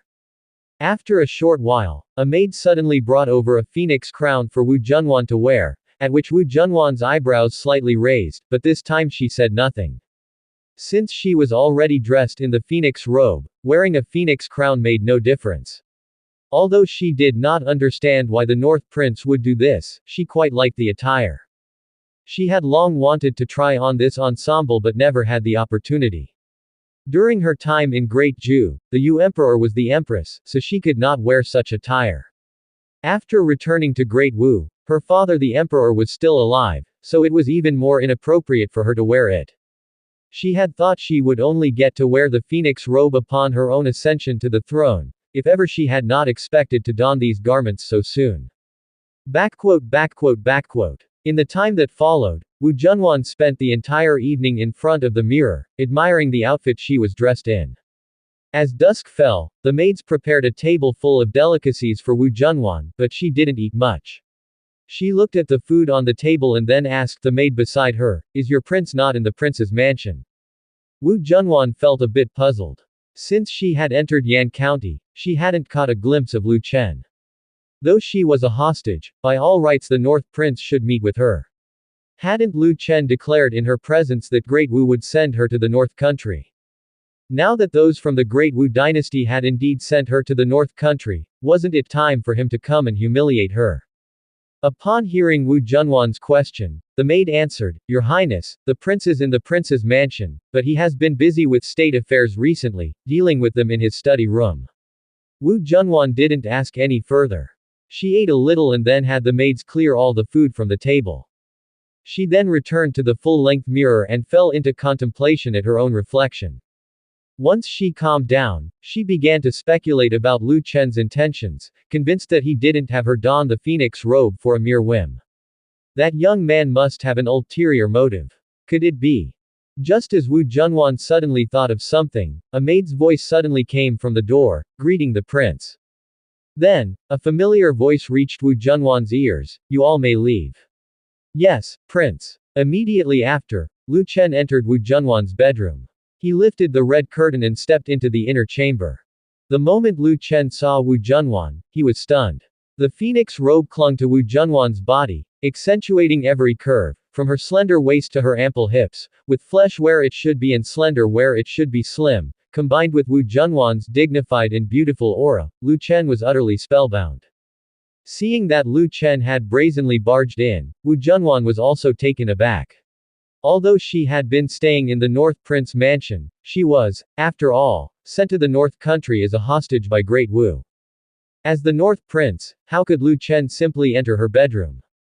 However, Wu Junwan didn't scold Lu Chen. Instead, she directly asked, "What is the meaning of this, Prince?"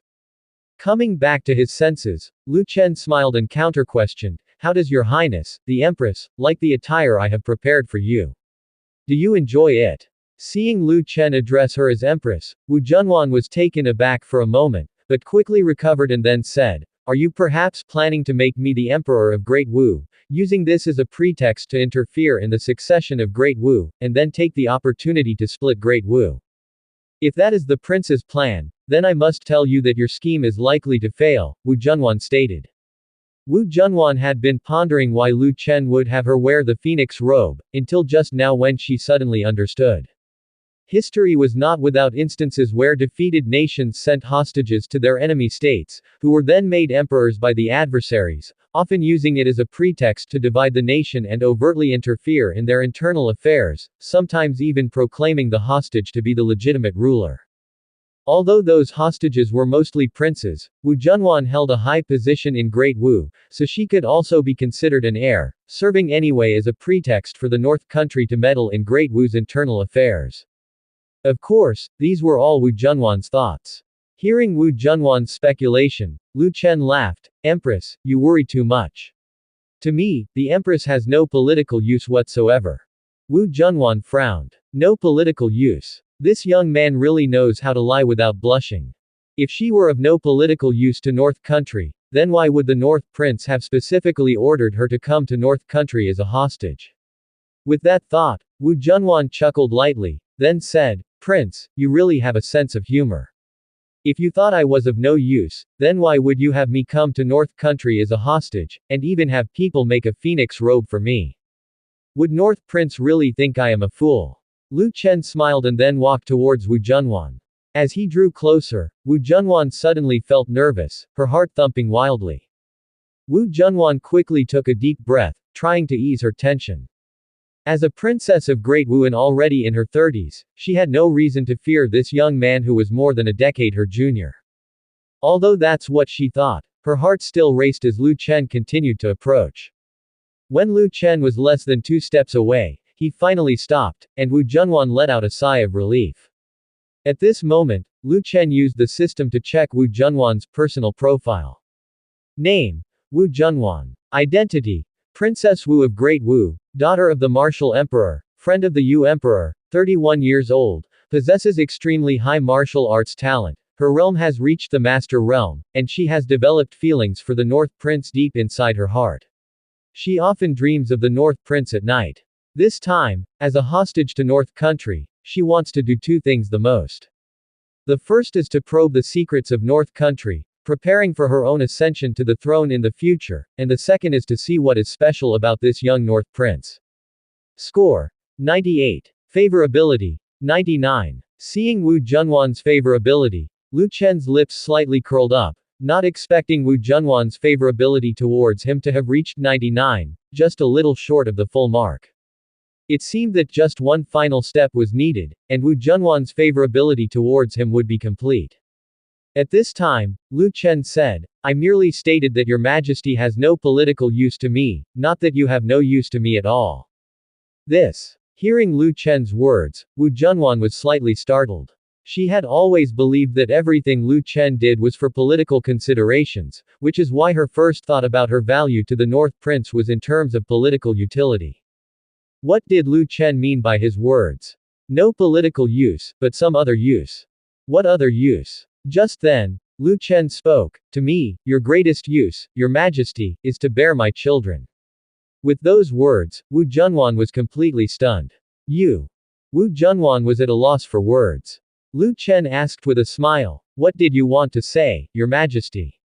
Wu Junwan snorted coldly, ridiculous, do you think I would believe your lies? As soon as Wu Junwan finished speaking, Lu Chen suddenly took a step forward, startling her, prompting her to hastily take a step back. Lu Chen said with a smile, does your majesty really not see whether I am lying or not? A trace of barely noticeable panic appeared on Wu Junwan's face. During her last mission to North Country, Lu Chen boldly expressed his love for her, but at that time, she thought it was very likely that he was just teasing her. Firstly, Lu Chen is a man with great ambitions, and his mind couldn't possibly be focused entirely on women. Despite appearing to be frivolous on the surface, in reality, he might be a very profound person, at least that was Wu Junwan's opinion of Lu Chen. Wu Junwan hadn't expected Lu Chen to say such things to her again, and his gaze was burning with intensity, giving the impression that he wasn't lying. Lu Chen's gaze was too impassioned, filled with desire for possession. Having ascended to a high position, Wu Junwan had long since learned to read people, and she immediately perceived the intent in Lu Chen's gaze. Wu Junwan then said, Prince is quite the jester. If the prince truly wishes for me to bear you children, why not directly propose a marriage alliance to the great martial royal family? Instead of answering Wu Junwan's question, Lu Chen said, as intelligent as your majesty is, I believe you can certainly deduce why I didn't propose a marriage alliance, but instead, your majesty came to North Country as a hostage. Wu Junwan immediately realized, if they were united through marriage, North Country and the great martial royal family would become relatives, and thereafter, the martial emperor would become North Prince's father-in-law. Should North Prince ever decide to lead troops against Great Wu, that would be an attack on his own father-in-law, and North Prince would lose moral standing. Thus, it turns out North Prince indeed harbors the ambition to unify the realm. Wu Junwan then said, since North Prince didn't propose a marriage alliance, then I am a hostage here. Could it be that North Prince intends to extend his devilish claws towards me, a hostage? If word of this were to spread, I fear North Prince's reputation. Wu Junwan hadn't finished her sentence when she was interrupted by Lu Chen. Your Majesty, you should be well aware that my reputation has never been good to begin with. Wu Junwan's gaze faltered. Indeed, North Prince's reputation had never been good. Quickly changing the subject, Wu Junwan said, I am somewhat puzzled. Why does the prince insist on having me wear the phoenix robe and have people address me as Empress? You even refer to me in the same manner. Lu Chen replied, the reason is quite simple. Because it's your wish, isn't it? You wished to be the Empress, so I am fulfilling it for you. Of course, there is another reason. Wu Junwan pressed, what reason? Lu Chen, eyes fixed on Wu Junwan's mature and mesmerizing face, corners of his mouth slightly lifted, said, I have a particular interest in the status of Empress, so I wanted you to play the part. Wu Junwan did not grasp the meaning behind Lu Chen's words, but seeing his smile, she knew that whatever he meant was certainly not good. At this moment, Lu Chen took another step forward, and Wu Junwan, out of instinct, retreated again. Wu Junwan still couldn't believe that Lu Chen was truly planning to do something to her. Is the prince planning to ruin my purity today? Lu Chen said, Your Majesty has guessed correctly. No sooner had he spoken than Lu Chen took another step forward, and Wu Junwan, frightened, stepped back again. Although she had initially thought about approaching Lu Chen to extract secrets from Great Wu, she hadn't expected that on her very first day in North Prince Mansion, North Prince would intend to have relations with her, caught completely unprepared. As Lu Chen moved forward step by step, Wu Junwan retreated in kind until she reached the edge of the bed, with nowhere else to go. Lu Chen was now staring intently into Wu Junwan's eyes, her face showing a faint blush and a touch of panic. Usually poised and aloof in her lofty position, Wu Junwan suddenly seemed like a little girl before Lu Chen. Seeing Lu Chen continue to approach and having nowhere else to retreat, Wu Junwan grew even more panicked, as her heart raced crazily and her cheeks became abnormally burning hot. For some reason, looking at the young man before her, Wu Junwan felt completely unable to harbor any thoughts of resistance in her heart. As Lu Chen was about to reach her, Wu Junwan immediately threatened, If your highness really makes a move on me, I guarantee that you will regret it. Lu Chen said with an unconcerned expression, regret. Then, Your Majesty, why don't you tell me where I'll be regretting? At this, Lu Chen took another step forward, his leg almost touching Wu Junwan's phoenix robe. Wu Junwan's body instinctively leaned back slightly, trying to maintain some distance from Lu Chen. She then said, I am the hostage of Great Wu. If your highness lays a hand on me, it will surely incur my imperial father's wrath. It will also reveal your highness's true nature to all the great dynasties, and from then on, no defeated kingdom will send hostages to the North Country, and they may even join forces against the North Country. Lu Chen laughed and said, What if I don't care about any of that? Wu Junwan was momentarily stunned. This young man must be blinded by lust. How dare he lay hands on a hostage? That would be breaking the treaty. If the other kingdoms learn of the North Prince's actions, they will definitely no longer trust the North Country's promises. Just then, Lu Chen lifted his hand and directly grasped Wu Junwan's delicate chin. Wu Junwan's heart skipped a beat. She wished to step back, but she had already reached the edge of the bed, with no way to retreat further. To move back any more would be to fall onto the bed. At that moment, Wu Junwan suddenly thought of something and, instead of continuing to show a panicked demeanor, she let out a cold laugh. Is your highness mocking me? I don't believe that your highness dares to do that sort of thing to me. In her heart, Wu Junwan still couldn't believe that Lu Chen would dare to sleep with her. After all, she had once been the Princess Junwan of Great Wu, and although her title had been revoked, the common people of Great Wu still recognized her as their princess. If the North Prince dares to defile her, and should the common people of Great Wu come to know of it, they would surely be outraged. Even if the current Great Wu is helpless against the North Country, if the North should occupy Great Wu's lands in the future and seek to rule over it, they will certainly encounter fierce resistance from the common people of Great Wu. This would be detrimental to the North Prince's plans for unifying the continent. For the North Country, the greatest challenge isn't in vanquishing a nation, but in how to govern it afterward. Moreover, there is another danger in what Lu Chen is doing. If he forcibly takes a woman from Great Wu, wouldn't it imply that the soldiers of the North Country are just as ruthless? As goes the leader, so follow the soldiers. This would make the common people of the other kingdoms even more fearful of the soldiers of the North Country, and the North's future attempts at unification would surely meet with even more intense resistance. When passing through Yuping County, Wu Junwan had heard that to rule the region, the soldiers from the North Country had treated the locals especially well and refrained from looting or slaughtering.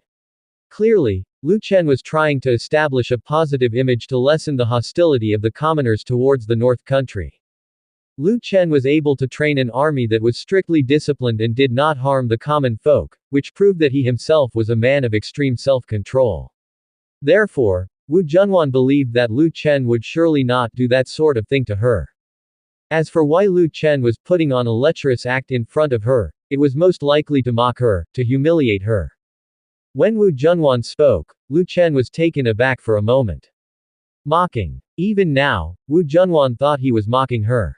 Lu Chen then said, "Whether it's mockery or not, your majesty will find out soon enough. It's already so late into the night, so let this prince attend to your majesty's bedtime." As he finished speaking, Lu Chen suddenly reached out and encircled Wu Junwan's slender waist, his large hand resting on her hips. Seeing that Lu Chen was truly making a move on her, Wu Junwan became incredibly panicked in that moment. Was this young man serious? As Wu Junwan raised her hand to push against Lu Chen's chest, attempting to struggle, Lu Chen's other hand seized Wu Junwan's jade arm. Wu Junwan twisted her body for a while, but finding herself unable to break free, she stopped struggling. At this point, Lu Chen's large hand at Wu Junwan's waist was gently stroking her back. Wu Junwan was dressed in a silk phoenix robe, which was extremely soft and smooth to the touch, making it very comfortable. Touched so softly by Lu Chen, Wu Junwan felt a strange sensation within her heart. Seeing that Wu Junwan was not continuing to struggle, Lu Chen smiled and asked, "Your Majesty, why don't you continue to resist?" With her face flushed, Wu Junwan stared hard at Lu Chen and said, "You are a Grand Master, and I am but a Grand Master. If you are determined to do that sort of thing to me, I am no match for you." Lu Chen smiled and asked, "So, your Majesty has accepted her fate?" At this moment, Wu Junwan felt as if her heart was about to leap out of her chest, her body had completely begun to stir. She didn't know what was going on. Why did she feel so strange when she was near this man? She had never been so close to a man before, so this was the first time she felt this unusual sensation. This feeling did not make her uncomfortable. Seeing Lu Chen from such a close distance, Wu Junwan noticed that he seemed even more handsome and extraordinary. A nameless impulse in her heart made her want to lean closer to him. At this moment, holding the soft and delicate body of Wu Junwan and smelling the mature and beautiful scent emanating from her, Lu Chen's body also became restless. He was unable to tolerate it any longer and desperately wanted to possess her right then and there, yet he still forcefully restrained himself and did not start by tearing off her clothes. Suddenly, the room became quiet, with Lu Chen gazing into Wu Junwan's eyes. Both fell into silence, with a glimmer of desire appearing in their eyes. After an indeterminate amount of time, Lu Chen finally said, "I've heard that when you visited Great Ju, you often cuddled in bed with the Yu Emperor." Upon hearing this sudden statement, Wu Junwan was slightly stunned. Indeed, every time she went to Great Ju, she had to share a bed with the Yu Emperor. However, she did not know how Lu Chen came to know this. Wu Junwan coldly replied, "What does that have to do with you?" With a slight smile, Lu Chen responded, "I wonder how it feels when your Majesty and the Yu Emperor cuddle together." Hearing this, Wu Junwan's brows furrowed slightly, but she said nothing. Seeing the beautiful woman frowning, with an air of cold elegance, Lu Chen could no longer hold back. He leaned down and sealed Wu Junwan's lips with a kiss. Wu Junwan's mind went blank. She had not expected Lu Chen to suddenly launch a surprise attack. Instinctively wanting to struggle, she suddenly found that the skill in her body seemed to be restrained. After kissing Wu Junwan's lips, Lu Chen slowly wrapped his arms around her waist and laid her on the bedstead. While his mouth kissed her, his hands roamed over Wu Junwan's body. Once Wu Junwan came back to her senses, she cursed Lu Chen in her heart. This detestable young man, he truly intended to sleep with her. Despite their age difference, he actually found interest in her body. Although she cursed Lu Chen in her mind, Wu Junwan's body couldn't help but cooperate with Lu Chen. The feeling of kissing Lu Chen made Wu Junwan unable to stop. She felt her entire body come alive, extremely excited. She had never felt this way before. Wind Cloud Court. Mu Zixuan was looking at the account books, and the other wives and concubines of Lu Chen were still in the Wind Cloud Hall and hadn't left. They had already eaten dinner, but tonight's dinner was early, and it wasn't completely dark yet, so they didn't immediately return to their own courtyards. At this moment, Xiao Wenyao asked, I heard that the princess of Great Wu has arrived. Wang Qingqi was holding a child, comforting the child while saying, she has indeed moved into the prince's mansion. Why, is Yao Yao interested in her? Xiao Wenyao said, then the prince must have gone to her room, right? Zhou Yuyu said, the prince left in such a hurry just now, he definitely went to her place. Chu Qingli then said, what are you discussing this for? If he went, he went. That's just the kind of person he is, and it's not like you haven't known him for just one day. At this time, Lin Wanyan said, that princess has only been in the North Country for one day, and besides, she's here as a hostage. If the prince gets involved with her tonight, and word gets out, I'm afraid it could tarnish the prince's reputation. Chu Qingli indifferently said, his lechery is already well known, he already doesn't have a good reputation to begin with, so there's nothing to fear from others speaking about it. Hearing Chu Qingli say this, Lin Wanyan thought to herself, that's also true, it seems another woman is about to be conquered by that little rascal. Princess Junwan was kissing a man for the first time. Under Lu Chen's kiss, Princess Junwan's mind quickly became foggy. She had lived for over 30 years and had never felt this strange sensation before, which instantly made her sink into it. After who knows how long, Princess Junwan, still hazy in consciousness, sensed her shoes being removed from her feet, and the next moment, she was moved onto the bed. Princess Junwan opened her misty eyes, wanting to see what was happening, but the next moment, she heard a ripping sound, her phoenix robe seemed to have been torn apart.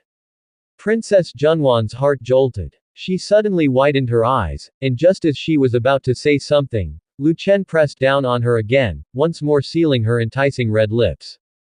MMPH. Princess Junwan struggled weakly for a while, realizing it was futile, she was already powerless, and struggling now was utterly useless. In order to fully conquer her, Lu Chen subsequently used the rejuvenating skill, channeling spiritual power to heal the pain in Princess Junwan's body, making her feel no discomfort at all. Princess Junwan was incredibly shocked inside. It was her first time hearing that Lu Chen possessed such a method. Without the pain, her mind quickly became dazed. Princess Junwan couldn't accept being thoroughly devoured by this young man. Although her skill had been sealed, she still had a trick up her sleeve. She could actively manipulate her meridians, causing all her muscles to tense through her meridians, which might allow her to break free from Lu Chen. After a little while, Lu Chen felt something different in Princess Junwan's body.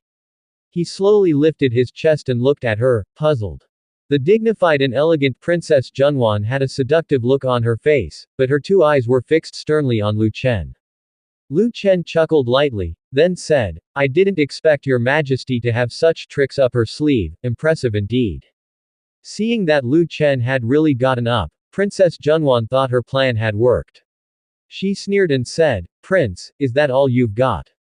Trying to conquer me, what a joke. Hearing Princess Junwan's provocative words, Lu Chen didn't say anything. His lips curled slightly. Truly the princess of Great Wu, to still be so proud even after losing her purity. But maybe Princess Junwan was underestimating him a bit too much.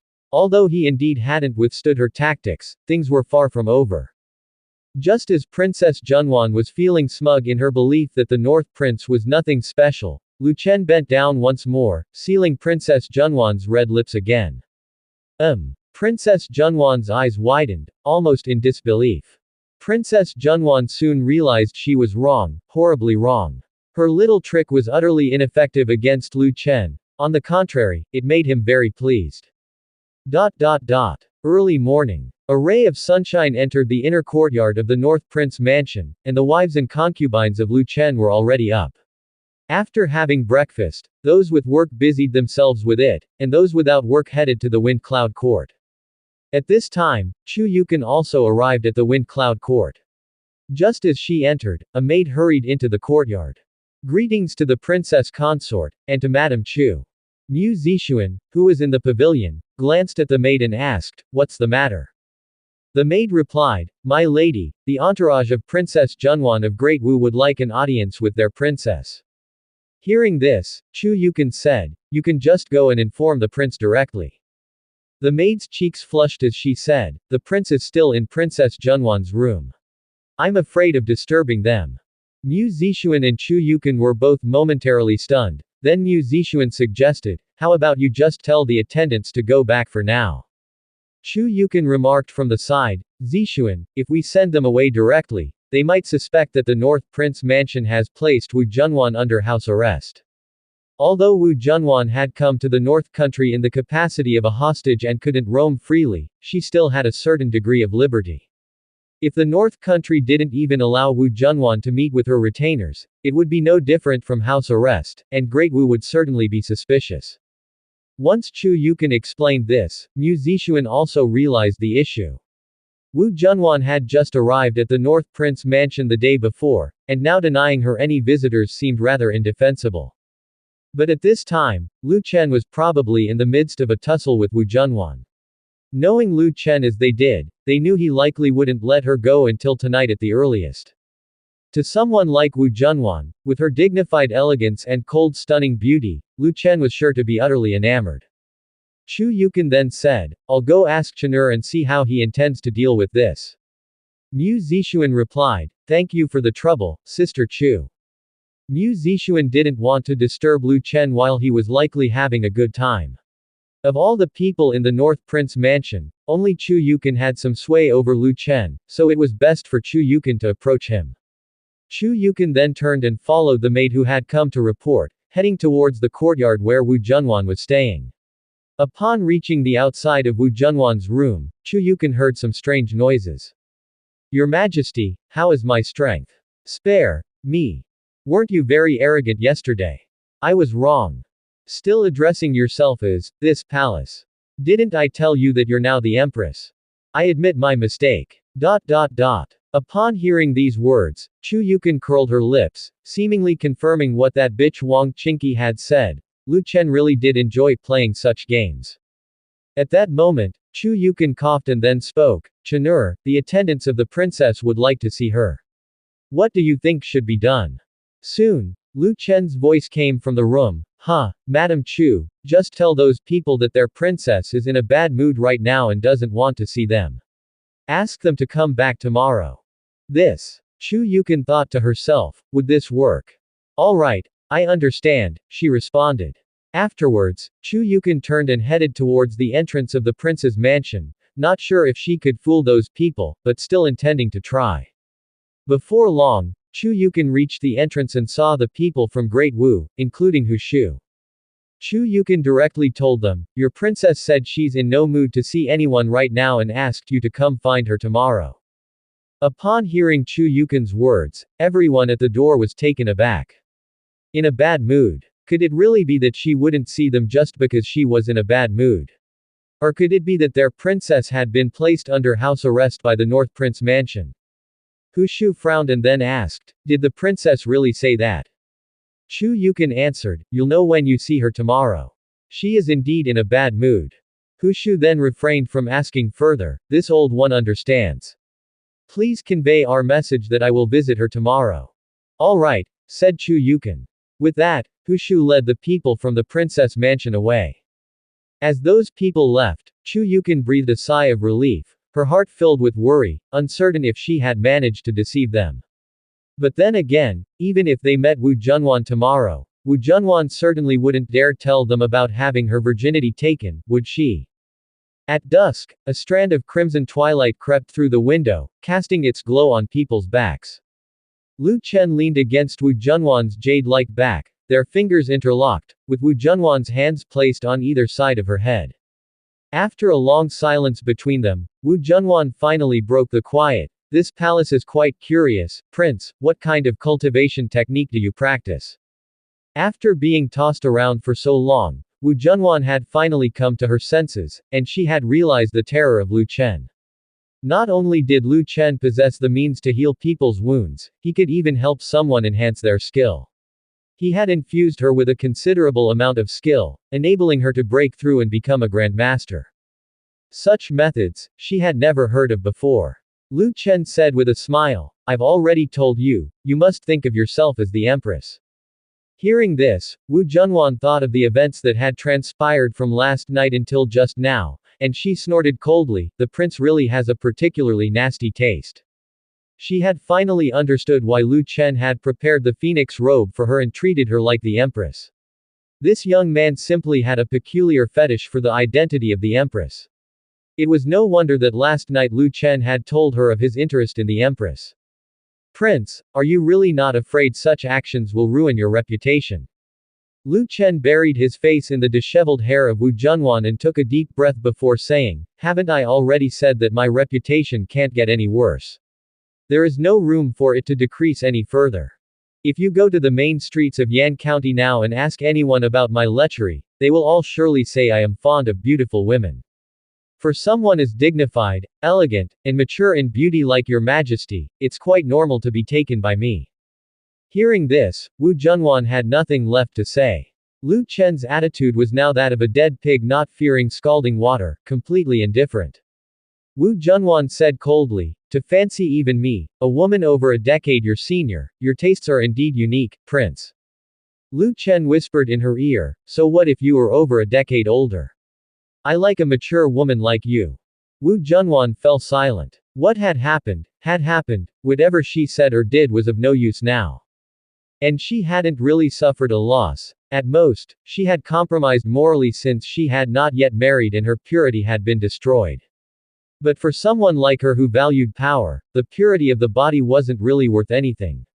In the royal family, some princesses played around much more than she did, not knowing how many male consorts they had nurtured. Even those married princesses who wouldn't let their princesses' husbands share the bed would have other men serve them. She'd just consider it being served by a male consort for a day and a night. The older one gets, the lower the sense of morality becomes, and Wu Junwan was not greatly constrained in her heart.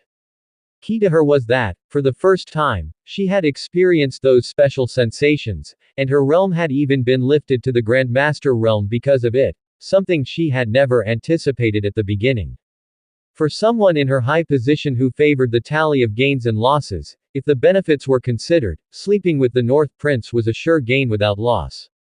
Seeing that Wu Junwan had fallen silent, Lu Chen blew a breath into her ear and then asked, what's the matter, why have you suddenly gone quiet? Wu Junwan said, what does the prince plan to do with me now? Lu Chen asked in puzzlement, deal with you. Why should there be any need to deal with you? Wu Junwan said, Prince, daring to do such things to me, a hostage, proves that the prince has completely disregarded Great Wu. It also indicates that the prince is ready to annex Great Wu. If the prince doesn't want this incident leaked, there are only two options: place me under house arrest to prevent me from meeting with Great Wu's people, or kill me in secret. Lu Chen snorted with laughter, then responded, you have quite the imagination. How could I possibly do such a thing to my own woman? No matter what happens in the future, and regardless of whether North Country and Great Wu will go to war again, your destiny is to bear my children here in the North Country. At this point, Lu Chen gently bit Wu Junwan's ear, then continued, I am very fond of your body, how could I possibly bear to kill you? Upon hearing the words of this young man, Wu Junwan felt a strange sensation within her. She didn't know what it was, but it made her feel complicated. She was sad, yet there was a tinge of joy. Wu Junwan chuckled and said, so the rumors about you have always been true. You really are a lecher. It's laughable that I once thought your lechery was just a front for the bigger picture. Has the prince never considered that throughout the history of great dynasties, lecherous emperors almost always come to a bad end? People usually associate lechery with incompetence, so in their minds, lecherous emperors often lead to the downfall of their nations, or they lose their grip on power and the country ends up in chaos. At least in the eyes of the current emperors, none seem to be lecherous. Of course, that was just Wu Junwan's opinion. At this moment, Lu Chen said with a smile, "There is no emperor in this world who isn't lecherous. To be precise, there are no men who aren't. Look at the emperors of the great dynasties now, which one doesn't have dozens, if not hundreds, of women in his harem? Take your emperor father, for example.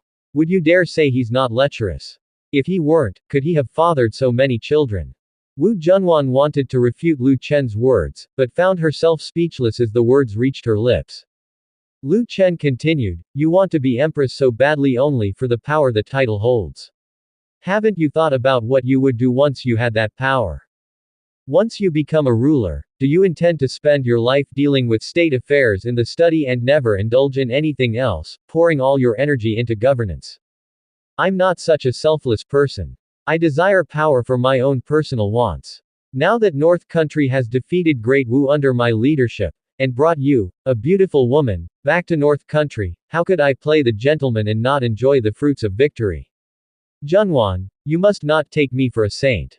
If your father, the emperor, had defeated a country and brought back their princess or empress, can you honestly claim he wouldn't lay a finger on them?" Wu Junwan had no response. Because Lu Chen was right, her father, the emperor, might seem to have dedicated his life to war and expanding his territory, but he too frequently added the vanquished nation's beautiful women to his harem. Though he appeared diligent in governance, it was not possible that his sole focus was for the benefit of the great Wu dynasty. Seeing that Wu Junwan had fallen silent, Lu Chen gave a faint smile, then said, "I won't stop the people of Great Wu from seeing you, but I hope you understand that someday the great dynasties will unify, and only in the North Prince Mansion can your dream of empresshood continue. Did you not experience the joy of being an empress last night? There are not many women in this world who can be personally attended to by me." On hearing Lu Chen's words, Wu Junwan, who had been silent, scoffed coldly, "The prince has quite a sense of humor. Claiming possession over my body as though you have drawn the short straw." Seeing that Wu Junwan had spoken again, Lu Chen said with a smile, "I never said I'm at a loss. After all, it's the first time I've met a woman whose cultivation skill is sealed yet can still actively control her meridians and tense up her body." With that remark, Wu Junwan, who had just calmed down, suddenly felt an overwhelming sense of shame. She originally thought that she could stop Lu Chen with this tactic, but ironically, she ended up accommodating the man. This dog isn't meant as an insult. It truly made no difference between him and an animal. She had lived for over 30 years, and although she knew something about the affairs of men and women, she had never heard of a man like Lu Chen. After hearing what Lu Chen had said, Wu Junwan realized she had no place to call Lu Chen lecherous. Because she was fundamentally the same kind of person as Lu Chen. They were both people who wanted to grasp power. The biggest difference between her and Lu Chen was that he had much more power than she did at the start, and Lu Chen enjoyed the company of beauties simply because he was using the power he had to do what he wanted. If she had the same power as Lu Chen, even if she didn't seek male consorts, she would inevitably use that power to do some things for herself. Wasn't one of the reasons her title of Princess Junwan was revoked precisely because she was accused of using her power for personal gain? She had indeed done so. The treasures collected through the intelligence agency all ended up in Green Cloud Palace for her own use, and she had also amassed a great wealth through Qinghai Commercial Association. All of these were her ways of using power for personal gain. At this moment, Wu Junwan didn't know how she should interact with Lu Chen. Although her body had already been claimed by this young man, she didn't harbor any hatred towards him. On the contrary, she found herself with the desire to keep this man by her side forever. In fact, this wasn't a new thought. Long before, she had contemplated that after the Great Wu defeated North Country, she would capture Lu Chen and make him her male consort. Unfortunately, the plan failed, and in the end, she became a sacrifice and was sent to North Country. Although the process didn't go smoothly, the outcome was more or less the same. In the end, they became one. And she was very satisfied with Lu Chen, it was just that she was no match for him and could only be overwhelmed by him. Wu Junwan sighed internally, feeling a bit lost. Initially, she had planned to get close to Lu Chen, then extract North Country's secrets, and ultimately rise up to become the Empress of Great Wu. But in just a day and a night, her lofty ambitions had vanished without a trace. She wanted to be Empress for the power, but after her intimate encounters with Lu Chen, she realized that the best thing she could attain using power was doing that sort of thing with this young man. This was not because she had fallen in love, she had held great power before, and had enjoyed all the benefits that came with it, except for that one experience. Lu Chen had made her experience an unprecedented happiness, instantly causing her to sink into it. Now, the position of Empress didn't seem so important anymore. As Wu Junwan pondered this, she quickly stopped herself from continuing down that path. No, how could she have such a degenerate thought? Although the current outcome was similar to what she had previously imagined, after all, she came to North Country as a hostage. To put it bluntly, she was just a spoil of war for this young man. In the future, this young man could get tired of her and abandon her at any time. She had no status at all in front of this young man. If she could not have the same power and status as the North Prince, then she would always be subdued by the North Prince. She couldn't fall just for this young man's looks, she had to become someone with great power in her hands. While Wu Junwan was having these thoughts, Lu Chen's large hand caressed her jade back and said, "Wanyan, a supreme beauty like you is truly irresistible." Upon hearing these words, Wu Junwan immediately felt an immense sense of humiliation, she felt like an object, and Lu Chen's words felt like an insult to her. At this moment, Wu Junwan suddenly thought of something and then asked, "You managed to make the room look like the Yu Emperor's quarters because North Country's spies have infiltrated the Yu Emperor's side, right?" The Yu Emperor was, after all, Wu Junwan's good friend, so she was very worried about the Yu Emperor's situation. This young man had not only made a phoenix robe just like the Yu Emperor's, but even the layout of the bedroom resembled the Yu Emperor's chambers, which was quite horrifying. Wu Junwan felt she needed to warn her good sister to be wary of the people around her. This young man was not to be trusted. Moreover, Lu Chen had her wear the Empress's clothes for their intimate relations, and Wu Junwan vaguely felt that Lu Chen might see her as his own dear sister. This fellow might not only be coveting her body but also lusting after the Yu Emperor's. Lu Chen said with a smile, "It's not easy to send someone to infiltrate the great Zhu imperial palace. My people have yet to enter it. The reason I know how the Yu Emperor's bedroom is laid out is that she personally sent someone to the North Country, and this person has always taken care of her daily life." Hearing Lu Chen's answer, Wu Junwan paused for a moment, then said, "Impossible." Wu Junwan thought to herself, how could the person her dear sister sent to the North Country cooperate with the North Prince to do such things? Those from Great Zhu must be aware of the relationship between her and their emperor. Lu Chen continued, "Your dear sister does not have good intentions. She sent a beauty to the North Country, trying to seduce me with her charms. The making of the phoenix robe and the arrangement of the bedroom were all done with the help of that beauty." Upon hearing Lu Chen mention this, Wu Junwan suddenly thought of something.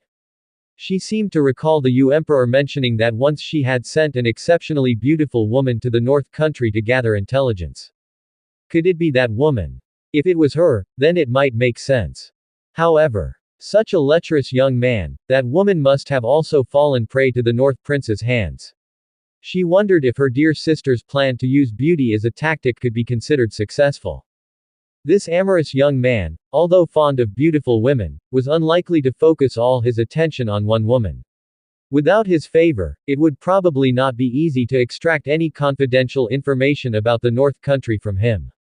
At that moment, Lu Chen let go of Wu Junwan's other hand, then wrapped both arms around her soft and delicate body, still lying on her back. "Wanyan, I helped you break through to the Grandmaster realm. Don't you think about how to repay me?" Hearing this, Wu Junwan fell silent. Repay him. This young man really had thick skin.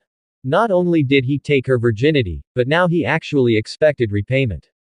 It wasn't like she asked him to elevate her realm.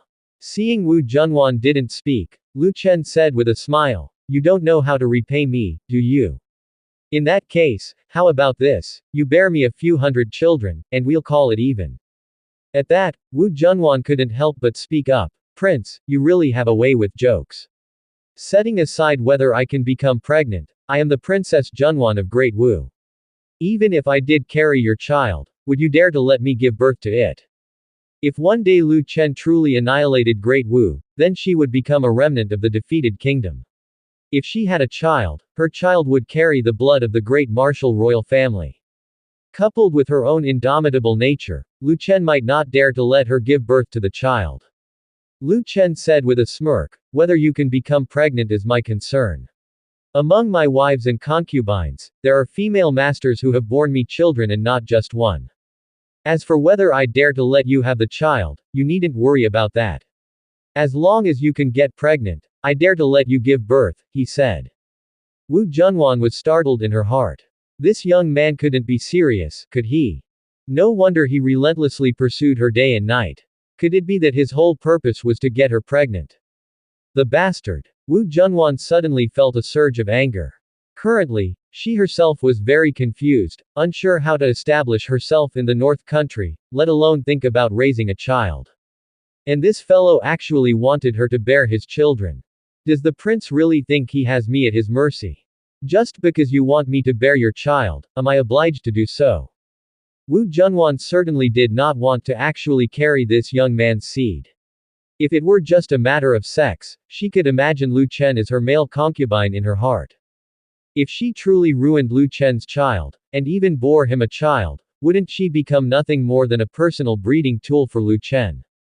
Her thoughts were simple, she could share a bed, but having a child was absolutely out of the question. Upon hearing Wu Junwan's icy tone, Lu Chen smiled faintly, then whispered in her ear, if I wanted to impregnate you, could you stop me? Just as Wu Junwan was about to say something, Lu Chen suddenly moved his body, leaving Wu Junwan utterly humiliated. You. What Lu Chen said was indeed true. If he wished to impregnate her, it would be very difficult for her to stop him. However, Wu Junwan said coldly, for a Grand Master, disposing of a child doesn't seem to be a difficult task.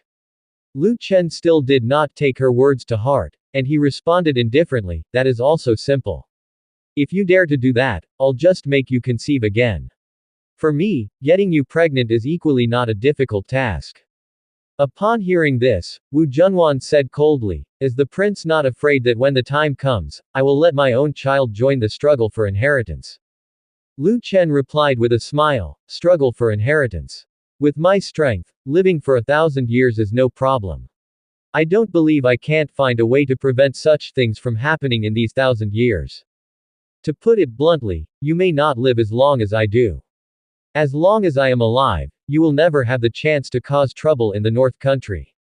As for whether the grandchildren's generation will engage in struggles for inheritance, that has nothing to do with me anymore. I can only manage the affairs of my lifetime. If you outlive me, let alone having your child join the struggle for inheritance, I wouldn't be able to interfere even if you became empress. After Lu Chen said this, Wu Junwan thought it over and felt there was some sense to his words. With Lu Chen's talent, breaking through the heavenly human realm should pose no great challenge, and once he did, it was indeed possible for him to live for over 1,000 years. With this man around, her chances of getting away with any mischief were indeed very slim. Wu Junwan asked, do you intend to keep me confined in your harem for a lifetime, like a caged canary? Lu Chen replied nonchalantly, as I said, I won't stop you from interacting with anyone. You have a certain degree of freedom. If you truly desire power, I can also share some of it with you. Wu Junwan found it hard to believe this young man's words. Was this young man really so generous? After all, she was the princess of Great Wu, and not long ago they were enemies. Even though she was now a hostage, she was still, nominally, the princess of Great Wu. Why should Lu Chen trust her? Was this young man so conceited? Wasn't he afraid she might betray him one day? Wu Junwan asked, aren't you afraid that one day I will betray you? No sooner had Wu Junwan finished speaking when Lu Chen, holding her waist, flipped her around to face him directly, and then he pressed down on her again, arching his chest, and looking down at her with a lofty demeanor, gazing into her mature and alluring face of peerless beauty. Why do you think I'm not afraid of your betrayal?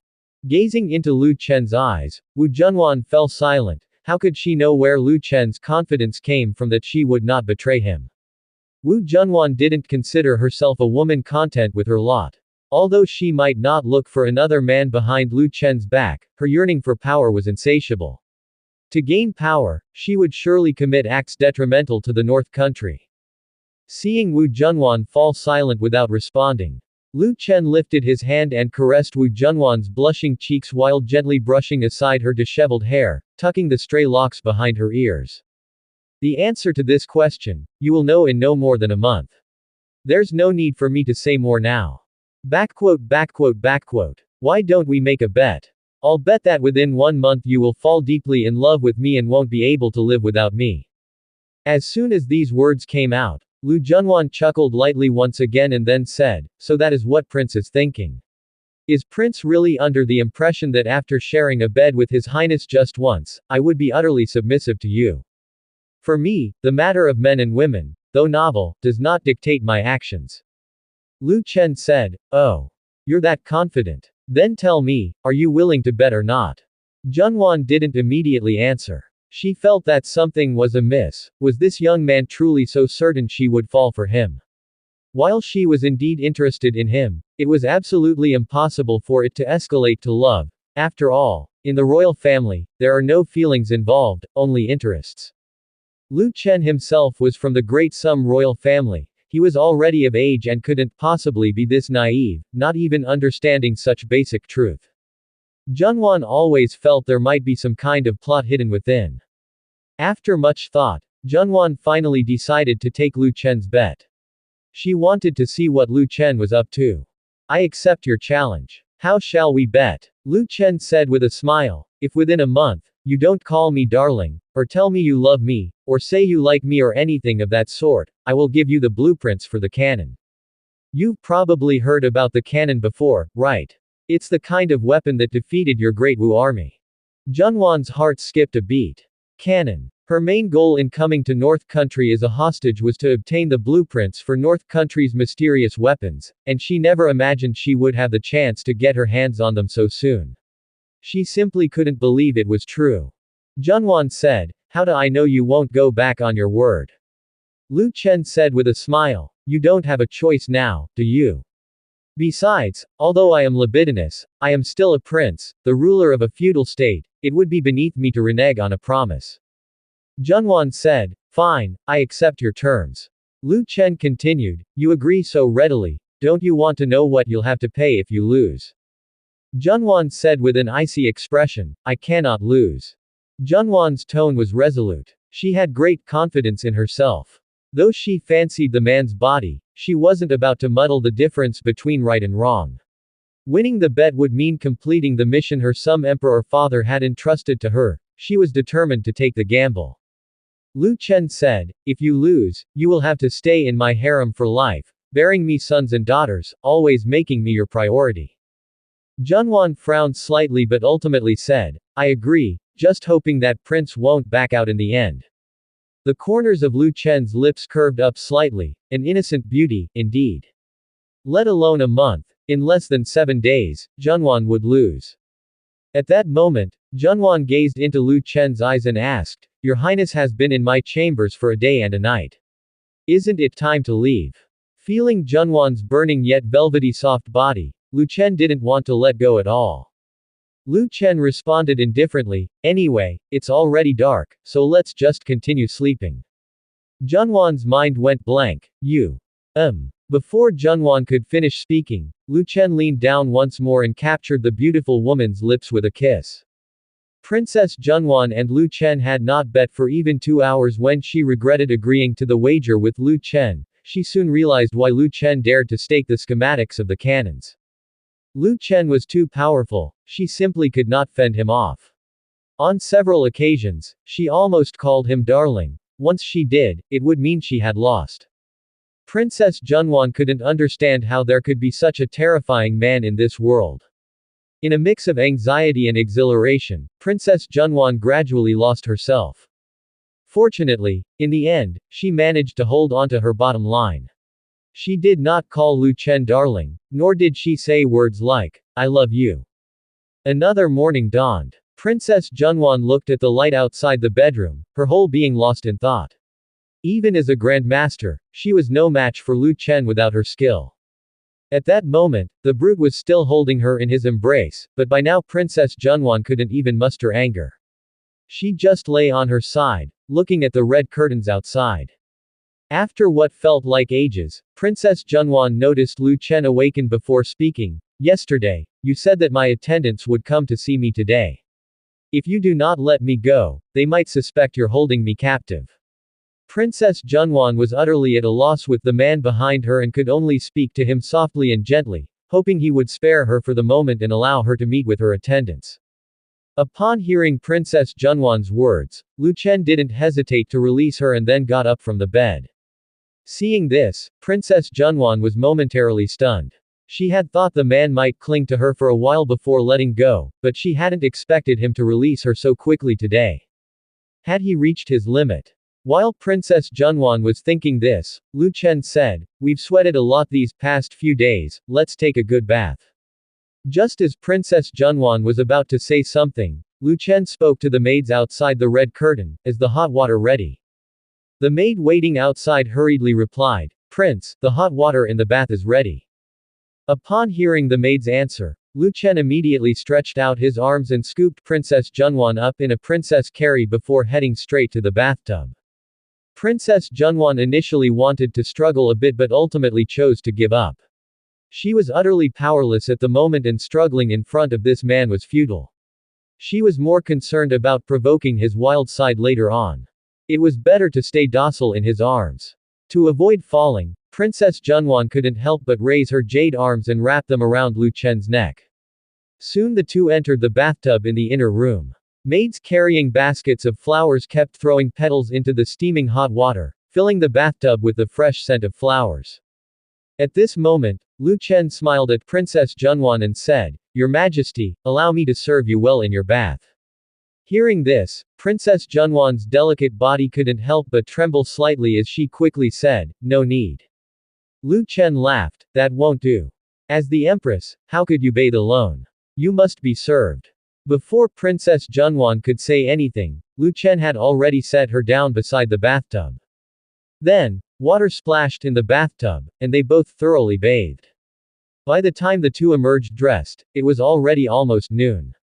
Even as a grandmaster, Princess Junwan could not endure any longer. She did not feel any pain, just a sense of tiredness, not of the body, but of the heart. Meanwhile, in a pavilion over a pond in the outer courtyard, Hu Shu and some of Princess Junwan's attendants were anxiously waiting. The people from the North Prince Mansion had said they would see Princess Junwan today, but it was almost noon, and she had yet to appear. The North Prince Mansion had allowed them to enter, but only as far as the mansion itself. After they had entered, they had been confined to the pavilion in the middle of the pond, not allowed to go anywhere else. The guards of the North Prince Mansion were also constantly watching them in the courtyard. Hu Shu sensed that the realm of the guards at the entrance was all above 9th grade, and several among them were grandmasters. Even though she, a grandmaster, was not afraid of these masters, the average skill of these guards proved that North Country had a multitude of high-level martial artists. Not to mention the mysterious weapons of North Country, just looking at the skill level of their martial artists, it was evident that North Country already possessed the strength to establish its own dynasty. At this moment, a worried voice from one of Princess Junwan's entourage whispered, The princess hasn't really been put under house arrest, has she? Another member of the entourage said, After all, Princess Junwan is the hostage of Great Wu, and the alliance with North Country has just been signed. North Prince wouldn't dare to do such a thing. Then why hasn't the princess come to see us? Perhaps the princess. While Princess Junwan's entourage was lost in discussion, a dignified and graceful beautiful woman entered the courtyard. Seeing Princess Junwan appear, everyone instantly fell silent, and they spontaneously walked up to greet her. We pay our respects to Princess Junwan. Hu Shu asked, Princess, are you all right? The moment Hu Shu finished speaking, he immediately noticed that something was off about Princess Junwan's aura, and soon her entourage did as well. After all, they were martial artists, and they were quite sensitive to changes in Junwan's aura. The crowd looked at Princess Junwan in amazement, their faces filled with disbelief. Princess Junwan said, "I apologize, Elder Hu, for making you wait." Hu Shu, now somewhat incredulous, asked, "Princess, have you broken through to the Grandmaster realm?" As these words were spoken, Princess Junwan's entourage also turned their gazes toward her. They had their suspicions, as the martial prowess emanating from Junwan was too overwhelming, but they were not certain that Junwan had indeed broken through to the Grandmaster realm. As everyone watched Princess Junwan with anticipation, she answered, "Yes, this humble one has indeed broken through to the Grandmaster realm." Upon hearing this, Princess Junwan's entourage became incredibly excited. These individuals were all followers of Princess Junwan, believers in her potential to make a comeback. Their families, or the forces behind them, also supported Junwan's faction. Ever since Princess Junwan's title had been revoked, they had been subjected to oppression from other factions. Their visit to North Country was a quest for an opportunity to rise again with Princess Junwan. Unexpectedly, Princess Junwan had broken through to the Grandmaster realm shortly after arriving in North Country. At that moment, an excited retainer said, "Princess, now that you have broken through to the Grandmaster realm, can we request the court to replace the hostage?" Although Great Wu had recently lost two Grandmasters, Grandmasters were still powerful forces in all the dynasties, and particularly because the martial emperor's court had lost two Grandmasters, they were all the more precious. In the eyes of Princess Junwan's entourage, if the news of Princess Junwan becoming a Grandmaster were to reach Great Wu, the martial emperor would definitely negotiate with North Country to replace the hostage and bring back Princess Junwan, now a Grandmaster. However, at that moment, Princess Junwan said, "I was designated by North Prince himself to come to North Country as the hostage. He won't let me leave North Country that easily. Besides, we have our own tasks to fulfill here in North Country, so let's discuss this matter after a year." Upon hearing Princess Junwan's response, everyone immediately understood her intentions. They knew what she coveted most was North Country's secrets. Now that she had finally infiltrated North Prince Mansion, it was only natural that she didn't want to leave so soon. The retainer who had just suggested replacing the hostage said, "I recognize my error. I was too hasty and almost forgot your highness's plans." Princess Junwan replied calmly, "It doesn't matter." Hu Shu asked, "Princess, surely North Prince hasn't placed you under house arrest, has he?" Princess Junwan answered, "No, I didn't meet you yesterday as I was on the verge of breaking through." Hearing Princess Junwan's reply, everyone breathed a sigh of relief. Just yesterday, they had thought that Princess Junwan had been imprisoned and that it would be very difficult to see her again. If it was going to be difficult to see Princess Junwan in the future, and they could not interact with her for intelligence sharing, they wouldn't know how to act or coordinate with Princess Junwan's plans. At this time, an attendant asked, "Your Highness, besides allowing you to see us, has the North Prince also permitted you to leave the North Prince mansion?" After the attendant finished speaking, everyone's gaze fell once again on Princess Junwan. Although they could now see Princess Junwan, they were, after all, in the North Prince mansion, a place where they couldn't discuss more about their plans with her. Only if Princess Junwan left the North Prince mansion would they dare to discuss certain matters confidently. Princess Junwan said, "The North Prince has not forbidden me from leaving the North Prince mansion, it's just that my range of activities is limited within Yan County, and I cannot leave Yan County." Hearing Princess Junwan's answer, everyone breathed a sigh of relief again. As long as she could leave the North Prince mansion, they could simply find a room to converse in, which was preferable to being in the North Prince mansion. At that moment, Hu Shu's gaze lingered on Princess Junwan's stunningly beautiful face. For some reason, Hu Shu always felt that Princess Junwan had undergone significant changes. Princess Junwan's skin seemed to have become glossier, even more beautiful and enchanting, filled with the charm of a mature woman. Hu Shu didn't think much of it, speculating that this must be due to Princess Junwan's breakthrough to the Grandmaster realm. After breaking through to the Grandmaster realm, Princess Junwan surely expelled some impurities from her body, which is why her skin looked fairer. It was then that Hu Shu suddenly remembered the task given to her by the Yu Emperor and directly addressed Princess Junwan. Your Highness, before I came to the North Country, His Majesty asked me to investigate a matter. I wish to trouble Your Highness for assistance, if that may be possible. Hearing Hu Shu's words, Princess Junwan asked with curiosity, what matter? As soon as she finished speaking, Princess Junwan immediately thought of the matter related to the phoenix robe and the bedchamber, and she immediately guessed that Hu Shu's concern was related to that woman. Hu Shu then leaned close to Princess Junwan's ear and whispered, His Majesty had sent a woman named Murong Shuai to get close to the North Prince, and I would like to ask Your Highness's help to find out if this woman has ever shared a bed with the North Prince. The Yu Emperor was eager to know if Murong Shuai had managed to control Lu Chen, so she sent Hu Shu to Princess Junwan's side, not only for her protection but also to gather further intelligence about the North Country. Hearing Hu Shu's request, Princess Junwan thought to herself that it indeed related to that woman.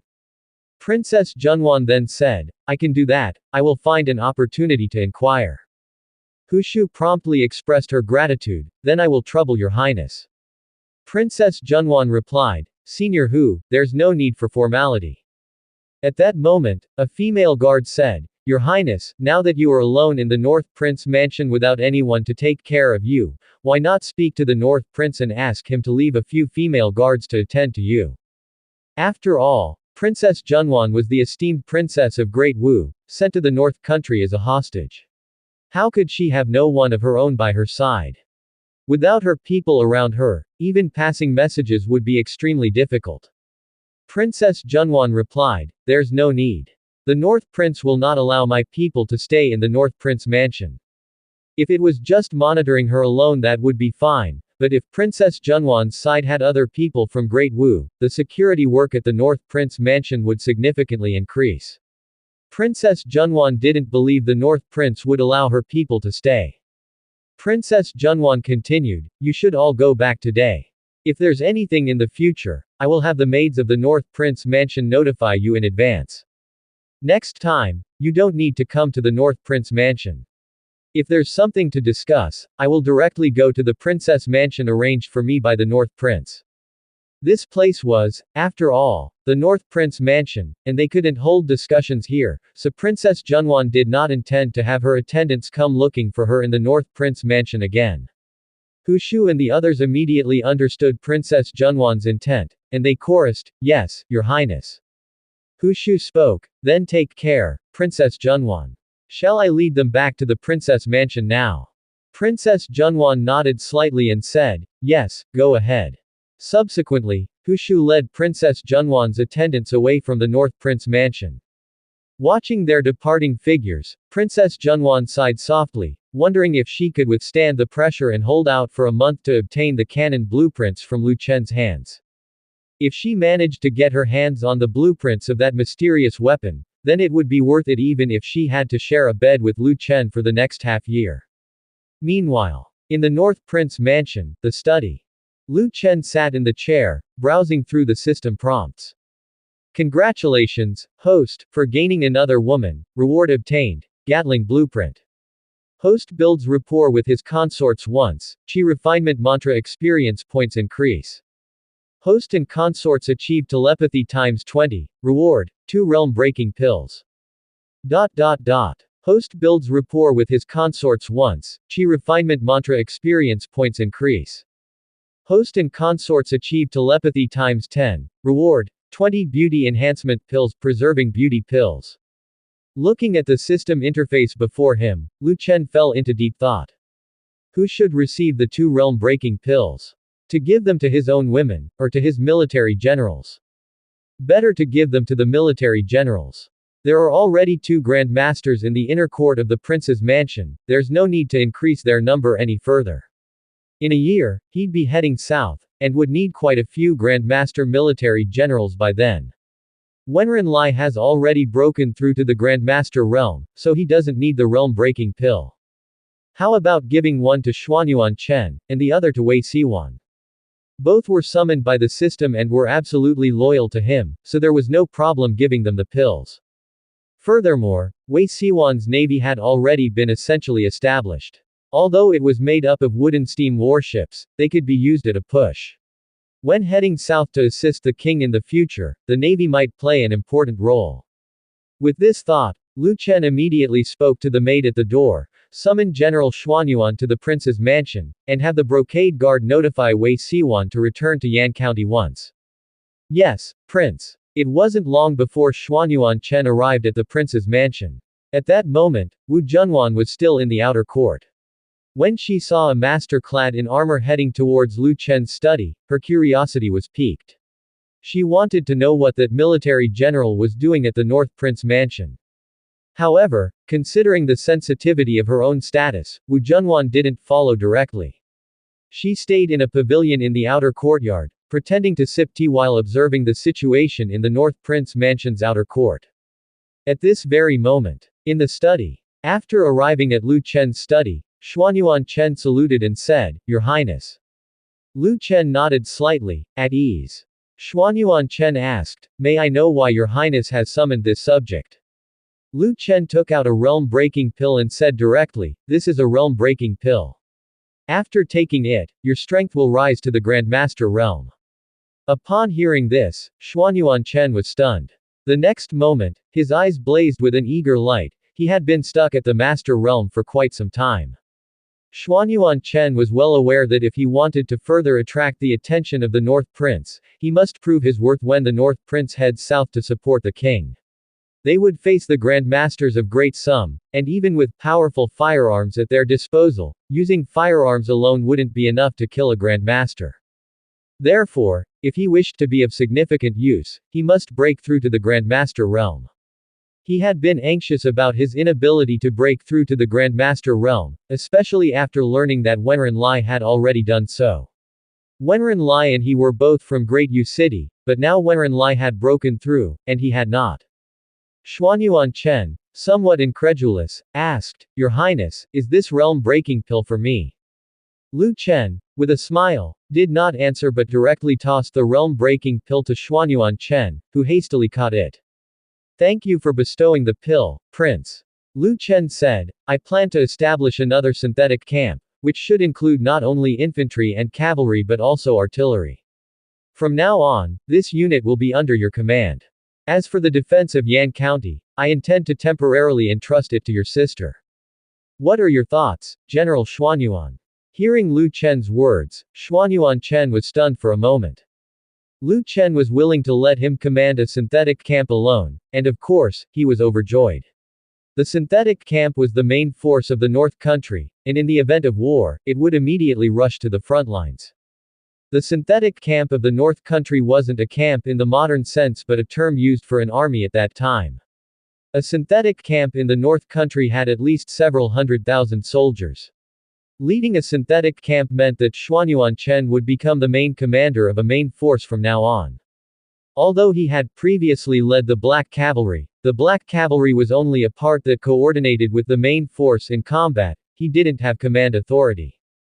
Now in the North Country, aside from the North Prince, only those two Grandmasters from the polar regions and Mu Changtian held command authority.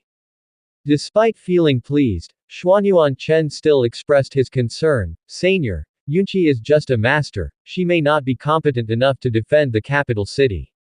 Even though Xuanyuan Yunqi was his sister, as a subordinate of the North Prince, he naturally had to consider matters from the North Prince's perspective.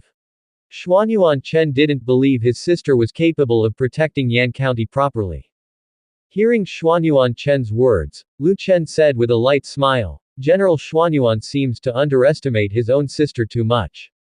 I have heard that she is valiant and skilled on the battlefield, possessing outstanding ability."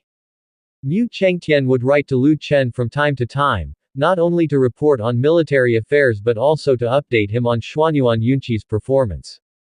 Mu Changtian was a clever man. He naturally knew the relationship between Xuanyuan Yunqi and Lu Chen, so he described her performance in detail in his letters. The reason why Lu Chen had Xuanyuan Yunqi come back to take on the responsibility of defending Yan County was mainly to train her ability to lead troops.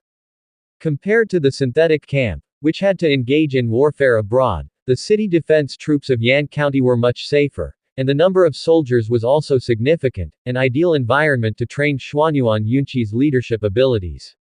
As for whether he would let Xuanyuan Yunqi go onto the battlefield in the future, that would have to wait until she had broken through to the Grandmaster level. At this moment, Xuanyuan Chen thought it over. With his father stationed in Yan County, his sister would be relatively safe there. It would also be good for her to come back. Immediately afterwards, Xuanyuan Chen said, "I will follow the senior's arrangements." Lu Chen said, "Very well, then it's settled. General Xuanyuan, quickly take the realm-breaking pill." "Yes, senior." As soon as he finished speaking, Xuanyuan Chen placed the realm-breaking pill into his mouth and swallowed it.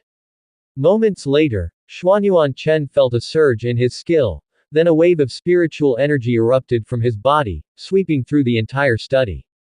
Feeling that he had indeed made a breakthrough, Xuanyuan Chen became even more excited, but he also realized his current predicament. Having broken through to the Grandmaster realm, his body had expelled a lot of impurities, and he was covered in filth. Just as Xuanyuan Chen was about to speak, Lu Chen said, "General Xuanyuan, go back and clean yourself first. Once the affairs of the synthetic camp are settled, I will call for you." "Yes, Prince. Your servant will take his leave." Xuanyuan Chen hurriedly left the study, fearful that his stench might offend Lu Chen. When Xuanyuan Chen reached the outer courtyard, Wu Junwan, who was in the pavilion outside, saw him again. Confusion instantly appeared on Junwan's face. "Grandmaster. What is going on? Wasn't this person at the Master Realm when he went there a moment ago? How did he become a Grandmaster as soon as he came out? How did the North Prince accomplish this?" Although Wu Junwan herself had broken through to the Grandmaster realm overnight, she had completed this process in bed with the North Prince. She didn't believe this military general had done the same thing with the North Prince. Wu Junwan's beautiful eyes lifted slightly, her willow brows creased as she thought to herself, the North Prince must have other methods of enhancing one's strength. How many secrets does this young man have? Not only does he possess such a terrifying weapon, but now he can actually elevate a master directly to the Grandmaster realm. If the North Country has enough masters, then it could have more Grandmasters. In that case, even without that mysterious weapon, other dynasties wouldn't be able to compete with the North Country. Wu Junwan is becoming more and more pessimistic about the prospects of the Great Wu dynasty as she suddenly felt that this young man might indeed unify the entire world one day. If that day really came, what should she do? Wu Junwan fell into deep thought. The Great Xia Dynasty. The East Palace. Prince Lu Yi and a host of court officials were discussing something in the hall. At that moment, Prince Lu Yi spoke, "Although father has appointed me as crown prince, my influence is confined within the court and fundamentally cannot sway the conduct of the seigneurs in outlying regions. Now that Zhao King has annexed the territories of 3 seigneurs, and apart from North Prince, his strength is the greatest. However, he is closer to King Yun, and if things continue to drag on, my position here may become unstable." Since being appointed crown prince, Lu Yi had been acting as regent, but his edicts rarely left the capital city. The seigneurs in the outer regions simply didn't listen to him. Lu Yi had been feeling very anxious during this period. He dreamt of becoming crown prince before, but now that he had become one, he realized sitting in this position was like sitting on pins and needles. The number of people and forces supporting him were not insubstantial. After all, he was Prince Lu Yi, and traditionally the Great Xia dynasty followed a system of primogeniture, with the conservative faction largely supporting him. But what use was the support of the conservatives when what he needed most now was military power? The Great Xia was essentially in a state of fragmentation. Although, in theory, he could mobilize some troops while acting as regent, their leaders simply did not listen to him and did not take him seriously at all. What irritated Prince Lu Yi the most was that he had no way to punish those commanders. It was a critical time now, and rashly punishing anyone could very likely drive them to revolt. If the armies of the court all defected to the seigneurs, his situation as crown prince would become even more difficult. Thinking of these things, Prince Lu Yi sighed deeply. Just then, one of the ministers spoke up, "Crown Prince, why not try to win over the North Prince? With the power of the North Country so formidable, even the Great Wu has been defeated by the North Country. If we could secure the support of the North Country, the seigneurs would no longer dare to be as arrogant as they are today. Hearing this, Lu Yi chuckled. He probably covets that position himself. Do you think he would truly support me? Another minister said. Crown Prince, why not cede Qi country and the territories north of it to the North Prince and support his establishment of an independent dynasty? With sufficient benefits, I believe the North Prince would stand with us. The Qi prince supported other princes, and so for Lu Yi, Qi country was expendable. If he could trade some territory for the North Prince's support, it would be a sure-win situation for him personally. But the crux of the matter was whether the North Prince was interested in the Sum Emperor's position. If the North Prince considered the northern land too impoverished and preferred the wealth of Great Shah, he might very well head south to seize the throne. At this moment, another minister in the hall said, Your Highness, I agree with Minister Yu. With ample benefits, the North Prince might give up that position. Judging from the policies the North Prince has implemented in the northern land, he seems to deeply detest landlords and aristocratic families. Although many aristocratic families in Great Shah have been dealt with by the emperor, there are still numerous ones remaining. It will not be easy for the North Prince to govern all of Great Shah. Should the North Prince ascend to the throne, landlords and aristocratic families throughout Great Shah would certainly rebel. I believe the North Prince understands this. The policies he has implemented have seriously hurt the interests of all social classes, and the common people of Great Shah would not consent to him becoming emperor. To the North Prince, the current state of Great Shah is a mess. Rather than tackle this mess, he might prefer to establish a new dynasty altogether. No sooner had this minister finished speaking than another minister continued, I fear that the ambition of the North Prince is grand, and he likely covets more than just Great Shah, other dynasties included. Merely offering him Qi country will likely fall short of satisfying the North Prince's appetite. In my view, even if we obtain the support of the North Prince now, there will come a day when he will lead his troops south. Listening to the discussions of the ministers, Prince Lu Yi's brow furrowed, and he was plunged into silence. Right Minister Zhao Wenan stood up amidst the heated discussion among the ministers and said, Your Highness, even if the North Prince truly harbors the ambition to unify the several kingdoms, I believe we can still engage in temporary cooperation with him. Normally, someone of Zhao Wenan's stature should not make an appearance in the East Palace, after all, he was the Prime Minister. For a Prime Minister to publicly lean towards the Crown Prince would be tantamount to completely undermining the Sum Emperor. However, in their eyes, the Sum Emperor was already on his last legs, without any solution even from the old ancestors of Fixed Wind Mountain and Four Directions Mountain. It was only a matter of time before Lu Yi would ascend to the throne, so Zhao Wenan was not afraid of the Sum Emperor punishing him. After hearing Zhao Wenan's words, Lu Yi curiously asked, What do you mean by that, Zhao? Zhao Wenan replied, Has your highness ever considered why, despite North Country easily defeating Great Wu and possessing the strength to annihilate it, they ended up signing an alliance with Great Wu instead? North Country could have taken advantage of the situation to pursue their victory and completely wipe out the Great Wu dynasty, but they chose not to do so. Upon hearing Zhao Wenan's words, the ministers in the hall fell into deep thought, and soon one of them said, Perhaps it's because North Country is not yet prepared. Zhao Wenan immediately said, You're right. North Country indeed is not ready. Conquering realms might be easy, but sitting on a throne is difficult. With North Country's strength, plus their mysterious weapons, destroying the Great Wu dynasty might not be too difficult. But what about after annihilating the Great Wu dynasty? Can the North Prince truly manage the entire Great Wu dynasty effectively? Not necessarily. Moreover, considering the current comprehensive power of North Country, it would be very difficult to annihilate all the major kingdoms. The Martial Emperor and the North Prince are very similar, both possessing great ambition.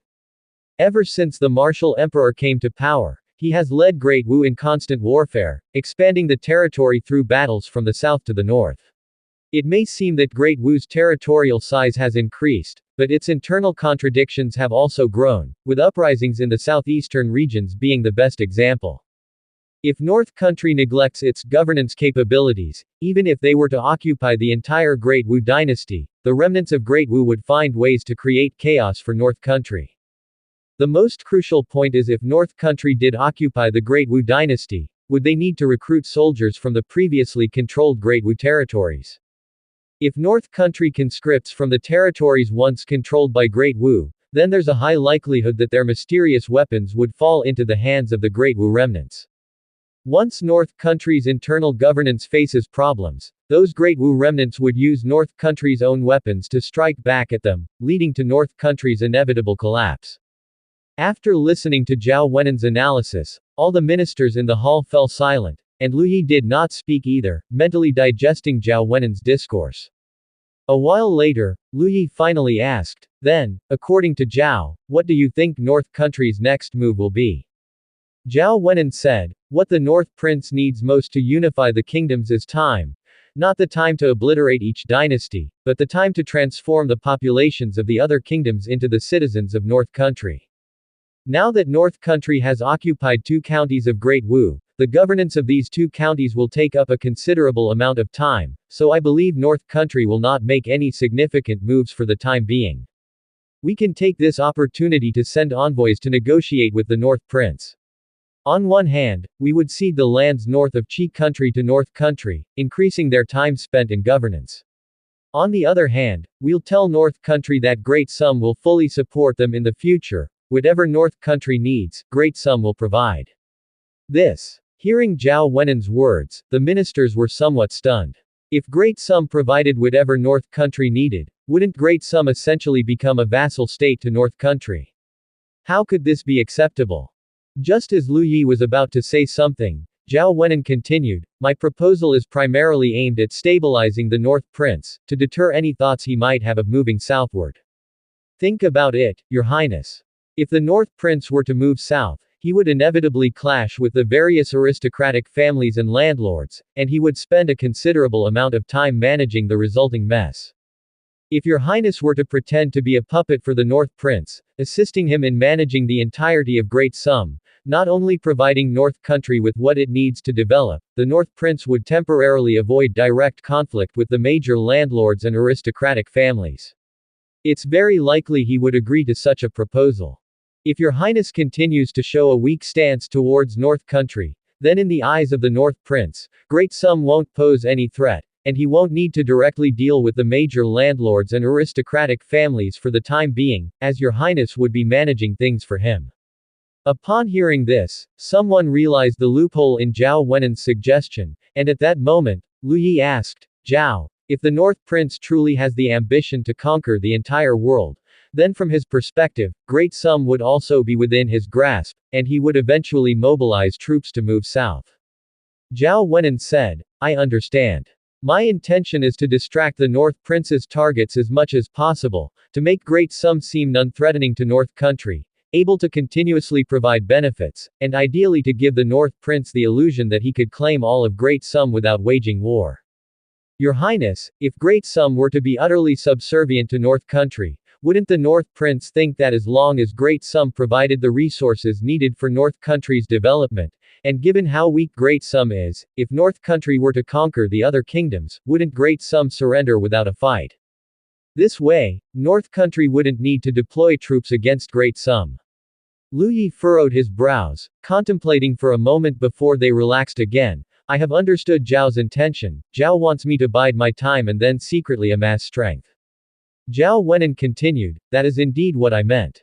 If the North Prince agrees to support Your Highness, Great Sum can also exploit the fact that North Country is a feudal state of Great Sum, constantly sending people to infiltrate North Country and locate the blueprints for those mysterious weapons of North Country. If Great Sum obtained the blueprints for those weapons, Great Sum may not necessarily be weaker than North Country." Lu Yi immediately felt that Zhao Wenan made a lot of sense, and said with a smile, "With Zhao by my side, I can settle the whole world." Zhao Wenan promptly bowed and said, "Thank Your Highness for the compliment." Lu Yi then said, "Following that, I will send an envoy to North Country, striving to divert the North Prince's attention." The crowd uniformly exclaimed, "Your Highness is wise." Zhao Wenan's rise to the position of Prime Minister in Great Sum wasn't only due to his minor cleverness and talent for flattery but also some intelligence. He saw that the North Prince's first move to unify the major dynasties would be to march south to vie for the throne, but his solution was overly simplistic. His idea was that since the North Prince's purpose in going south was for the resources of Great Sum, why not simply let Great Sum kneel down and proactively offer everything North Country needed?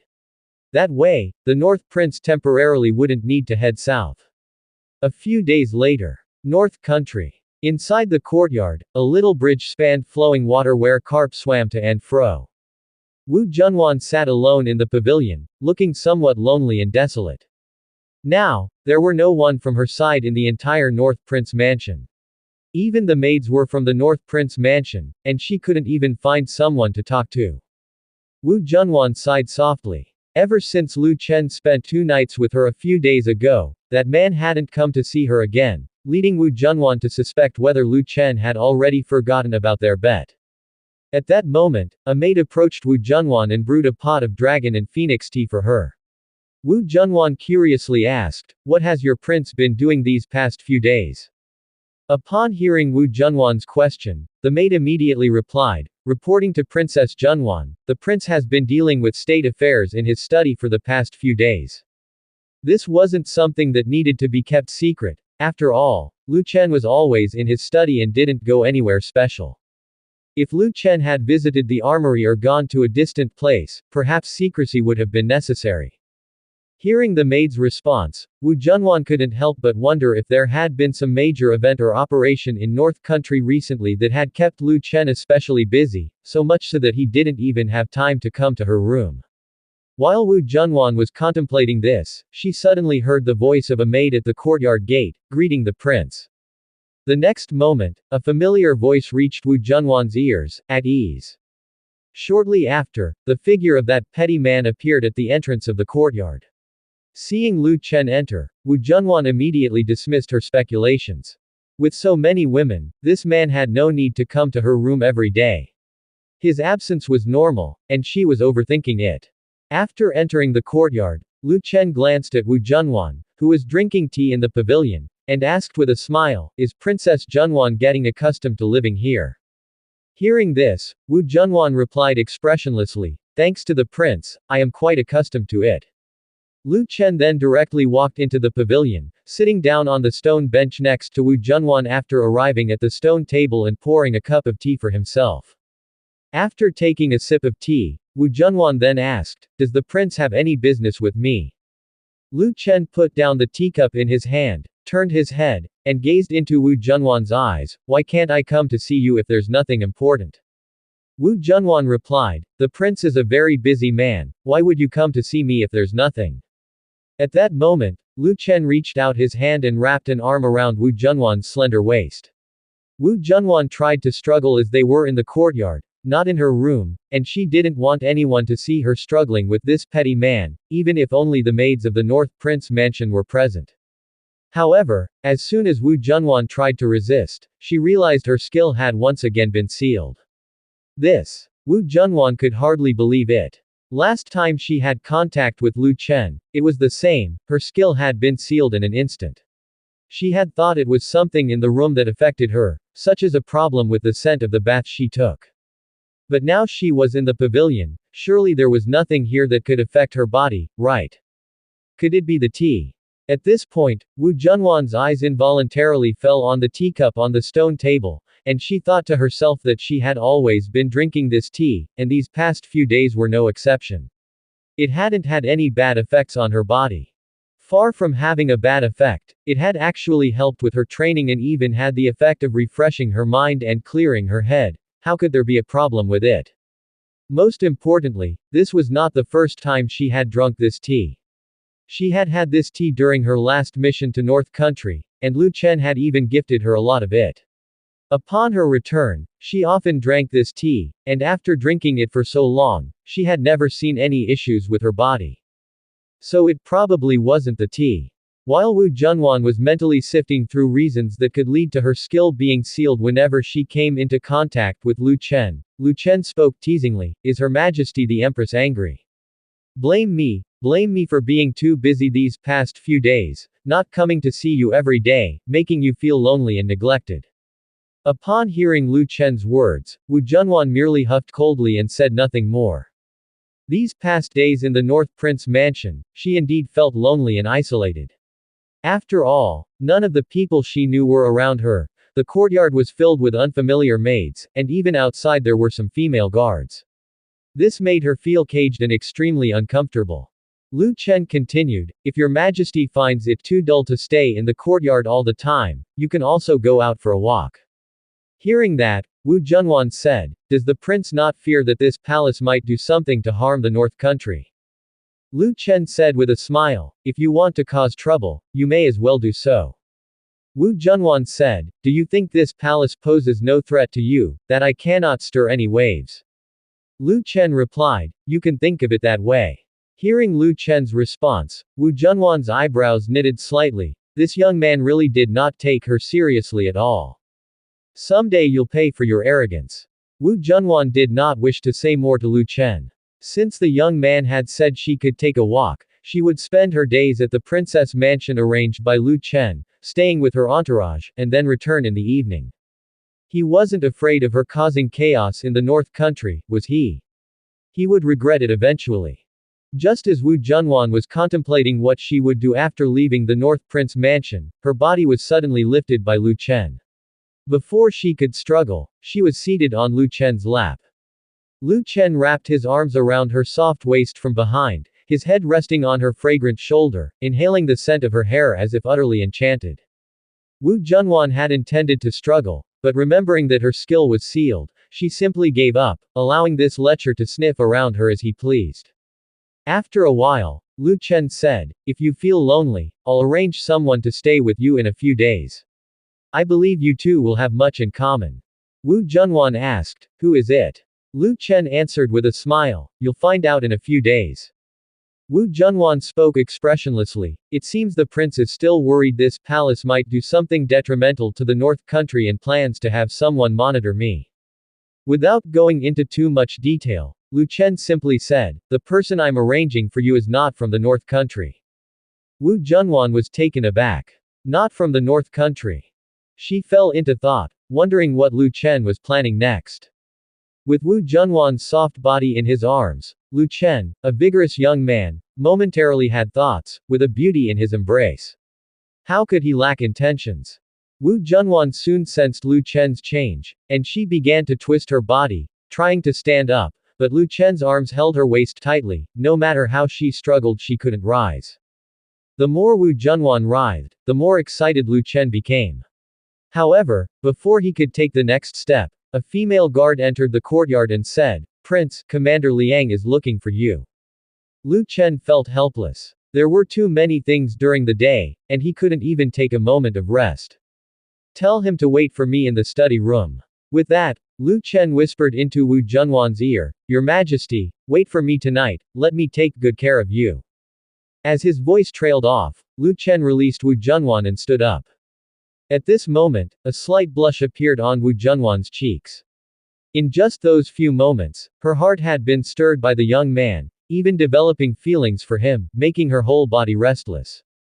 Indeed, the charms of a man are like poison. No wonder their master at the Misty Immortal sect had warned them not to easily indulge in the company of men, or else they might become helplessly smitten.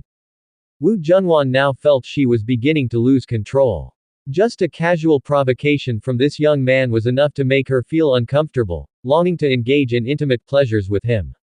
No. She must restrain herself. In the study room of the North Prince Mansion. After Lu Chen arrived at the study, Liang Zong handed over the intelligence report to him. "Prince, the Crown Prince has secretly sent an envoy to the North Country." Hearing this, Lu Chen's hand, which was opening an envelope, paused. Looking up at Liang Zong, he asked, "What does he send an envoy to the North Country for?" Although the North Country was nominally a feudal state of Great Sha, it was only in name. The court of Great Sha no longer had any real control over the North Country. Speaking of the North Country, the central government couldn't even mobilize its own troops at the moment. Lu Chen didn't understand what Lu Yi could accomplish by sending envoys to the North Country at this time. Liang Zong replied, "It is said to be an attempt to win you over." Lu Chen thought for a moment and did not pursue further. He then opened the letter in his hand and began to read it carefully. After reviewing the brocade guard's intelligence, Lu Chen instantly understood the situation. Currently, in Great Shah, all princes with the power to contend for the throne had dealings of one kind or another with certain seigneurs. However, the only solid support Lu Yi had was from the scholar officials and conservative officials in the court. With his father, the emperor, obstructing him in the dark, Lu Yi currently couldn't mobilize the court's troops. Lu Yi felt his position as crown prince was unstable and was seeking external support. After reading the intelligence report, Lu Chen asked, "When can the crown prince's envoy arrive in the north country?" Liang Zong replied, "They can reach Yan County in 3 days. Our brocade guard spy who delivered the message left the capital city together with the crown prince's envoy. They are not slow in their travel." Hearing Liang Zong's reply, Lu Chen contemplated for a moment. Under normal circumstances, once the brocade guard obtained intelligence, they would send someone to Yan County right away. The fact that the brocade guard's scout could leave the capital city at the same time as the envoy group dispatched by Lu Yi meant that as soon as Lu Yi decided to send out the envoy group, he had immediately sent them towards the north country.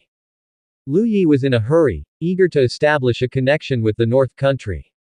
At this time, Lu Chen said, "I understand, go and report this intelligence to the great scholar." Even though Lu Yi's envoy group hadn't arrived in the north country yet, Lu Chen didn't know how Lu Yi specifically intended to win him over. Although Lu Chen had already planned to head south, there was still about a year's time. Lu Chen wanted to see if there was a way to use Lu Yi to his advantage. Taking the letter from Lu Chen's hand, Liang Zong said, "Your subordinate takes his leave." Then, Liang Zong turned and left the study to head for the Office of Political Affairs next to the Hall of Political Affairs.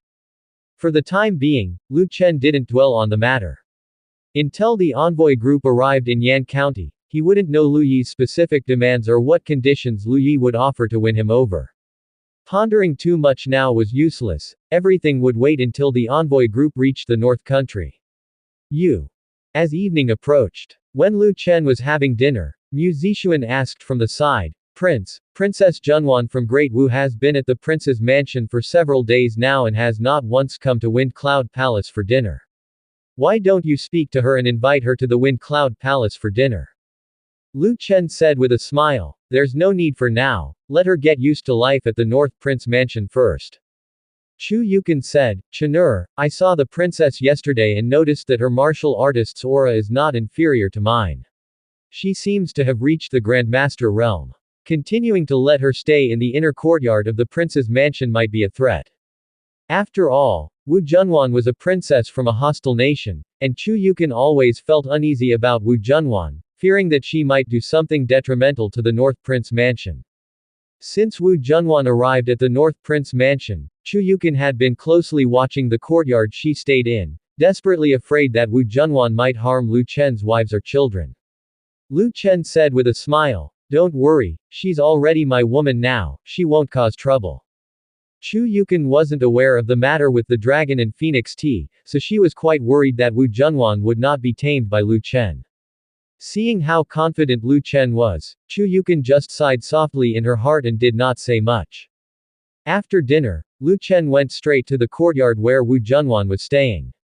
At that moment, Wu Junwan had already had her dinner and had just emerged from the bath, redressing in a red phoenix robe. Sitting in front of the dressing table, Wu Junwan looked at herself in the mirror, completely calm and quiet, her thoughts unknown. While she was lost in thought, the voice of a maid came from the doorway. Wu Junwan snapped back to reality, her heart tightened, and she instantly became extremely nervous. He was here. Truly here. This little man, she didn't know how he was going to torment her this time. Before Wu Junwan could rise from her seat, Lu Chen had already approached from behind. He rested his hands on her fragrant shoulders and looking at her reflection in the mirror, said by her ear, "Your Majesty, you are truly beautiful." As he spoke, he lifted Wu Junwan's hair to his nose and took a slow sniff, seeming to greatly enjoy the scent. At that moment, Wu Junwan wanted to say something, but she found herself speechless. Under someone's roof, what could she say? Surely she couldn't ask Lu Chen to spare her, and this little man certainly wouldn't let her go. Besides, to her, matters between a man and a woman were an enjoyment in themselves. Wu Junwan sat in front of the mirror, still not moving, completely unsure what to do or say next. Seeing Wu Junwan motionless, Lu Chen asked, "If your majesty is willing to answer some questions, I could refrain from staying overnight here." Hearing these words, Wu Junwan nervously asked, "What do you want to know?" Lu Chen asked, "I've heard that in the far west of the continent, there is a foggy region, and almost no one who enters it can come out again. Yet, both you and the Yu Emperor not only entered the fog but also came out of it, moreover, with great strength. The Yu Emperor even broke through to the celestial realm. Of course, I'm not certain if she is truly a celestial."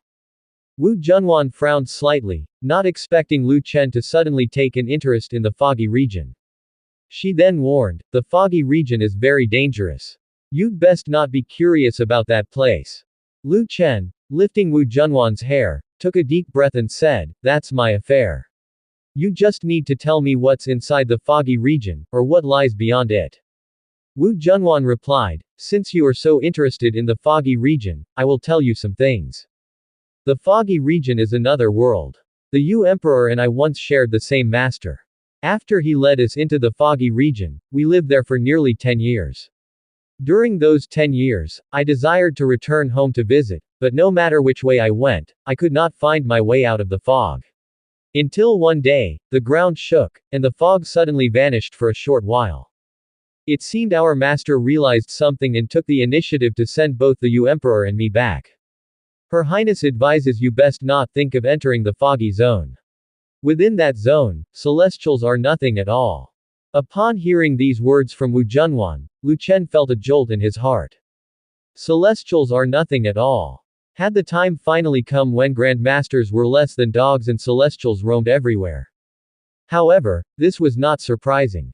Yun Shenxian had told him during her last visit to the North Prince Mansion that this world was merely a lower world, one that could not sustain too many powerful beings, which is why celestials were basically considered immortals here. Curious, Lu Chen asked, "If the people in the foggy zone consider celestials as nothing, why haven't they left the zone and directly occupied the major dynasties?" Wu Junwan said, "The specific reason is unclear to Her Highness as well, but it seems there are some restrictions that prevent them from leaving the foggy zone. My master mentioned that her ability to leave the foggy zone was also coincidental." After thinking for a while, Lu Chen continued, "Then why did your master eventually send you back?" Wu Junwan said indifferently, "Because she saw that we had not let go of our worldly desires and had no intention of staying in her sect, so she simply sent us back when the restrictions loosened." Lu Chen said, "I see." Right then, Wu Junwan rose from her chair and walked towards the bed. As she walked, she said, "Since Her Highness has told you about the foggy zone, you should keep your word from earlier. It's time for you to leave." No sooner had Wu Junwan finished speaking than a pair of strong arms wrapped around her slender waist from behind. At her ear, Lu Chen now said, "I only said I wouldn't sleep here tonight. I didn't say I would leave right away." At these words, Wu Junwan's mind reeled, and then she said angrily, You're breaking your promise." Lu Chen chuckled, "How have I broken my promise? I just said I wouldn't sleep here tonight. So, if I don't sleep, isn't that fine? With a great beauty like you here, it's impossible for me to sleep."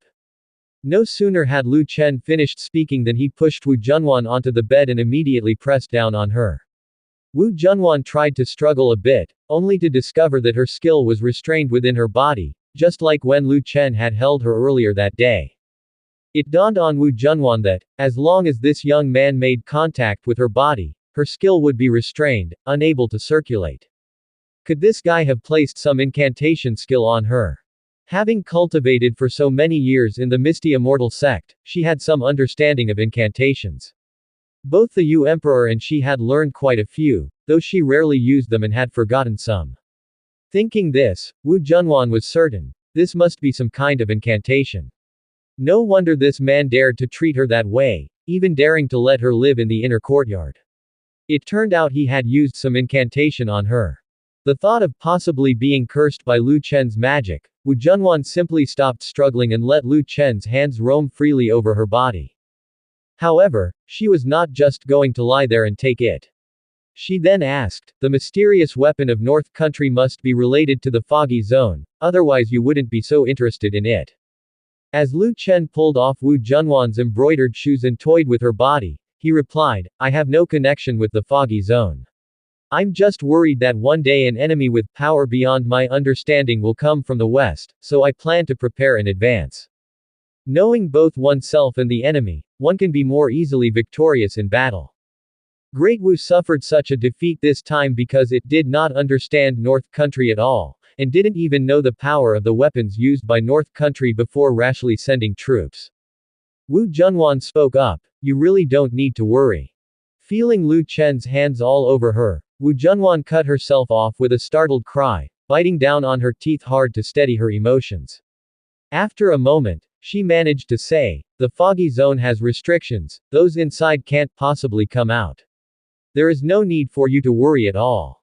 Lu Chen smiled and said, I don't believe that restriction will always be effective.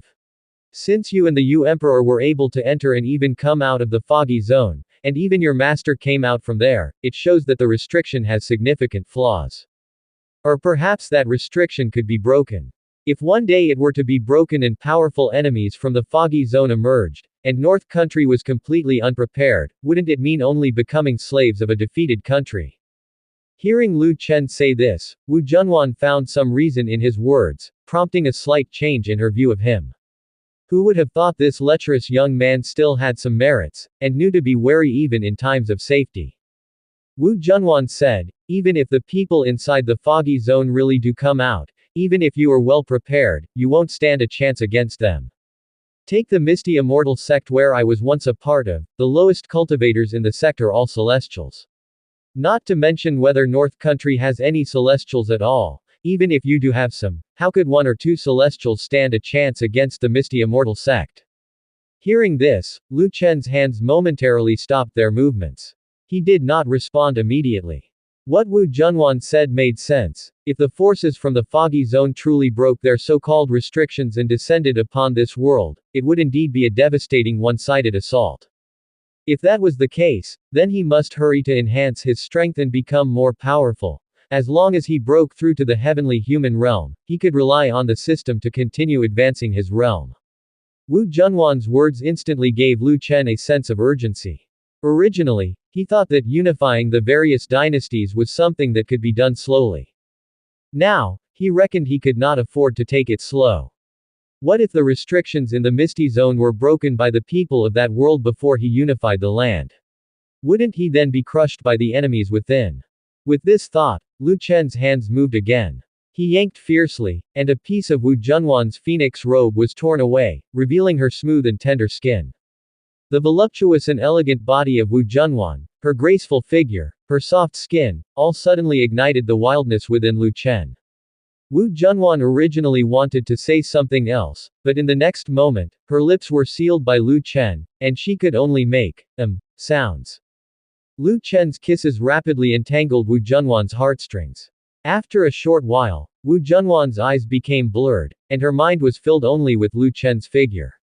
Although Wu Junwan knew she might have been ensnared by Lu Chen's spell, she no longer cared. All she wanted now was to engage in conjugal acts with this man. After kissing for a while, Lu Chen slightly propped himself up, their lips parted, and he gazed at Wu Junwan's alluring cheeks, saying in a deep voice, Wanyan, you are so beautiful, I truly adore you. Hearing Lu Chen's words, Wu Junwan didn't respond, her arms instinctively wrapped around Lu Chen's neck, and she actively kissed Lu Chen's mouth, unable to hide the spring fervor that filled the air. After an unknown length of time, Lu Chen embraced Wu Junwan's waist and whispered in her ear, Wanyan, do you love me? By this time, Wu Junwan had completely succumbed. She no longer had her own will and subconsciously said, love. This princess loves you too. A slight smile appeared on Lu Chen's face, and he proceeded to ask, then am I your darling? Yes. Lu Chen continued, prompting, how about calling me, darling? Darling. No, that's not right. Wu Junwan's mind suddenly snapped to clarity. She instantly remembered the bet she made with Lu Chen. If within a month, she called Lu Chen, darling, or confessed her love for him, she would lose, and she would have to spend her life in the North Prince mansion, bearing his children. Finished. It had only been a few days, and she had actually lost. But Wu Junwan's regret quickly dissipated without a trace, and all her troubles temporarily vanished. Her mind was filled only with the joy that Lu Chen brought to her. Dawn. Magpies were chirping outside the window, and the servant girls of the North Prince mansion were starting their shift changes. The servant girls at Wu Junwan's door yawned, quickly leaving their posts, and hastily made their escape after the handover with the girls taking over. Having stood guard all night, they couldn't bear it any longer. They were at the age where their hearts were just beginning to stir, and listening to something they shouldn't have all night left the young maids blushing and flustered. Meanwhile, the room was still bustling with activity, and voices could faintly be heard from outside. Inside the room, Lu Chen, just like the last time, was pressing down on Wu Junwan's back, embracing her soft body, whispering sweet nothings in her ear. After regaining her composure, Wu Junwan asked resentfully, "Do you treat all your women like this?" Wu Junwan felt as if she had been treated as a female slave by Lu Chen, hence his wanton behavior. Lu Chen laughed in response, "Not really. It mainly depends on the person. If the woman sharing my bed is below the 5th rank, I know how to be tender and cherish her. If the woman in my bed has reached the master realm or above, then I don't need to be tender and cherishing." Wu Junwan was slightly taken aback. She was already a Grand Master, which explained why the bastard didn't treat her as a person. However, that wasn't the main issue for her. What irritated her the most was losing the bet to Lu Chen.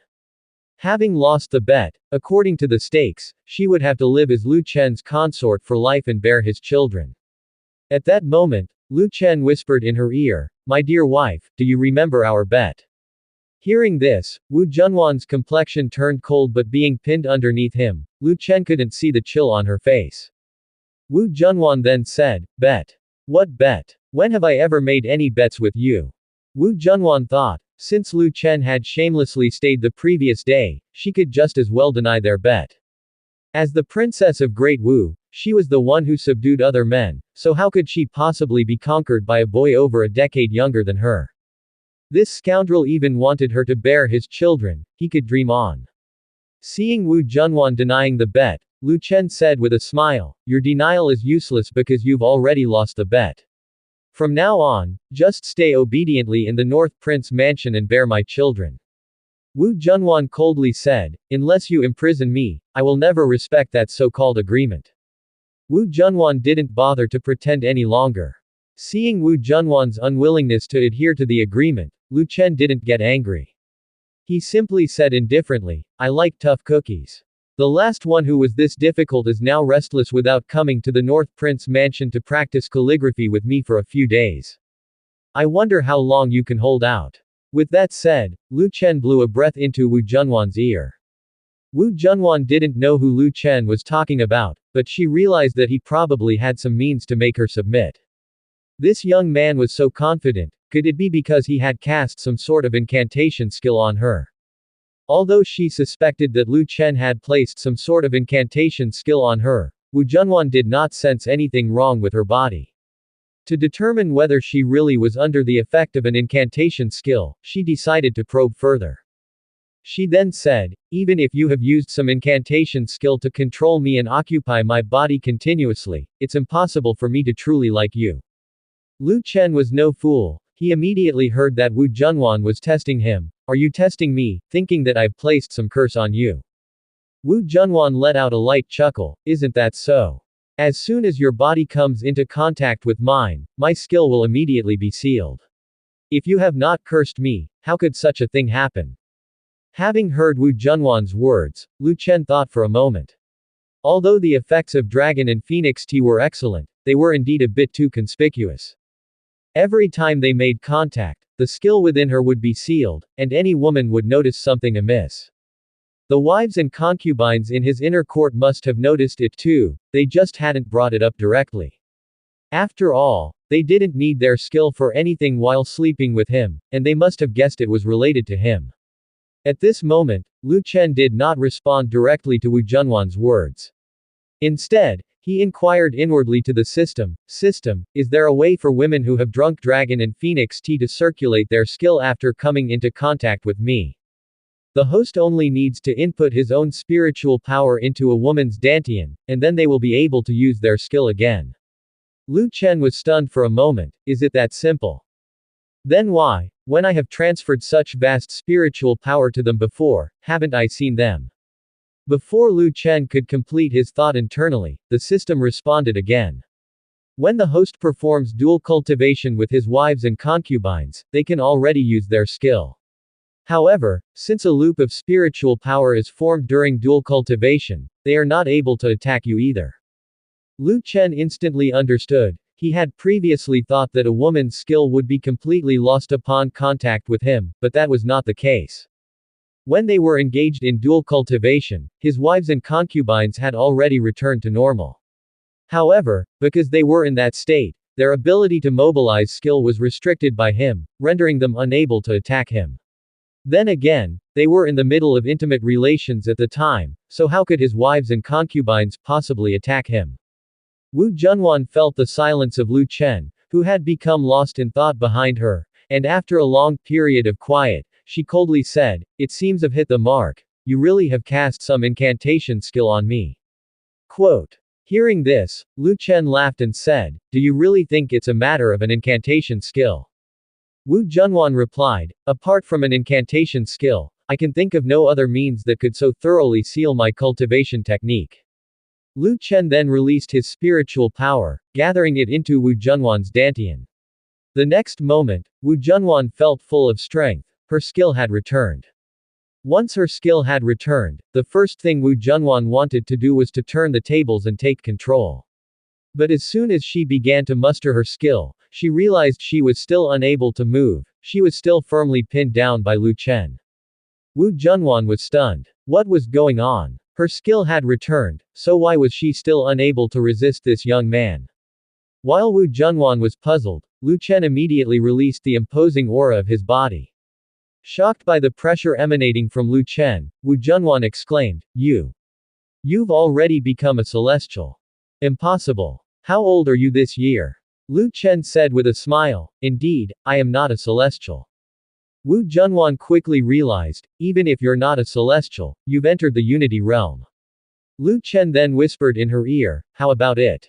Now that your skill has returned, you can try to resist me. Upon hearing Lu Chen's words, Wu Junwan felt a surge of determination. Despite knowing she probably was still no match for Lu Chen, she decided to resist and give it a try. As Wu Junwan attempted to use her skill to resist, she suddenly perceived something odd within her body and then realized that her skill seemed to become connected to something else as she began to cultivate. The next moment, she understood what was happening. She was still in a certain state with Lu Chen. As soon as she began to use her skill, it would affect Lu Chen's skill, but their skill had already formed a looped circuit. Most importantly, the greater part of that circuit was controlled by Lu Chen, so she could only use her skill if Lu Chen allowed it. Without his consent, she was still unable to use her skill.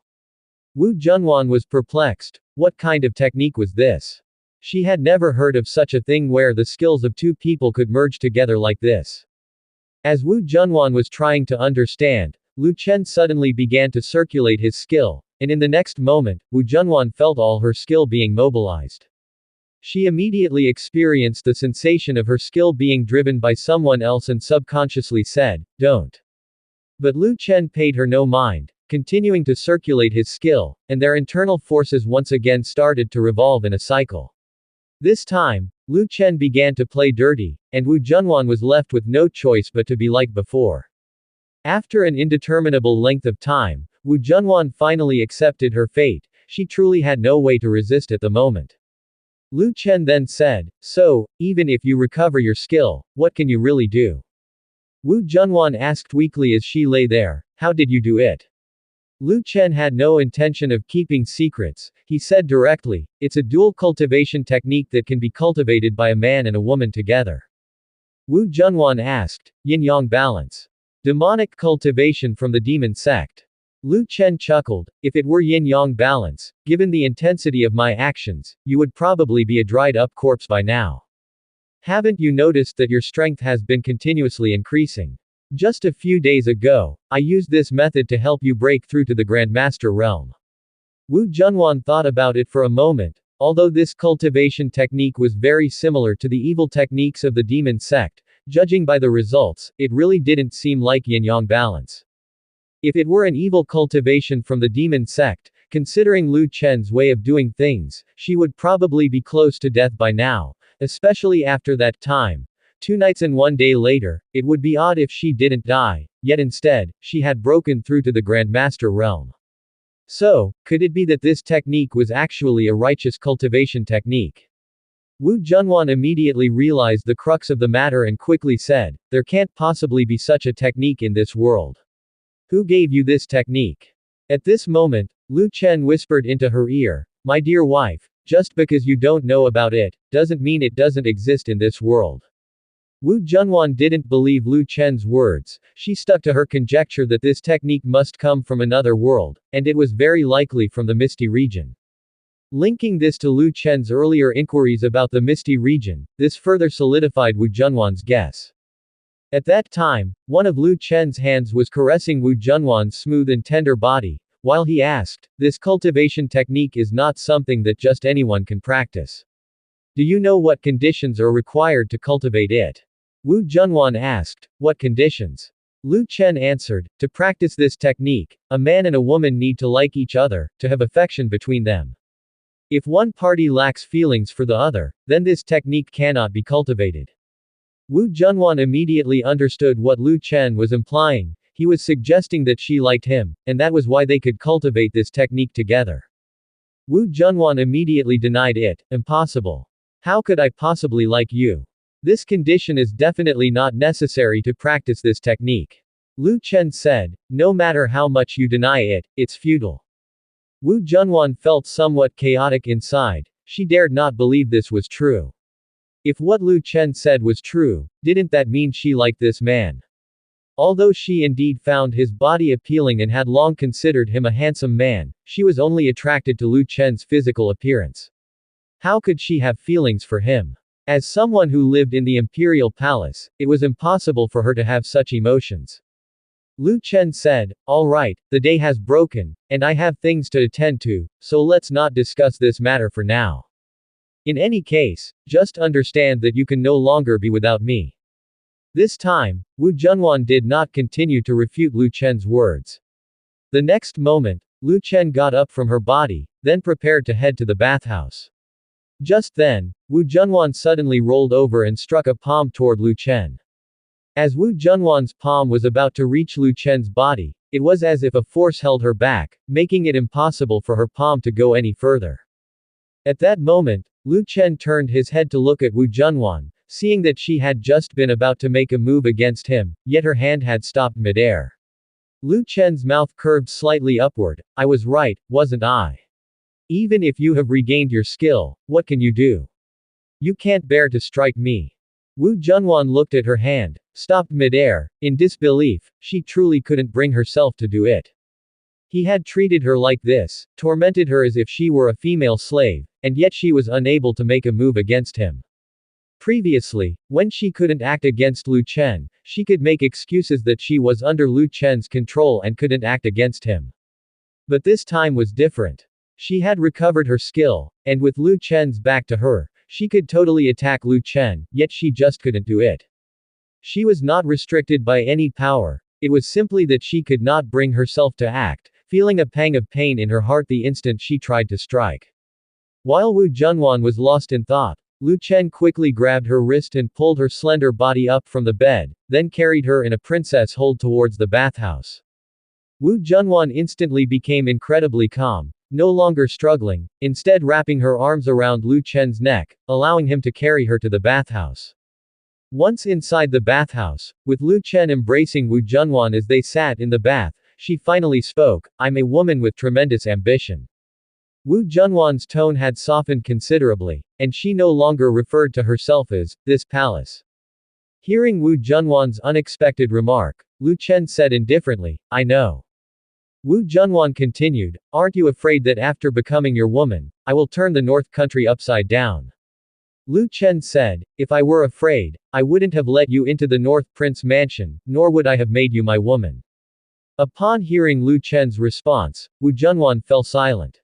After a while, She continued to ask, do you truly plan to unify the various dynasties? As Lu Chen gently stroked Wu Junwan's jade back, he said, if it were before, I actually didn't have a strong desire to unite the world. But now, things are different. You've made me realize that there are even more powerful beings within the mystic region. If I don't hurry to unify this world and prepare for war with the powerhouses inside the mystic region, the day the region's restrictions are lifted and the enemies inside emerge, it's not only possible that the country I belong to will be destroyed, but my women could be captured and turned into female slaves, Lu Chen said. I certainly don't wish to experience what it's like to have one's country annihilated. Wu Junwan asked, must you wipe out the other dynasties? Is it impossible to cooperate with them? Lu Chen replied with a smile, that's a somewhat naive thought. The interests of each dynasty are different, they can never be truly unified. Even if the major dynasties combined forces to temporarily stop the invasion from the mystic region, all the enemy needs to do is to sow discord or offer benefits to the other dynasties, and this loose alliance would crumble. After thinking it over, Wu Junwan realized that Lu Chen was right. If the alliance was only superficial, it would be difficult to mount a true resistance against the enemies. Perhaps some dynasties would even surrender to the emerging enemies from the mystic region. By then, it would only add insult to injury for the other dynasties of this world. Despite understanding the logic, Wu Junwan acknowledged that unifying the world was the best way to consolidate strength. However, as someone who might be on the losing side, she couldn't help but feel despondent. If Lu Chen was determined to unify the world, Great Wu might be swallowed up, and her dream of becoming empress would shatter completely. She now somewhat regretted informing Lu Chen about the mystic region. If Lu Chen hadn't known about the existence of powerful enemies in the mystic region, he might not have been in such a rush to annihilate the other dynasties. Now that he felt the pressure, he would surely speed up the unification process. Wu Junwan suddenly felt guilty as if she had betrayed Great Wu. Seeing Wu Junwan fall silent, Lu Chen said with a smile, if you want to be an empress, why don't you wait until I've unified the world? Then I can allocate a piece of land for you to establish your own country and experience what it's like to be an empress. Wu Junwan regained her composure and said indifferently, no need. She wanted to be the empress of Great Wu, not play house in confinement. Lu Chen continued, in the future, just stay in the North Prince Mansion. If you want to enter politics, I will also give you a chance. Wu Junwan asked, do you dare to share power with me? Lu Chen replied, since we are family, what is there to fear? Wu Junwan said, this much trust in a woman, you will suffer for it one day. Lu Chen responded, I don't trust just any woman, I only trust my women. Hearing Lu Chen's words, Wu Junwan felt an indescribable sensation in her heart. Several days later, the diplomatic mission sent by the Crown Prince, Lu Yi, arrived in North Country. Upon arriving at Yan County, the mission members could hardly believe that this place was the same Yan County. The road to Yan County was incredibly spacious, with 7 or 8 main thoroughfares. Most importantly, the ground of Yan County was paved. Entering Yan County, what met their eyes was the bustling city. Carriages moved back and forth, the streets were crowded with people. Despite the spacious and lively atmosphere, the streets were very clean and not the least bit chaotic, something even the capital city couldn't achieve. Most important was that the houses in Yan County appeared very sturdy, and compared with the capital city, there were many more tall buildings standing more than 6 or 7 stories tall. If it were a question of prosperity and grandeur, Yan County had already surpassed the great Sum capital city. But what mattered most was the vibrancy. Yan County was evidently more dynamic than the capital city. Currently, the political struggle in the capital city was intense, with people being embroiled in political intrigue almost daily, or becoming victims of it. Consequently, the citizens of the capital city had become very cautious, even avoiding discussing matters of great sum in public places. Yan County, on the other hand, was different. Newsboys selling newspapers were everywhere on the streets. People discussed the impact of North Prince's various reforms. Of course, most didn't just critique but also talked about the benefits. Qin Feng, the leader of the diplomatic mission, was somewhat incredulous at what he saw in Yan County. He had never imagined that the capital of a feudal state could be more prosperous than the capital city of the suzerain. This reflected North Prince's high level of governance. Qin Feng felt sentimental. The North Prince, once considered inept, had, within just a few years, transformed North Country into a powerful and prosperous nation. Qin Feng began to worry that North Prince would likely refuse the Crown Prince's overture. North Prince already possessed such formidable power, he could easily march south to seize the throne. Why would he support the Crown Prince? Although uncertain, Qin Feng had no choice but to pluck up the courage to meet with North Prince. Being part of the Crown Prince's faction, he naturally had to act on his behalf. Within the diplomatic convoy, several carriages were adorned with red curtains, clearly indicating that they carried women. A woman inside one carriage lifted the curtain, gazing at the bustling scene outside. Her expression was devoid of emotion, as if she had become numb to the world. The Crown Prince's mission to North Prince included many opulent gifts aside from gems and silver, there were also beautiful women. Inside those carriages with red curtains were the beauties meant for North Prince, including Qin Yue, the woman who had just lifted the curtain to look outside. She was from the Qin family of the south, an aristocratic family that had been destroyed, prompting her to seek refuge with Qin Feng. Although Qin Feng was distantly related to the southern Qin family, he had sided with the Sum Emperor from the start, so his family was unaffected when the emperor eradicated the aristocratic families. After fleeing to Qin Feng's home, Qin Yue had hoped that Qin Feng would take her in out of their former familial ties, or perhaps offer her a way out. To her surprise, Qin Feng sold her without a second thought. However, Qin Feng didn't send her to the Ministry of Punishments. Instead, he handed her over to Lu Yi, trying to ingratiate himself. Qin Yue was exceptionally beautiful, and Qin Feng thought Lu Yi would like her. Lu Yi did indeed take Qin Yue in, but as the prince, he had too many women offered to him already. His life was not short of beautiful women, so he merely kept Qin Yue confined in a courtyard, raising her like a canary. Lu Yi wasn't like Lu Chen, who would sleep with any beautiful woman he saw. On one hand, he was a martial artist who couldn't indulge in such distractions, and on the other, he already had plenty of women. He accepted Qin Yue mainly to give face to Qin Feng. If he refused such offerings, it would signal his reluctance to align with the other party. Gifts that should be accepted must be accepted. Moreover, Lu Yi kept many beauties to give away as well. Politics can be simple at times, using women as a political tool is one such strategy. When Lu Yi decided to win over Lu Chen, he first thought of Qin Yue. She was still a maiden and astoundingly beautiful. He believed Lu Chen, who had a penchant for women, would certainly like her. Qin Yue, gazing out of the window, felt an endless desolation in her heart. Ever since the Qin family's downfall, she had been hiding here and there. In the end, she had thought Qin Feng would shelter her, but it hadn't occurred to her that he wouldn't care about their blood relation. It made sense, after all. Qin Feng was aligned with the Sum Emperor, and the aristocratic family was targeted for annihilation. It was normal for Qin Feng to fear harboring her.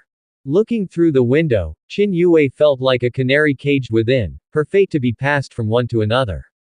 She had heard rumors about the North Prince and believed that once she entered the North Prince mansion, she would be subjected to inhuman treatment. Once the North Prince tired of her, he would likely send her straight to a brothel for other men's amusement. Thinking of her tragic fate, thoughts of suicide surfaced in Qin Yue's mind. The Great Sum delegation arrived quickly at the accommodations arranged by the North Country. This was not a state visit, so Qin Feng wouldn't meet Lu Chen at the Hall of Political Affairs but in private. Afternoon. The view was splendid, with light clouds and gentle breeze. Lu Chen was sitting in a pavilion of the outer courtyard, waiting for the arrival of the Great Sum delegation. As Lu Chen sat in the pavilion sipping tea, a light breeze blew, and in the next moment, Zhuge Zongguang appeared in the courtyard. Setting down his teacup, Lu Chen asked, "Great scholar, what kind of terms do you think they will propose to persuade this prince to side with the crown prince?"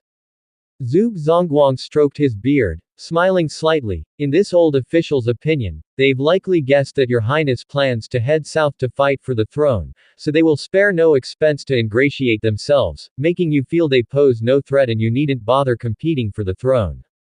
Hearing Zhuge Zongguang's words, Lu Chen also smiled. If the crown prince sent the delegation to the north country for that purpose, their efforts were in vain. He was determined to fight for the throne, knowing only by taking control of the entire Great Sum could he have the power to unify the kingdoms. For him, the resources of Great Sum were crucial, not only material but also demographic. Abundant population was what he needed to conquer the world, so the throne he would certainly vie for. However, with about a year to go, he was in no rush yet. He could pretend to agree and then find an excuse to head south later. After a while, a female guard entered the courtyard. Your Highness, the delegation from the court has arrived. Lu Chen replied indifferently, let them in. Yes. Escorted by the guards of the prince's mansion, Qin Feng and several delegation members entered the North Prince mansion, making their way to Lu Chen's courtyard. Upon seeing Lu Chen, Qin Feng hurriedly paid his respects. Your humble servants greet the North Prince. Lu Chen grunted, dispense with the formalities. Together, Qin Feng and the others said, thank you, North Prince. As Lu Chen glanced over Qin Feng's profile, intending to speak, he noticed a woman in a light pink sheer gown standing behind Qin Feng, her hair beautifully coiffed with a peach blossom hairpin, her body elegant and poised. Without using the system, Lu Chen knew her rating would surely be over 90. He still proceeded to use the system to identify the woman. Name: Qin Yue. Identity: the remnant of the Qin family from the south, 23 years old, a 6th-grade martial artist. After her family's fall, she intended to seek refuge with the Qin family in the capital city but was instead given to Prince Lu Yi by Qin Feng. Prince Lu Yi, not favoring sexual indulgence, did not touch her and kept her in a certain mansion. She remains a maiden to this day.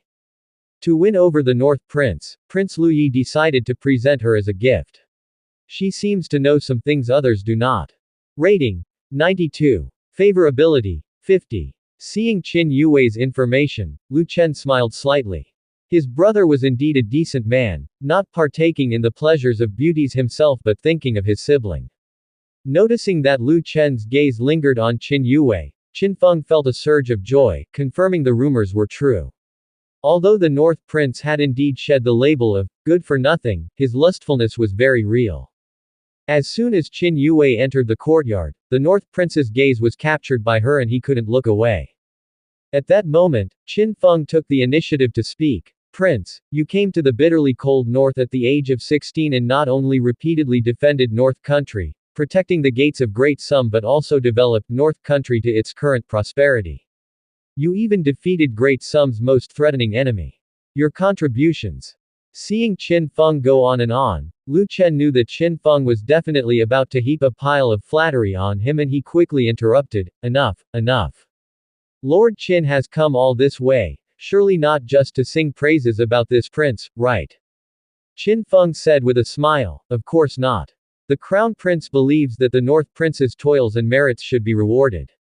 However, due to the chaotic situation in the imperial court, every time the Crown Prince proposes a reward for you, ministers from other factions strongly obstruct it. Therefore, the Crown Prince has decided to take out his own gold, silver, and jewels to reward you as thanks for your contributions to Great Sum. Having said this, Qin Feng gave an order to the people behind him, bring them in. The next moment, the guards of the North Prince mansion carried in dozens of large chests into the courtyard.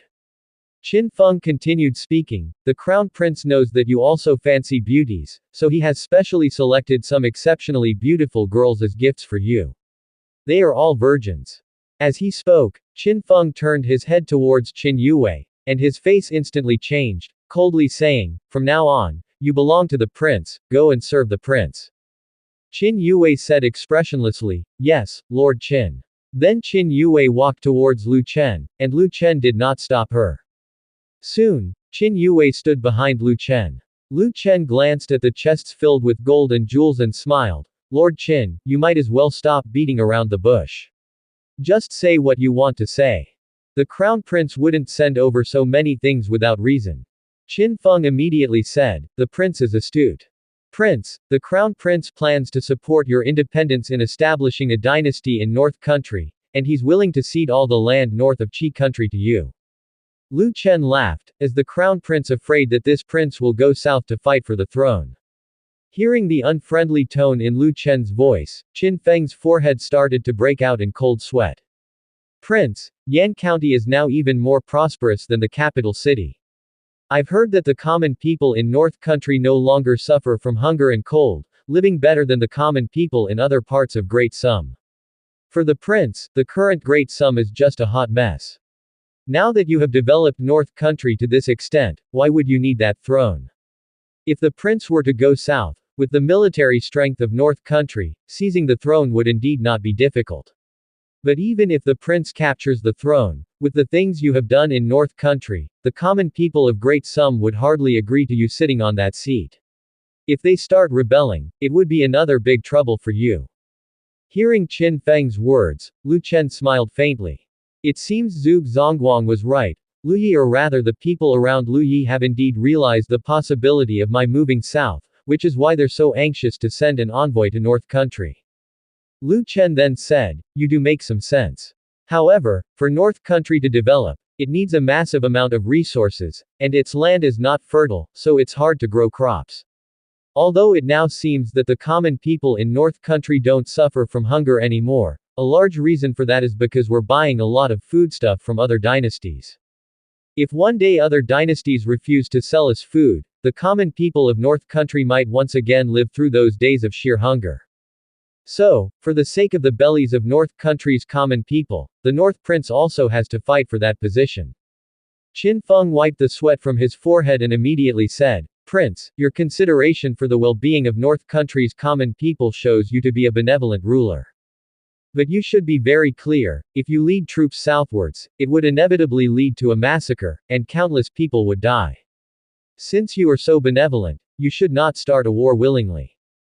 Hearing Qin Feng's words, Lu Chen was almost amused into laughter, and with a cold laugh, he said, so, are you saying that the common people of North Country deserve to starve and freeze? As he spoke, Lu Chen released his aura in an instant. Qin Feng and the delegation immediately knelt down, and Qin Feng quickly said, of course not, the Crown Prince has thought of a better solution. Lu Chen said, oh. Let's hear it then. What's this solution? Once the prince has established his own dynasty, Great Sum will immediately sign a perpetual alliance with you. From then on, whatever North Country needs, Great Sum will provide, and the caravans from North Country can trade freely within the territory of Great Sum, without any restrictions on any kind of trade, including food.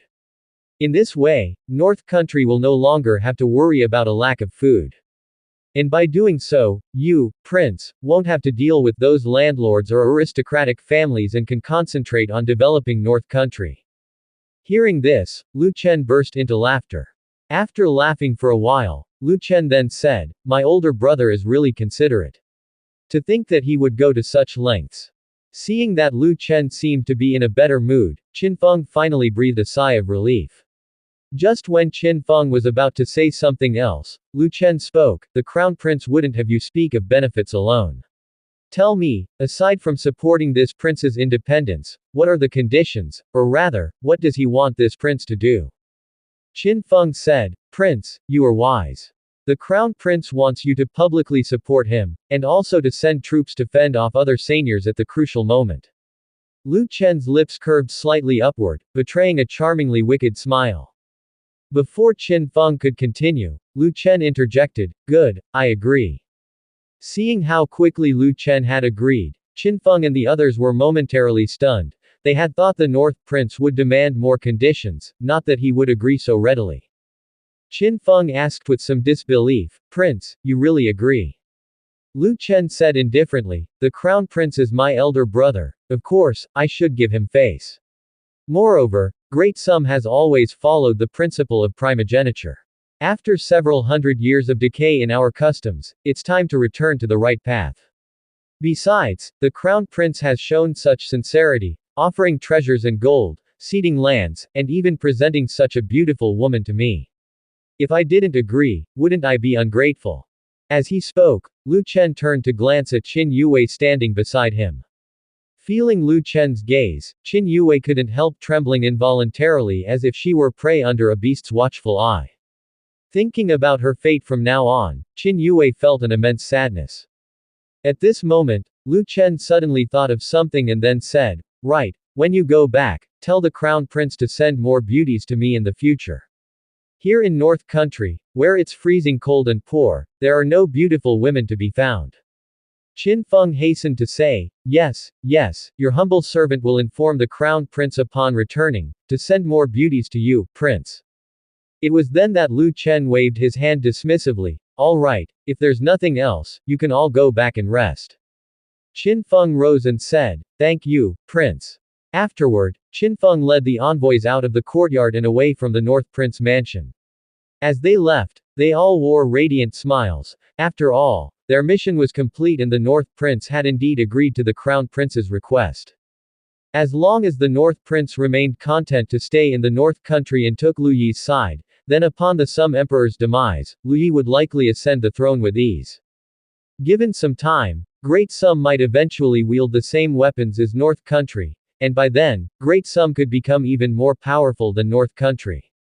If their plan succeeded, the envoys who had been part of today's mission to North Country would see their status greatly elevated, giving Qin Feng and the others much cause for celebration.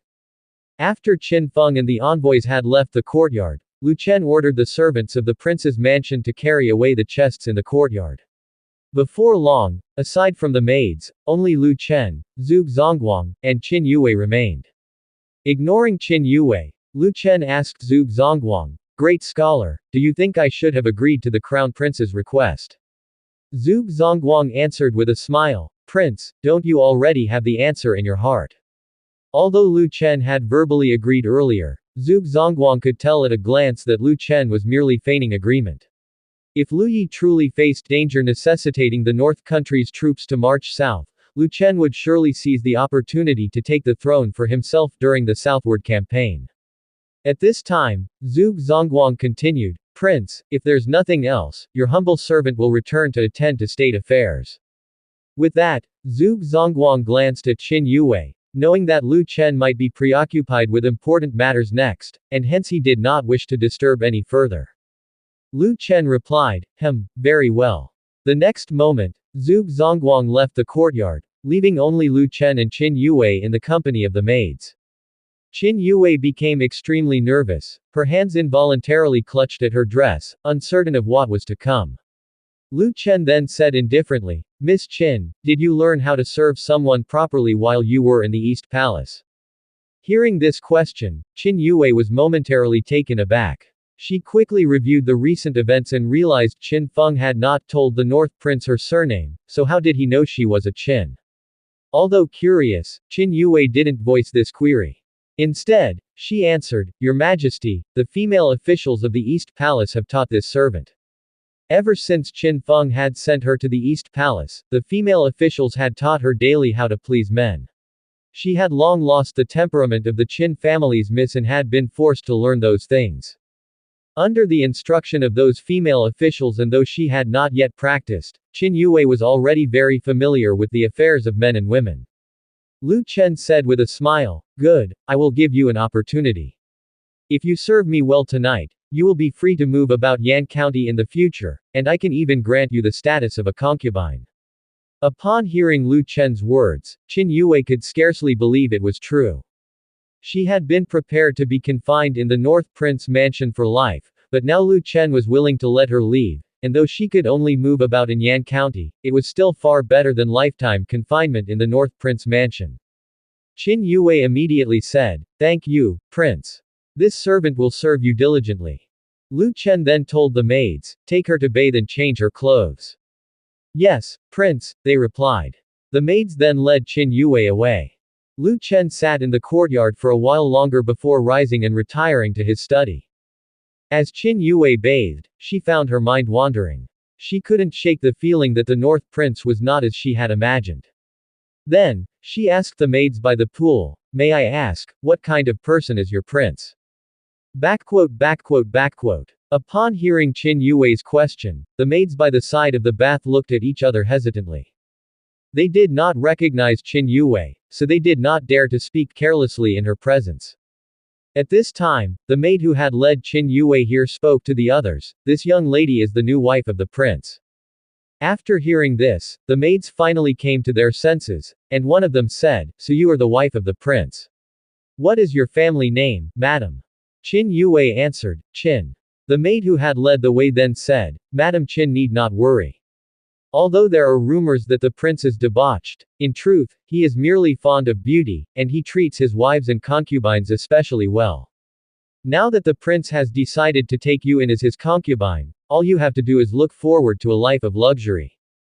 The prince's harem is also peaceful, without much backstabbing and scheming, so madam doesn't need to fear being plotted against. Upon hearing these words, Qin Yue was momentarily stunned. She hadn't expected a maid to dare to comment on the affairs of the North Prince's harem. Although she had just casually asked them what kind of person the North Prince was, she hadn't really expected these maids to have an answer for her. But the maid not only answered, she even divulged the internal situation of the North Prince mansion. This indicated that the management of the North Prince's inner court was very lax indeed, allowing maids to discuss matters of the prince's harem. Thinking about it this way, perhaps the North Prince was not as fearsome as imagined. In fact, the atmosphere within the North Prince mansion's inner court was indeed relatively relaxed. Lu Chen was good to the maids, but ordinary maids did not dare to casually discuss the matters of the North Prince mansion, only whispering among themselves from time to time. Qin Yue didn't know that the maid who had brought her here was far from simple. The maid was from the Qian family, which was on very good terms with Lu Chen. Therefore, her status within the prince's mansion was relatively high, giving her more audacity. At this moment, Qin Yue said to the maid, Thank you for telling me all this. The maid said, Madam Qin, you're too polite. It's this servant's duty. Qin Yue continued to inquire, May I ask another question? How many women does the prince have? The maid replied, That, this servant does not know. Although the maid knew the number of wives and concubines in the prince's inner court, in her eyes, their great prince was so handsome and charming that countless stunning women outside must have had joyful nights with him. Thus, she truly did not know how many women the North Prince had. Hearing the maid say she didn't know, Qin Yue did not pursue the question further, but from her response, Qin Yue realized the North Prince truly was a promiscuous man. Otherwise, even the maids of the prince's mansion wouldn't know how many women he had. For a moment, Qin Yue began to worry about herself again. She feared that Lu Chen, after tiring of her, might give her away just like the crown prince treated her as a gift for the North Prince. In this era, a concubine had no significant status and could be given away freely, especially in a prince's mansion. In the households of some princes, a concubine was merely a tool. If a powerful guest or a visitor came to the mansion, those princes would have their concubines attend to the guests, even joining them in bed. If the guest took a liking, they would simply give the concubine away as a gift. Therefore, Qin Yue did not feel particularly reassured just because she had the status of a concubine. Her heart remained uneasy. Qin Yue continued to probe, Does the prince have a habit of giving his concubines to others? Hearing this question, the maid from the Qian family instantly understood Qin Yue's concern and answered, The prince has a very strong possessive attitude toward his women. Once they are his, he does not give them to anyone else. Madam Qin, please be at ease. Upon hearing this, Qin Yue finally breathed a sigh of relief. As long as the North Prince wasn't in the habit of giving his women away randomly, she wouldn't have to fear being treated like an object. After Qin Yue finished her bath and came out from the bathroom, the maids helped her change into a magnificent dress and dressed her up. Sitting in front of the vanity table, Qin Yue looked at her reflection in the mirror, feeling incredibly nervous. Although the ladies-in-waiting had taught her how to serve someone while she was in the East Palace and had shown her many erotic illustrations, she had never experienced it for real. This was her first time attending to a man. Inside, Qin Yue was still anxious. She feared she would not satisfy Lu Chen. If the North Prince was not pleased with her technique, he might never come to her again. If she failed to secure the North Prince's favor, her fate would be grim. Time slowly passed. As evening fell, Qin Yue finally heard the maids outside greeting the North Prince, but Lu Chen did not enter the room immediately. At that moment, Lu Chen asked the maid at the door, Has she had tea? He was naturally referring to the dragon and phoenix tea, to which the maid promptly responded, reporting to the prince, The lady has already had tea from the prince's mansion. Without further questions, Lu Chen then pushed open the door and entered the room. At that moment, Qin Yue was dressed in a light red gown, sitting by the bed, quiet and gracefully composed, stirring one's emotions. Head bowed, her hands clenched into fists resting between her legs, her delicate body uncontrollably trembling ever so slightly, she appeared exceedingly nervous. Lu Chen walked to the bed without hesitation and sat down. He didn't immediately lay hands on Qin Yue but instead asked, "After the Qin family was destroyed, you must have suffered quite a bit, haven't you?" Hearing this, Qin Yue froze. She hadn't expected Lu Chen to know that she came from the Qin family. How did he know? Qin Yue raised her head at this point, turning to Lu Chen with a puzzled look. Prince, do you know who I am? Lu Chen said with a smile, the eldest miss of the Qin family from the south. I didn't get it wrong, did I? Seeing Lu Chen openly revealing her identity, Qin Yue felt somewhat at a loss. She had not expected the North Prince to truly be aware of it. Lu Chen continued, this is the North Country, even as a member of the Qin family, you don't have to worry here, no one will lay a finger on you. Apart from you, are there any other survivors from your Qin family? Facing this question, Qin Yue fell silent. She didn't know what Lu Chen's purpose was in asking this. Was it to find out the remnants of the Qin family and then annihilate them, or was it just a casual inquiry? Seeing that Qin Yue did not directly answer, Lu Chen, with a smile on his face, said, if you don't want to say it, then you don't have to. At this moment, Qin Yue said, they have all changed their names and sought refuge with other seigneurs by now. Lu Chen asked curiously, they all know to seek refuge with other seigneurs, so why did you, the Qin family's eldest miss, run towards the capital city instead? To seek shelter with Qin Feng. Don't you know that Qin Feng is His Majesty's man? Qin Yue was silent for a moment, then after a long pause, she said, this servant contracted a disease and needed to find the divine healer for treatment, and since the divine healer lives in the capital city, this servant had no place to hide upon arriving there. So I had no choice but to look for the capital city's Qin family, hoping they would protect this servant for a while. I did not expect them to send this servant directly to the crown prince. Hearing Qin Yue's answer, Lu Chen said with a laugh, you are too naive to think that the capital city's Qin family would protect you, a remnant of the southern aristocratic family. Upon hearing Lu Chen's words, Qin Yue felt immensely ashamed. Lu Chen then asked, so was your disease ultimately cured? Qin Yue replied, Your Highness, the crown prince did not let the divine healer treat this servant. Instead, he just had someone grab some medicine from the divine healer, and after taking it, this servant felt temporarily better. No sooner had Qin Yue finished speaking than Lu Chen immediately grabbed her wrist. Qin Yue instinctively tried to pull back her arm, but Lu Chen was stronger, and she could not retract it. After seizing Qin Yue's wrist, Lu Chen used the rejuvenating skill to check her physical condition, and upon examination, he found indeed there were some issues with Qin Yue's body. It seemed like there was a clump of cold qi accumulated in Qin Yue's dantian, which Lu Chen found somewhat incredible. He had not expected Qin Yue's dantian to be so special. Lu Chen then used the rejuvenating skill to treat Qin Yue, attempting to dissolve the clump of cold qi. The next moment, Qin Yue felt a warm current entering her body and then converging in her dantian. The rejuvenating skill was highly effective. In just an instant, the cold qi began to dissipate. After the cold qi within Qin Yue had dispersed, her whole body felt incredibly relaxed. The next moment, the room became extremely cold, to the point where a layer of ice formed on the floor. Qin Yue could hardly believe it. Had her illness really been cured just like that? What cultivation technique had the North Prince used? Why did it heal her with just a touch from the North Prince? When the divine healer had visited the south, she had also sought his treatment, but even he hadn't been able to remove the cold qi from her body in a short period, whereas the North Prince had managed to do so.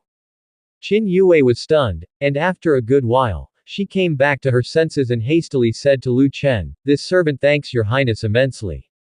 Lu Chen said indifferently, you are now my woman, and it was only right for me to heal you. Tell me, how did you get the cold qi in your body? Hearing this, Qin Yue fell silent for a while, as if recalling something. After a while, she began, the Qin family once discovered a small island at sea, which had a structure entirely made of metal. Out of curiosity, I accompanied my family to that island. There, upon entering the metallic construction, I passed through a room where I was attacked by the cold chi inside, and since then, a cluster of cold chi has always existed in my dantian, which I've never been able to get rid of. Lu Chen raised his eyebrows slightly. A metallic construction. Could it possibly be some kind of cosmic ship or something? At this moment, something occurred to Lu Chen, and he continued to ask, was the material used for the piercing cloud bow and piercing cloud arrow obtained from that island by Prince Lu Shuyun? The materials for the piercing cloud bow and piercing cloud arrow were very peculiar, not belonging to this world.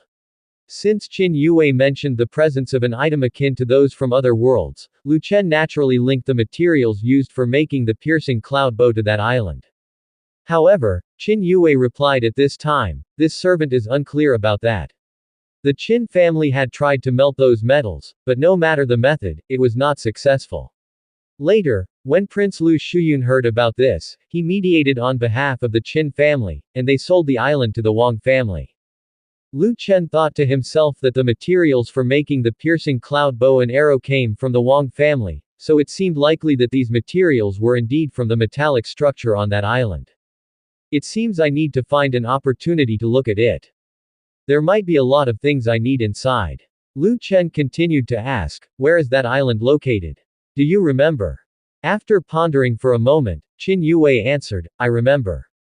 The Wang family named the island Fengyan Island and even marked it on the maritime charts. As long as one acquires the Great Sum's maritime charts, one can find the precise location of the island. Lu Chen thought for a bit and then asked, in which direction is that island? Tell me its approximate location first.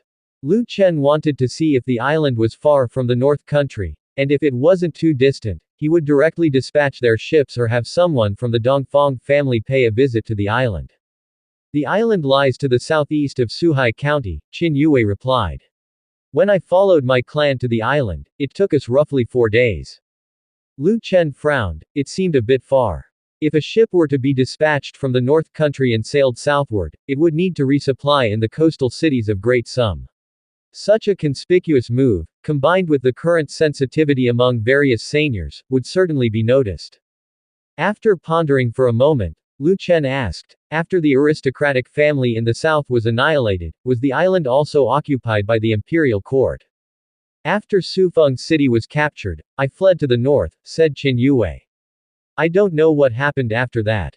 Lu Chen thought that after the aristocratic family's fall, those captives from the Wang family would have surely divulged some secrets in order to save their lives, so the secret of the island must have been known to the Sum Emperor.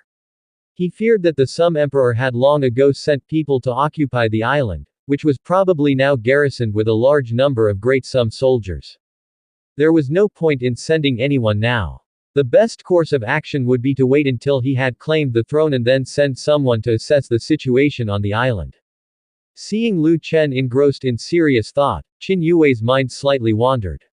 At this moment, she found Lu Chen incredibly handsome, charismatic and dashing, especially when he was deep in thought, which stirred the romantic feelings within her. Qin Yue couldn't help but think that becoming the North Prince's woman might not be too bad for herself.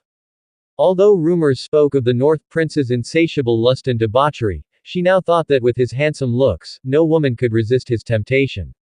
Thus, it must have been those women who seduced him, prompting the unwilling North Prince to engage in acts with them. Just as Qin Yue was thinking this, Lu Chen suddenly turned his head to look at her, and she felt caught in the act of watching him, her face blossoming into a flush of red.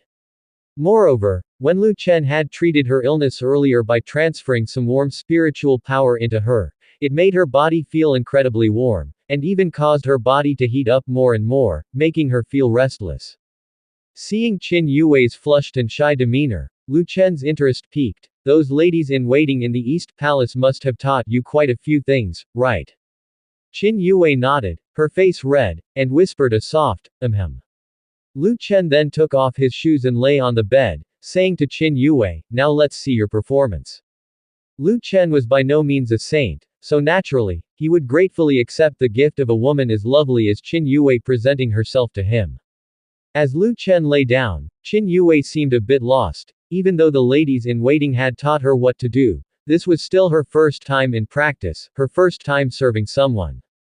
Moreover, as a former daughter of an aristocratic family who had always lived a life of luxury, the sudden expectation to serve a man filled her with overwhelming shame.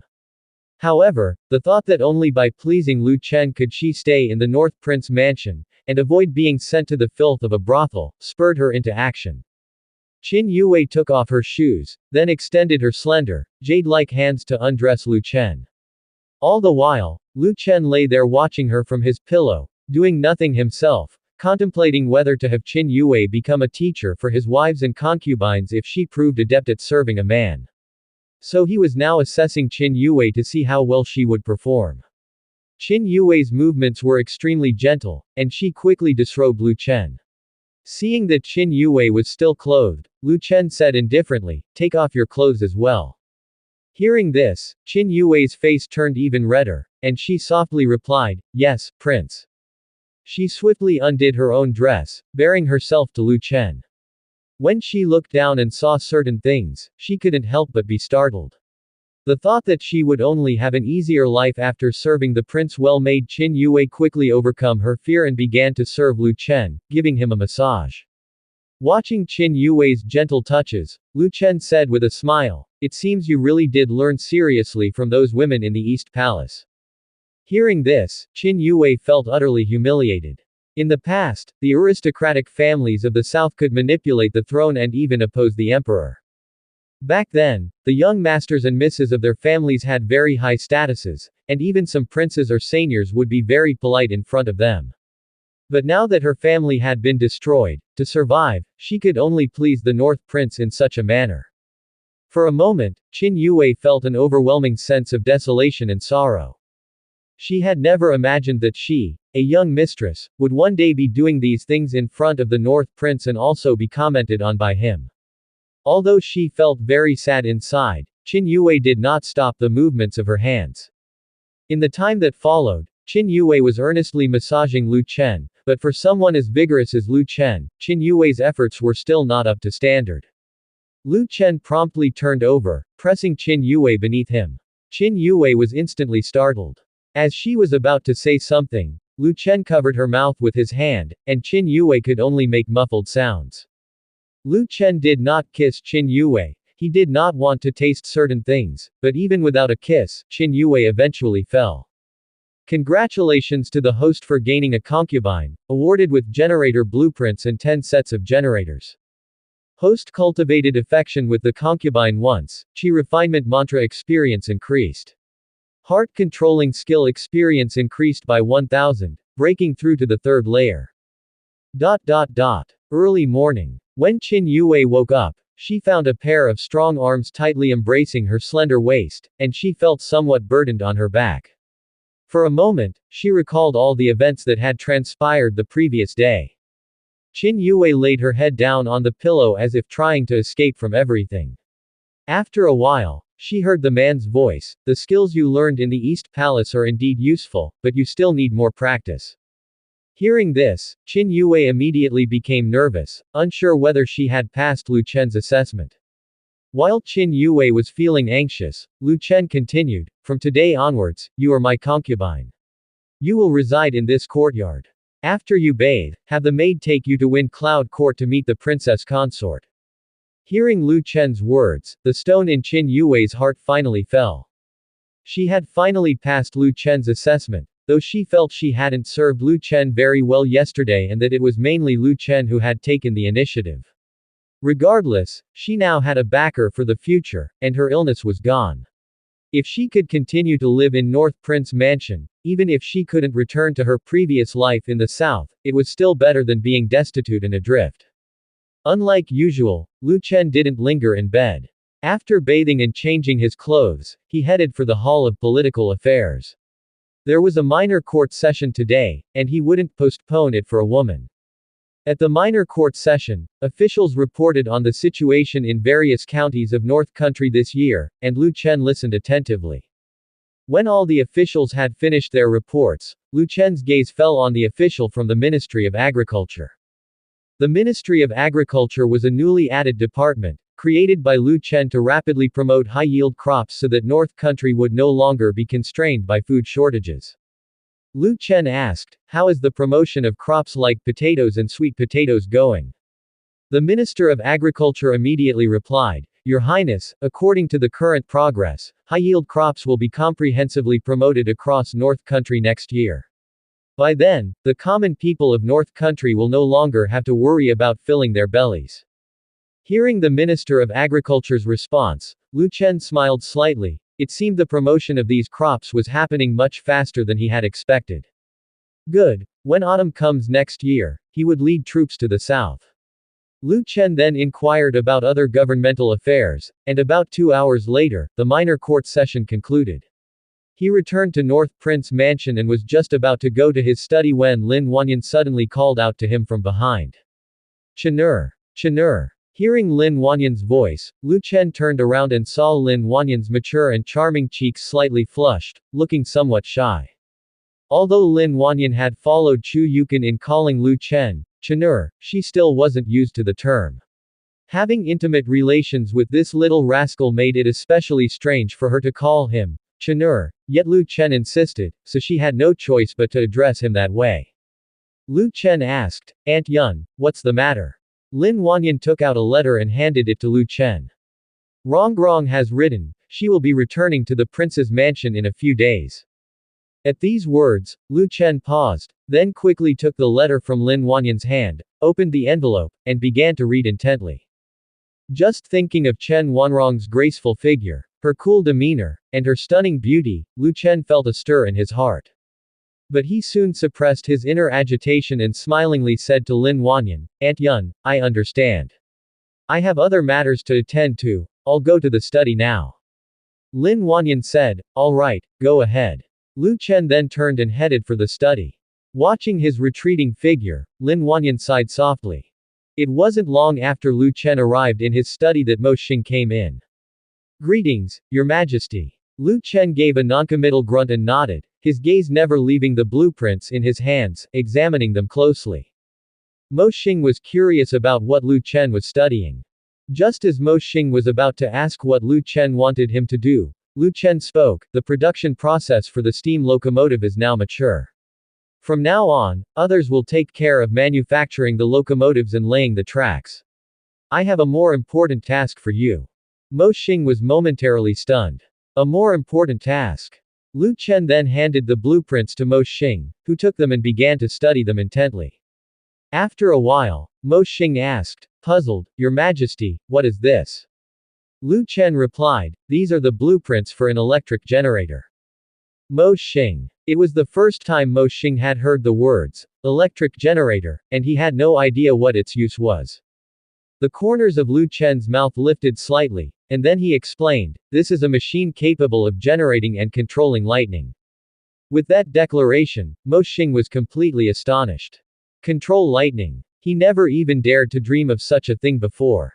To them, lightning was synonymous with destruction, and throughout history, people feared the lightning in the sky, linking it to punishment for bad deeds, like the saying, "struck by lightning."